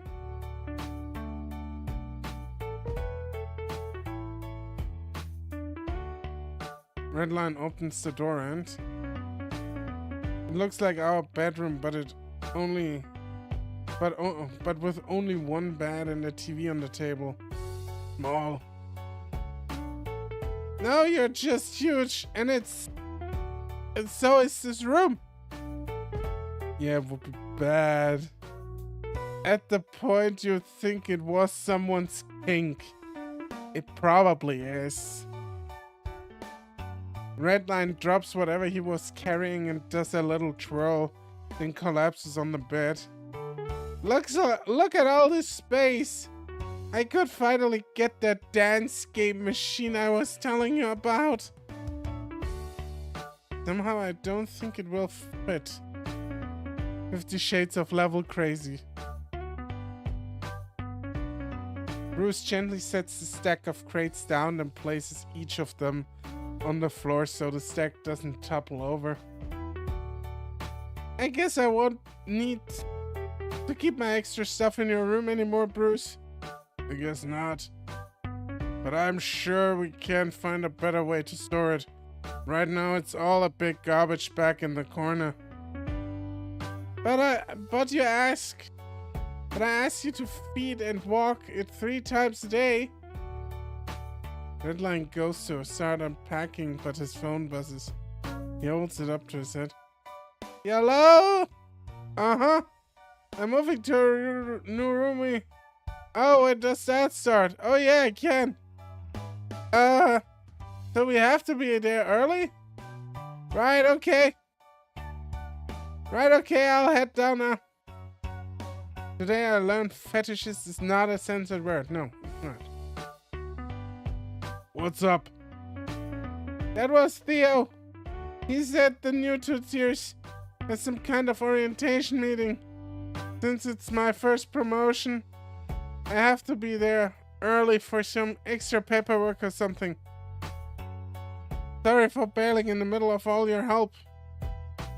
It's fine, I think we're... fine, I think we're about wrapped up. But the crates have to be back by tonight, so... Here. Red lifts up the crate and flips it, dumping the carefully folded contents onto the floor. Bruce laughs and does the same, clearing the containers in exchange for a huge mess on the ground. There you go, seems much more your style. What does that mean? Means you're a mess. The 3 of us move into the hall, all walking the same way. Hey, too, Zander. I like to think I'm a clean young man. I wouldn't say the FANG whore is clean, but yeah. As far as hyenas go, sure.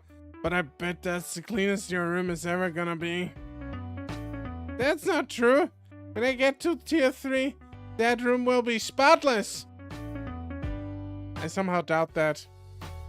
Right, and then you'll move in. Okay, easy, haha.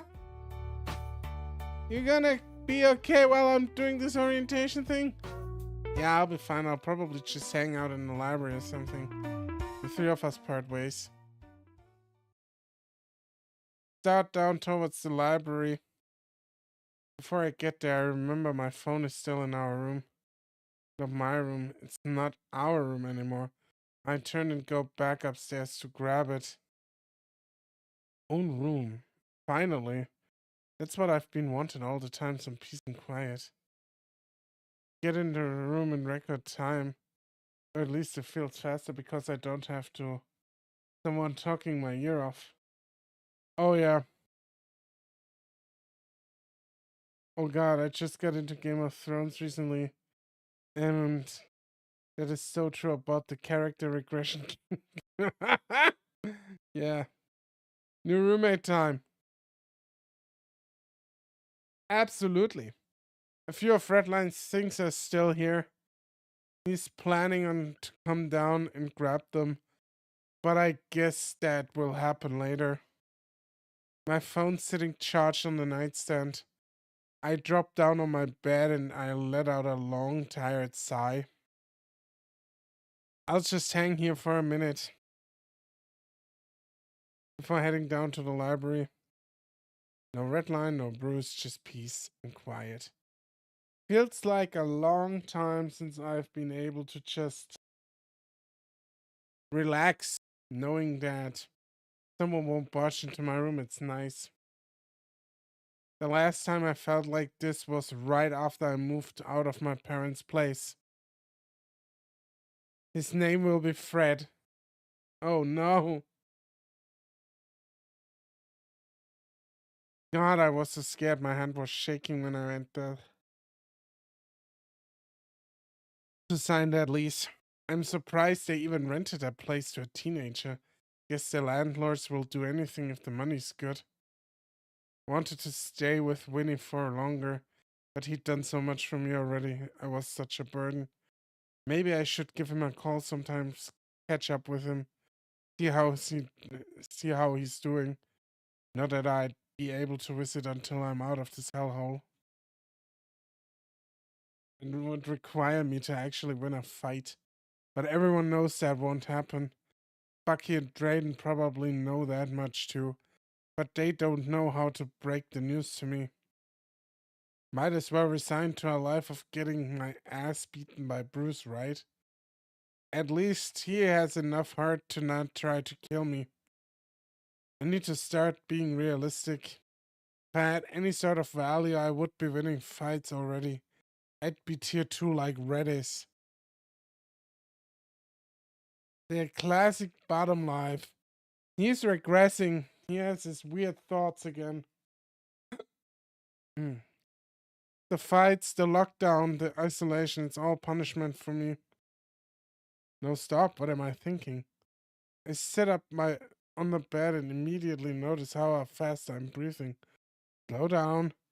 Breathe. The panic attack should never stop, does it? No. It's a constant fight, boy. Just being alone with my thoughts for 5 minutes really do that much damage to my psyche? Yeah. I would recommend some antidepressants, but I don't know how much. Like an entire package a day for this guy? God, I'm fucking pathetic. Just chill the fuck out.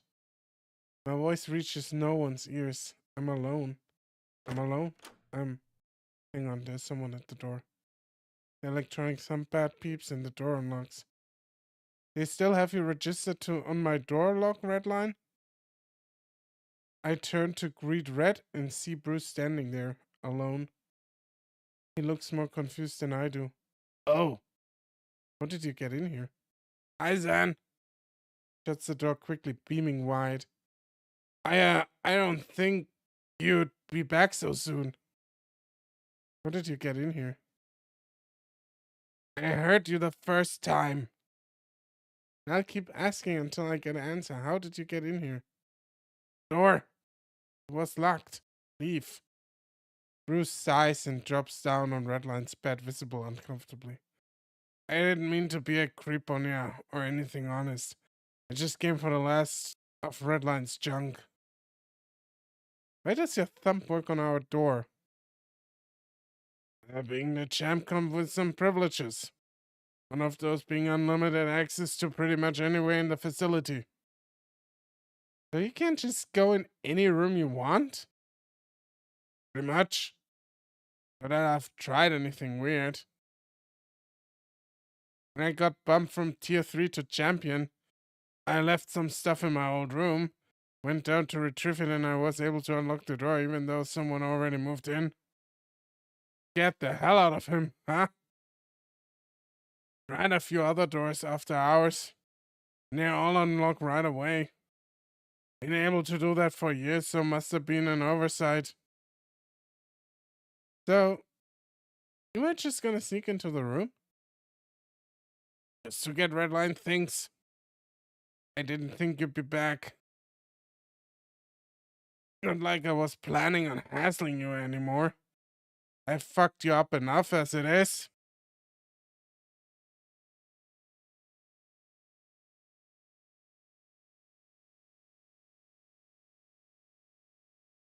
Bruce's stare of the party. Fun.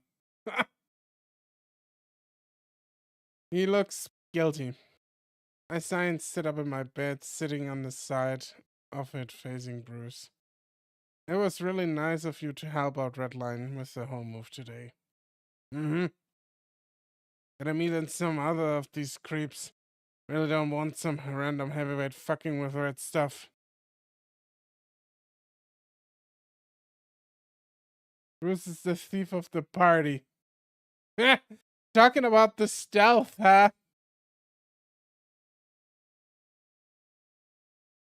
Still can't believe FANG wouldn't just hire movers or something.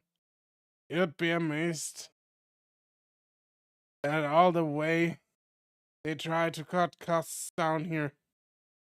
I was the only one that actually volunteered to help move shit. It was mandatory for everyone else. I'm sure Red appreciates it. Do you need any help moving the rest of it? I need 3 hands, and I really don't want to make the 3rd trip, so sure.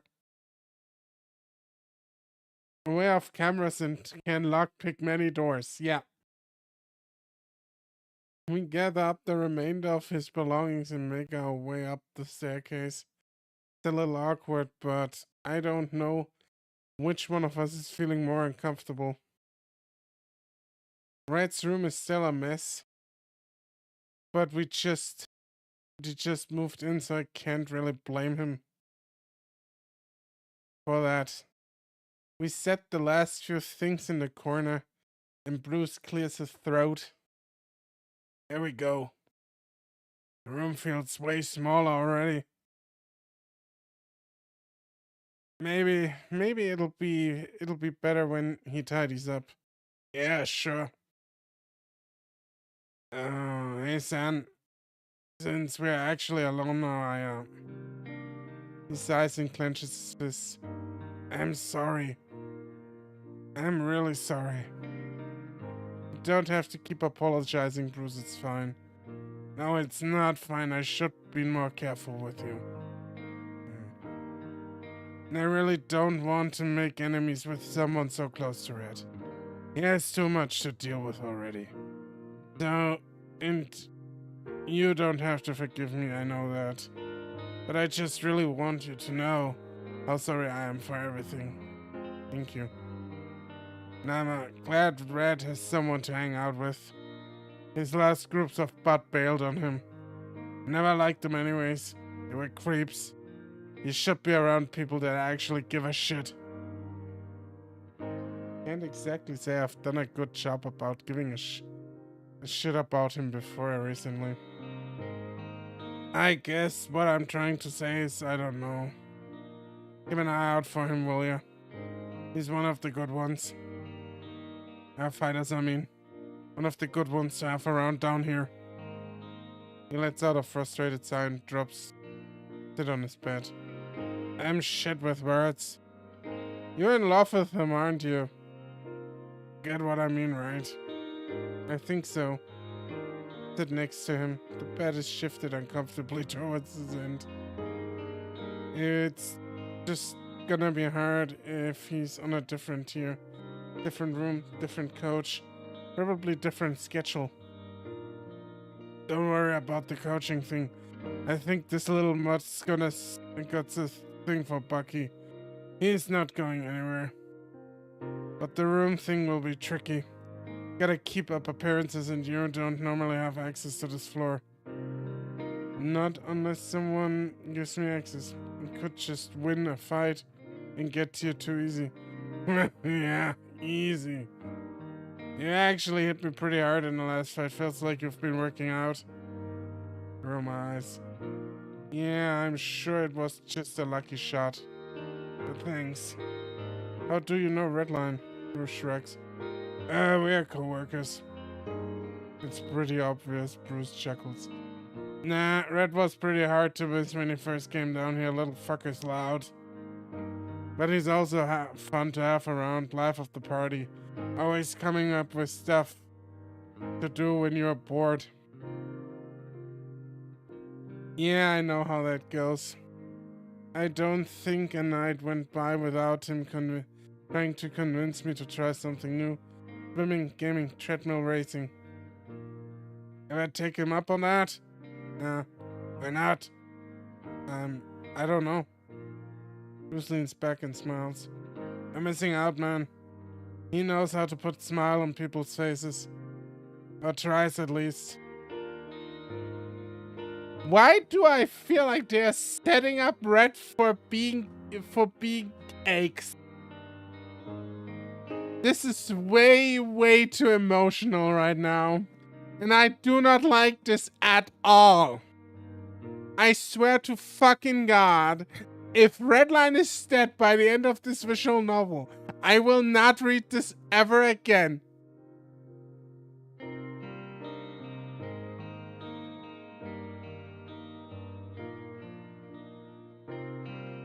Oh yeah, it's totally about to getting fridge. And can't help but to imagine if there were roots, Red and Bruce usually get together and so do Bucky and Drayden, if you don't interrupt. Yeah, I don't know if there are really roots in this visual novel. He deserves better than that, man, better than all this. There's a beat of silence and Bruce continues. Anyways, first time I see this guy, he starts freaking out, like, in a good way. Happens all the time when I meet fans. He flashes a cocky grin for a second, where I can see sparkles around his head. Bruce is so fucking madly in love with this hyena, holy shit.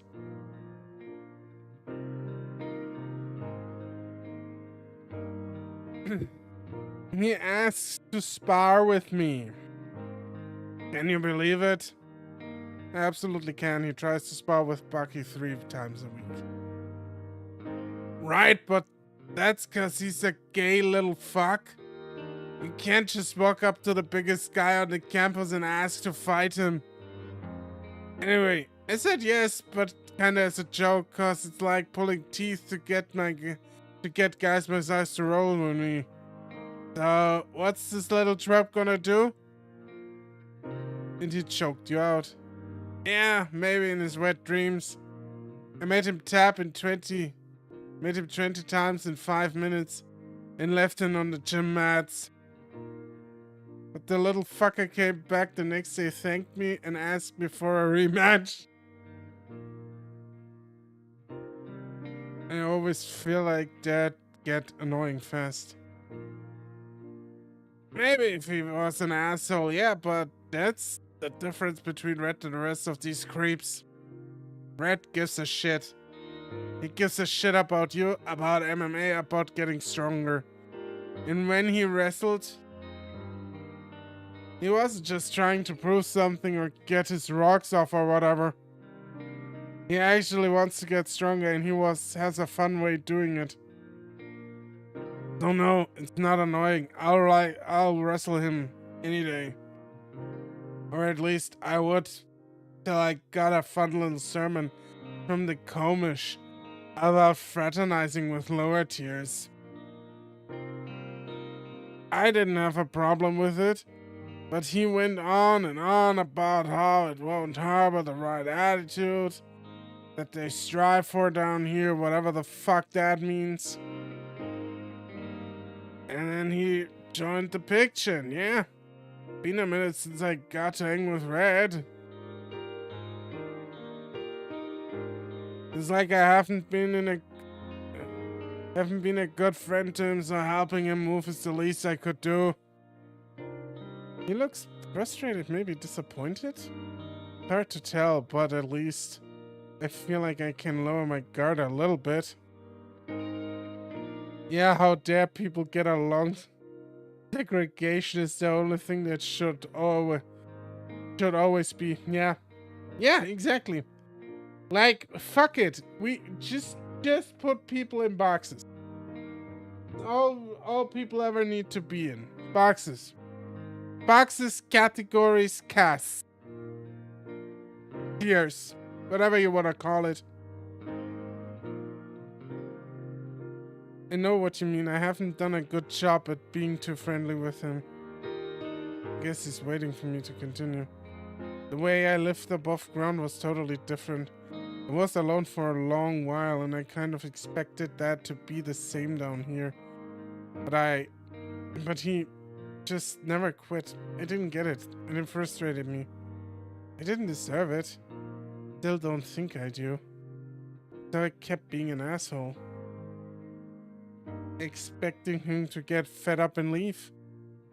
And then I wouldn't have to feel bad that he has to put up with me. Then I could keep being alone, and could find someone else that deserves his good little attitude. Sounds like bullshit. I don't know what you did to think to deserve to be alone, but you're anything like Red. It's probably bullshit. Plus, he wouldn't try to be your friend if you were an asshole. And I'm glad I finally got an explanation. You said a lot of shit when you were loopy from those meds. Meds, alright to trim. And once again, the main character was Redline all along. Yeah, I think so too. I think this is secretly about Redline, just from the perspective of somebody else.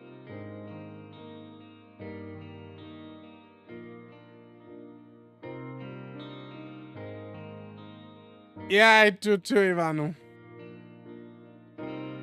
That was you. You carried me back to the room after my trim? I thought that was a dream. Nah, you're light as fuck, and it was a short trip. Why did you do that? Bruce shrugs. Because I needed to. Who else was gonna bother? I probably could have gotten back on my own. And if you didn't? Sorry. Don't start. The last thing I need is another lightweight apologizing for nothing. That'd be a fun win. The title is someone's name, and the MC is someone else. Their love story.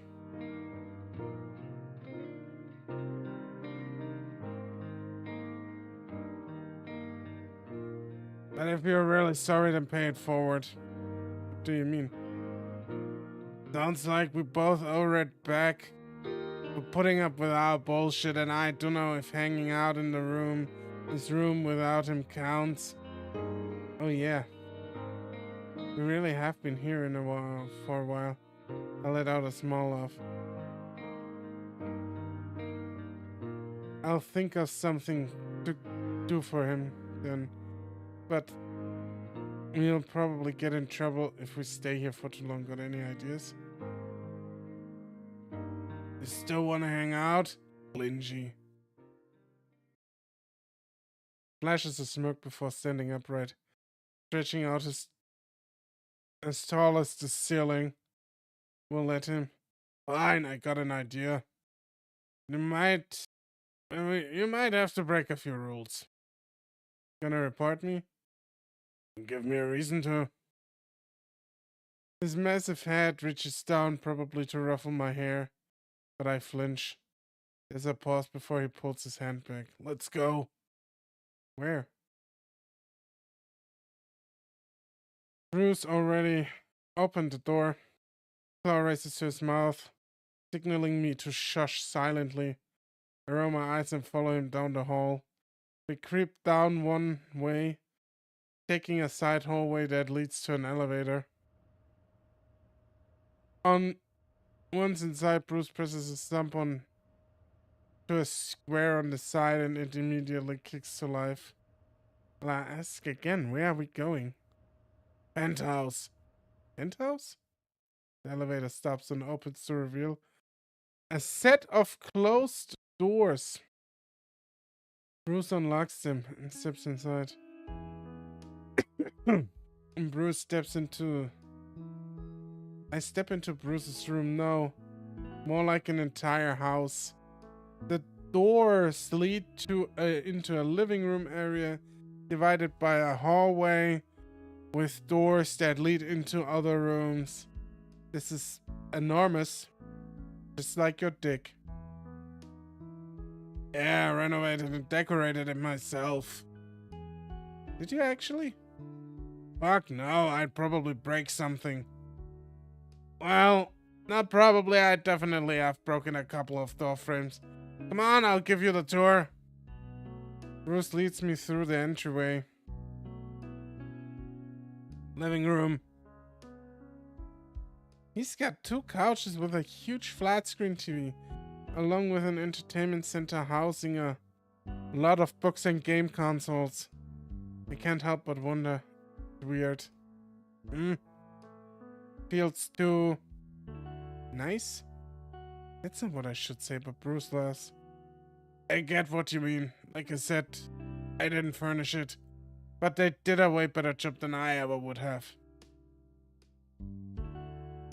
As long as the bed's comfy and the food good, I don't really give a shit. Oh, and the temperature. Yeah, I notice it's kind of muggy in here. That's the humidifier. And I usually keep the thermostat cranked a bit. I can turn it down if you want. Guess that's the dinosaur blood for you. I'd feel rude asking him to change his living situation when he was the one who invited me. Here, one sec.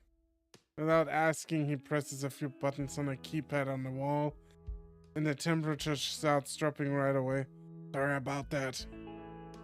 You really don't have to, it's fine, but thanks. He smiles and continues the tour. I think Bruce is also lonely. Imagine like being the champ for so long and like you can't really fraternize with the people you want to fraternize. because some fucking clown at the top says you can't.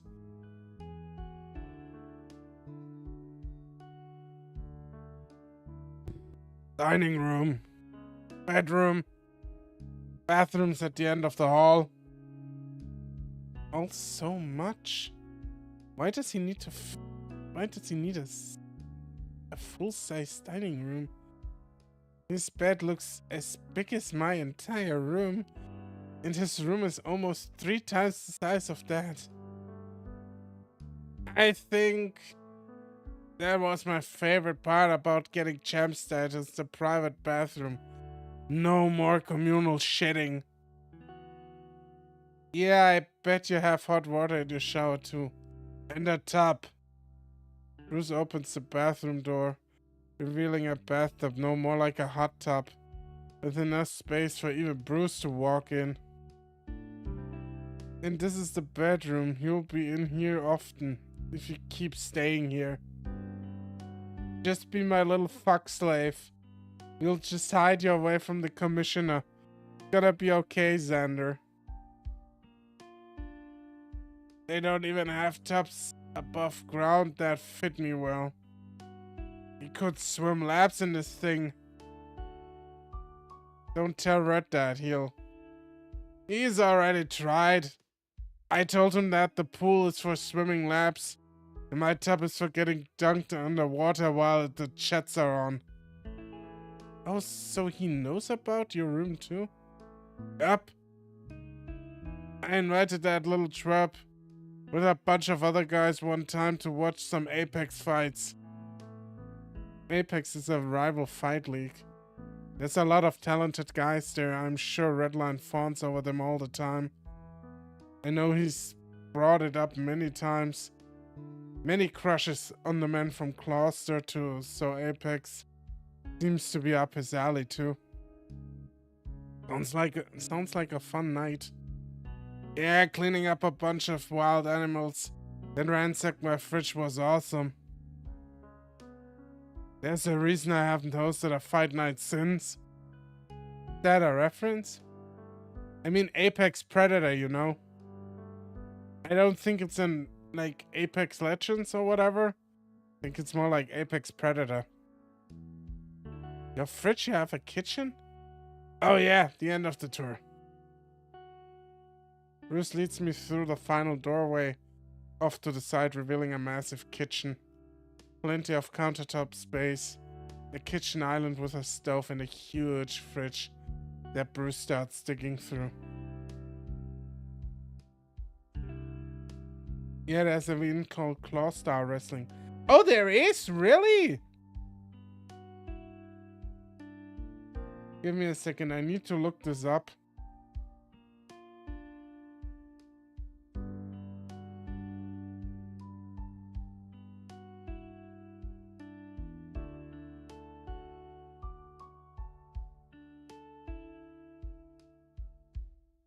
Yeah, but it's unfortunately pornographic.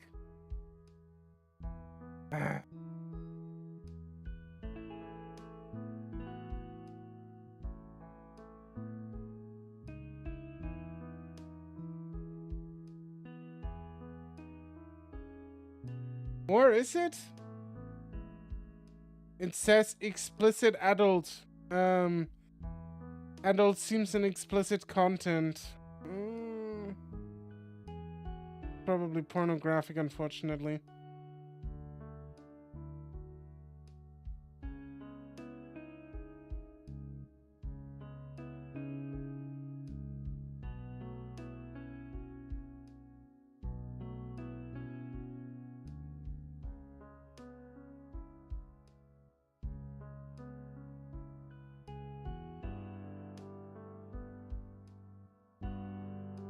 It's pretty NSFW, yeah. Well, no wonder Red finds them hard. Yeah, probably. But there's one line that they should just rewrite. Here in the plot synopsis, it says, Eli must navigate his complicated relationship with his profession, as well as dealing with a 500-pound thorn in his side. They should just say with a 500-pound thorn in his ass. It would probably be a better summary of what to expect, right? Sorry, I suck at hosting. You want something to drink? You have this whole kitchen all to yourself? Up. You don't even have access to the cafeteria all the time. Bruce sighs and closes the fridge door. Well, yeah, from what I've seen, absolutely. Yeah, and I hear the hours are gonna get cut even more, so stay on top of that. Where'd you hear that? Damn's intuition. He takes a swig from a heavily branded beverage featuring FANG's logo as part of a promotional deal. Now I've heard Theo talking about it while I was doing a photo shoot. Great. Bruce slides a similar branded bottle across the counter toward me. Nearly topples over, but I catch it and have a sip. Not bad. So, first they lower the portions, and now they're fucking with the meal hours. That's the part I don't get. Some of these guys have specific diets. Hell, I probably wouldn't be where I am if I couldn't make my own meals. Feels like they're making it harder for us to actually succeed. Hey, the less people succeed, the less money you gotta pay employees. You know, it'd be kind of funny if the NSFW version of the game was from Redline's perspective. Probably a prequel where we all play Redline's exploits. Doing all the sucking off.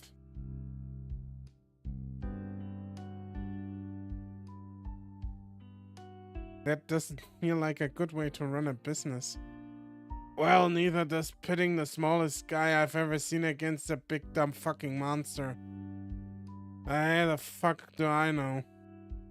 Cutting our vacation days, blocking us off from most of the internet, and now all this. And Red told me they already cut everyone's pay a few months back.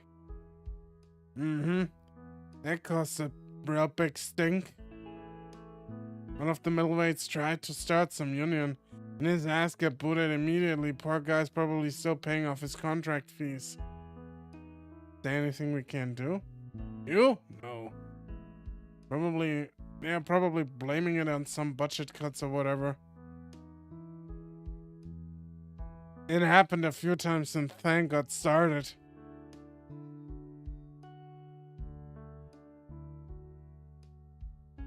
Most CGs have a snout between some huge furry thighs. Isn't that what we are all here for? We just can't show it on YouTube, unfortunately. Just the reality of the company being owned by a rich piece of shit. We both drink our drinks in silence for a bit. I don't know what to say. You probably have a bit of a pull. You think so, huh? I mean, you're the champ. Hell, you got brand deals. Gesture to Bruce's face on the label of the bottle I'm drinking from. He sighs. It's not that easy, then. You think I haven't already tried? Oh, fuck just tells me to stick to my job or I lose it. Lose it? Yeah, my job. Everyone down here is replaceable, Zander. You, Red, Bucky, Cole, me. And I'm not going back topside. Bruce growls as he speaks and drops his empty bottle in the recycling bin.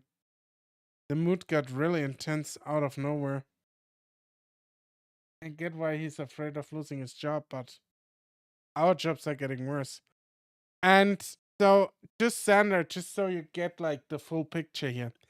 You'd think if Bruce at the top, who is actually a nice guy and just keeps up appearances, is going to be replaced by someone like Cole, for example, you think your jobs are going to get better? I think you're in for a fucking rude awakening. Wow, what an analogy to the current state of the economy. Yeah, that too. Is his job really more important than ours? I mean, it's not more important, but he also has the right to work, you know? I don't think he's the bad guy here. It is really the management pits the workers against one another, like always. That's the true thing that's happening here. Anyway, welcome to Casa the Champion. Got any questions? Sure, why did you show me this? The real bad guy is the system and its leader. Exactly. I just wanted to show off. He flashes a shit-eating grin. Just kidding. Figured you didn't want to be alone in that cramped little tier 1 room all day. Well, it's less cramped now that Redline's out. Until someone else moves in. Hey, maybe they bump that Jesse guy down and you get to stay with him. Maybe they'll throw coal your way. Free up some space in the tier 3s. Yeah, no thanks, I'll move back in with Red then. Gonna share a bed with the little guy? Guess you're pretty small, you could fit both. He sprawls out all over his bed. No, he just might kick me off. I've tripped over his sheets one more time than I can count.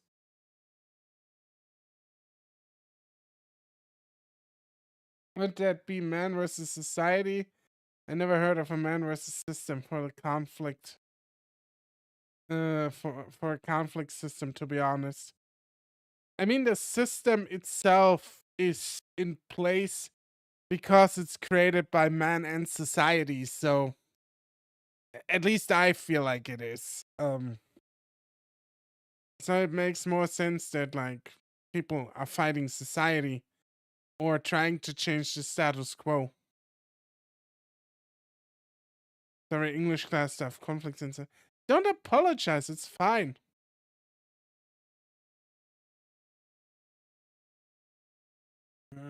Well, worst case scenario, my couch is a pull-up bed, so I think it would be man versus system. I don't know how to respond to that. I think Bruce picks up on how strange it sounds. Not like in a weird way or anything. Keep it in mind. Sure. The air between us starts to get stale, and Bruce says. So, yeah, if you and Red ever need, a break from all this.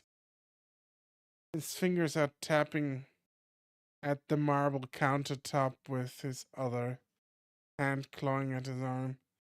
Is he feeling impatient? Probably wants me out of his hair. I should take my leave. I gotcha, thanks. Should probably get going though. Wait. His claws curl up, gripping the side of the table.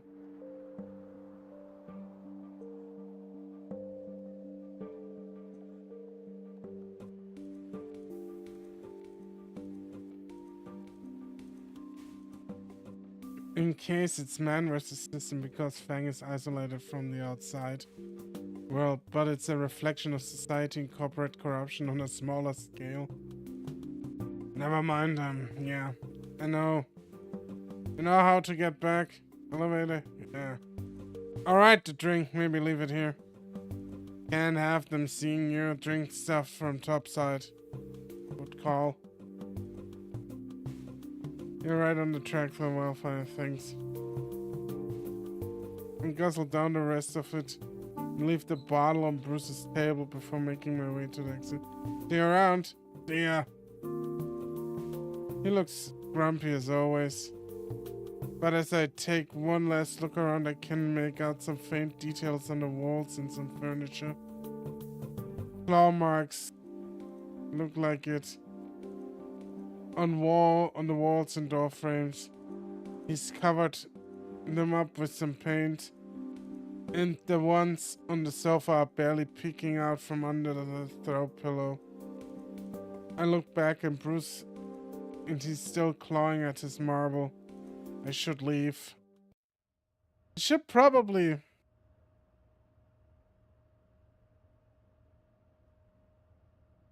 What was Bruce about to say? A love confession, a red base I couldn't tell you. One of the two. I imagine Bruce is either really into red or really into the MC. One of the two. Or maybe he knows a little bit more than he's willing to share with the MC about the FANG League.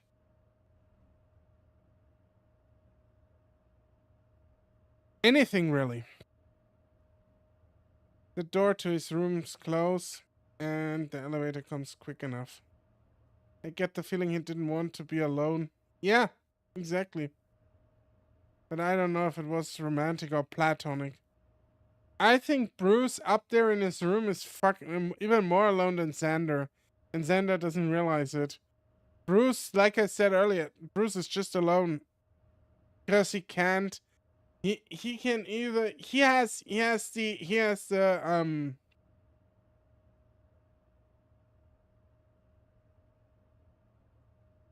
the choice. He can either be seen with top tier guys he doesn't like, or he can stay alone because he's not allowed to talk to the people he likes. So I think he's alone. And maybe he just wants somebody up there with him. And maybe he's romantically interested in someone. Both, yeah. Both. What the fuck was with those claw marks? It felt a little bit too clean in there. He must be hiding something, and Redline's been up there, so they must be close. Redline in danger? No, Red's pretty smart when it comes to that sort of thing. I don't think he'd willingly get close to Bruce if he thought Bruce would hurt him. Think about Cole, my best friend. He also let Cole near him at one point, and Cole wasn't fun. But then again, Bruce hurt me, so it's not fair to Bruce, though. He was just doing what he had to do. I have to get out of my head that Bruce has ulterior motives. He's just being nice. Even if his house is littered with scratch marks.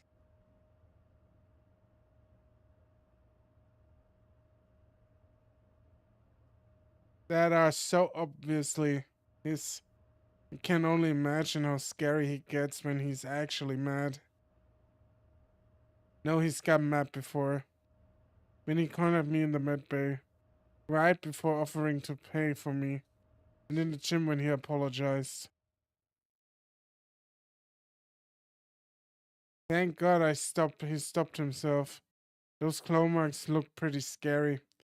I should warn Redline next time I see him. Yeah, I need to get my mind off all of this. Maybe I should swing by the library.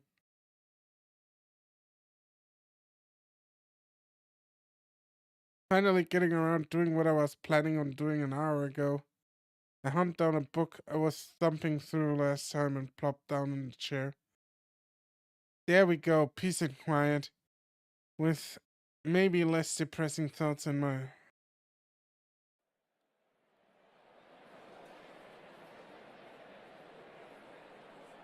Alright.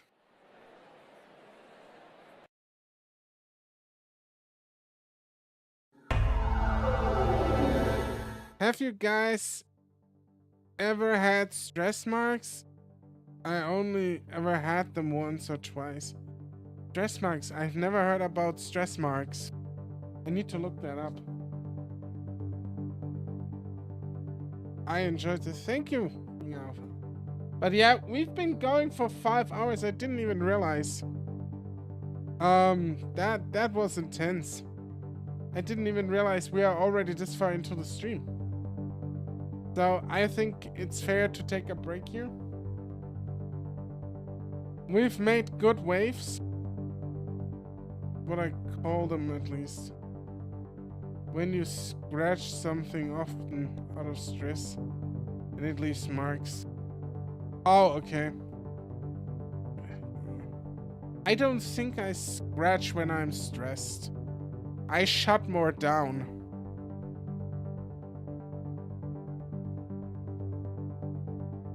Thank you for being here, King Arthur. Thank you for being here, Ivano. And thank you for being here, Wildfire. You three are amazing, always. Alright. Thank you, everyone, for being here. Thank you all for watching.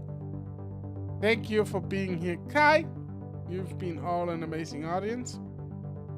And I'll take my leave, and I'll talk to you soon.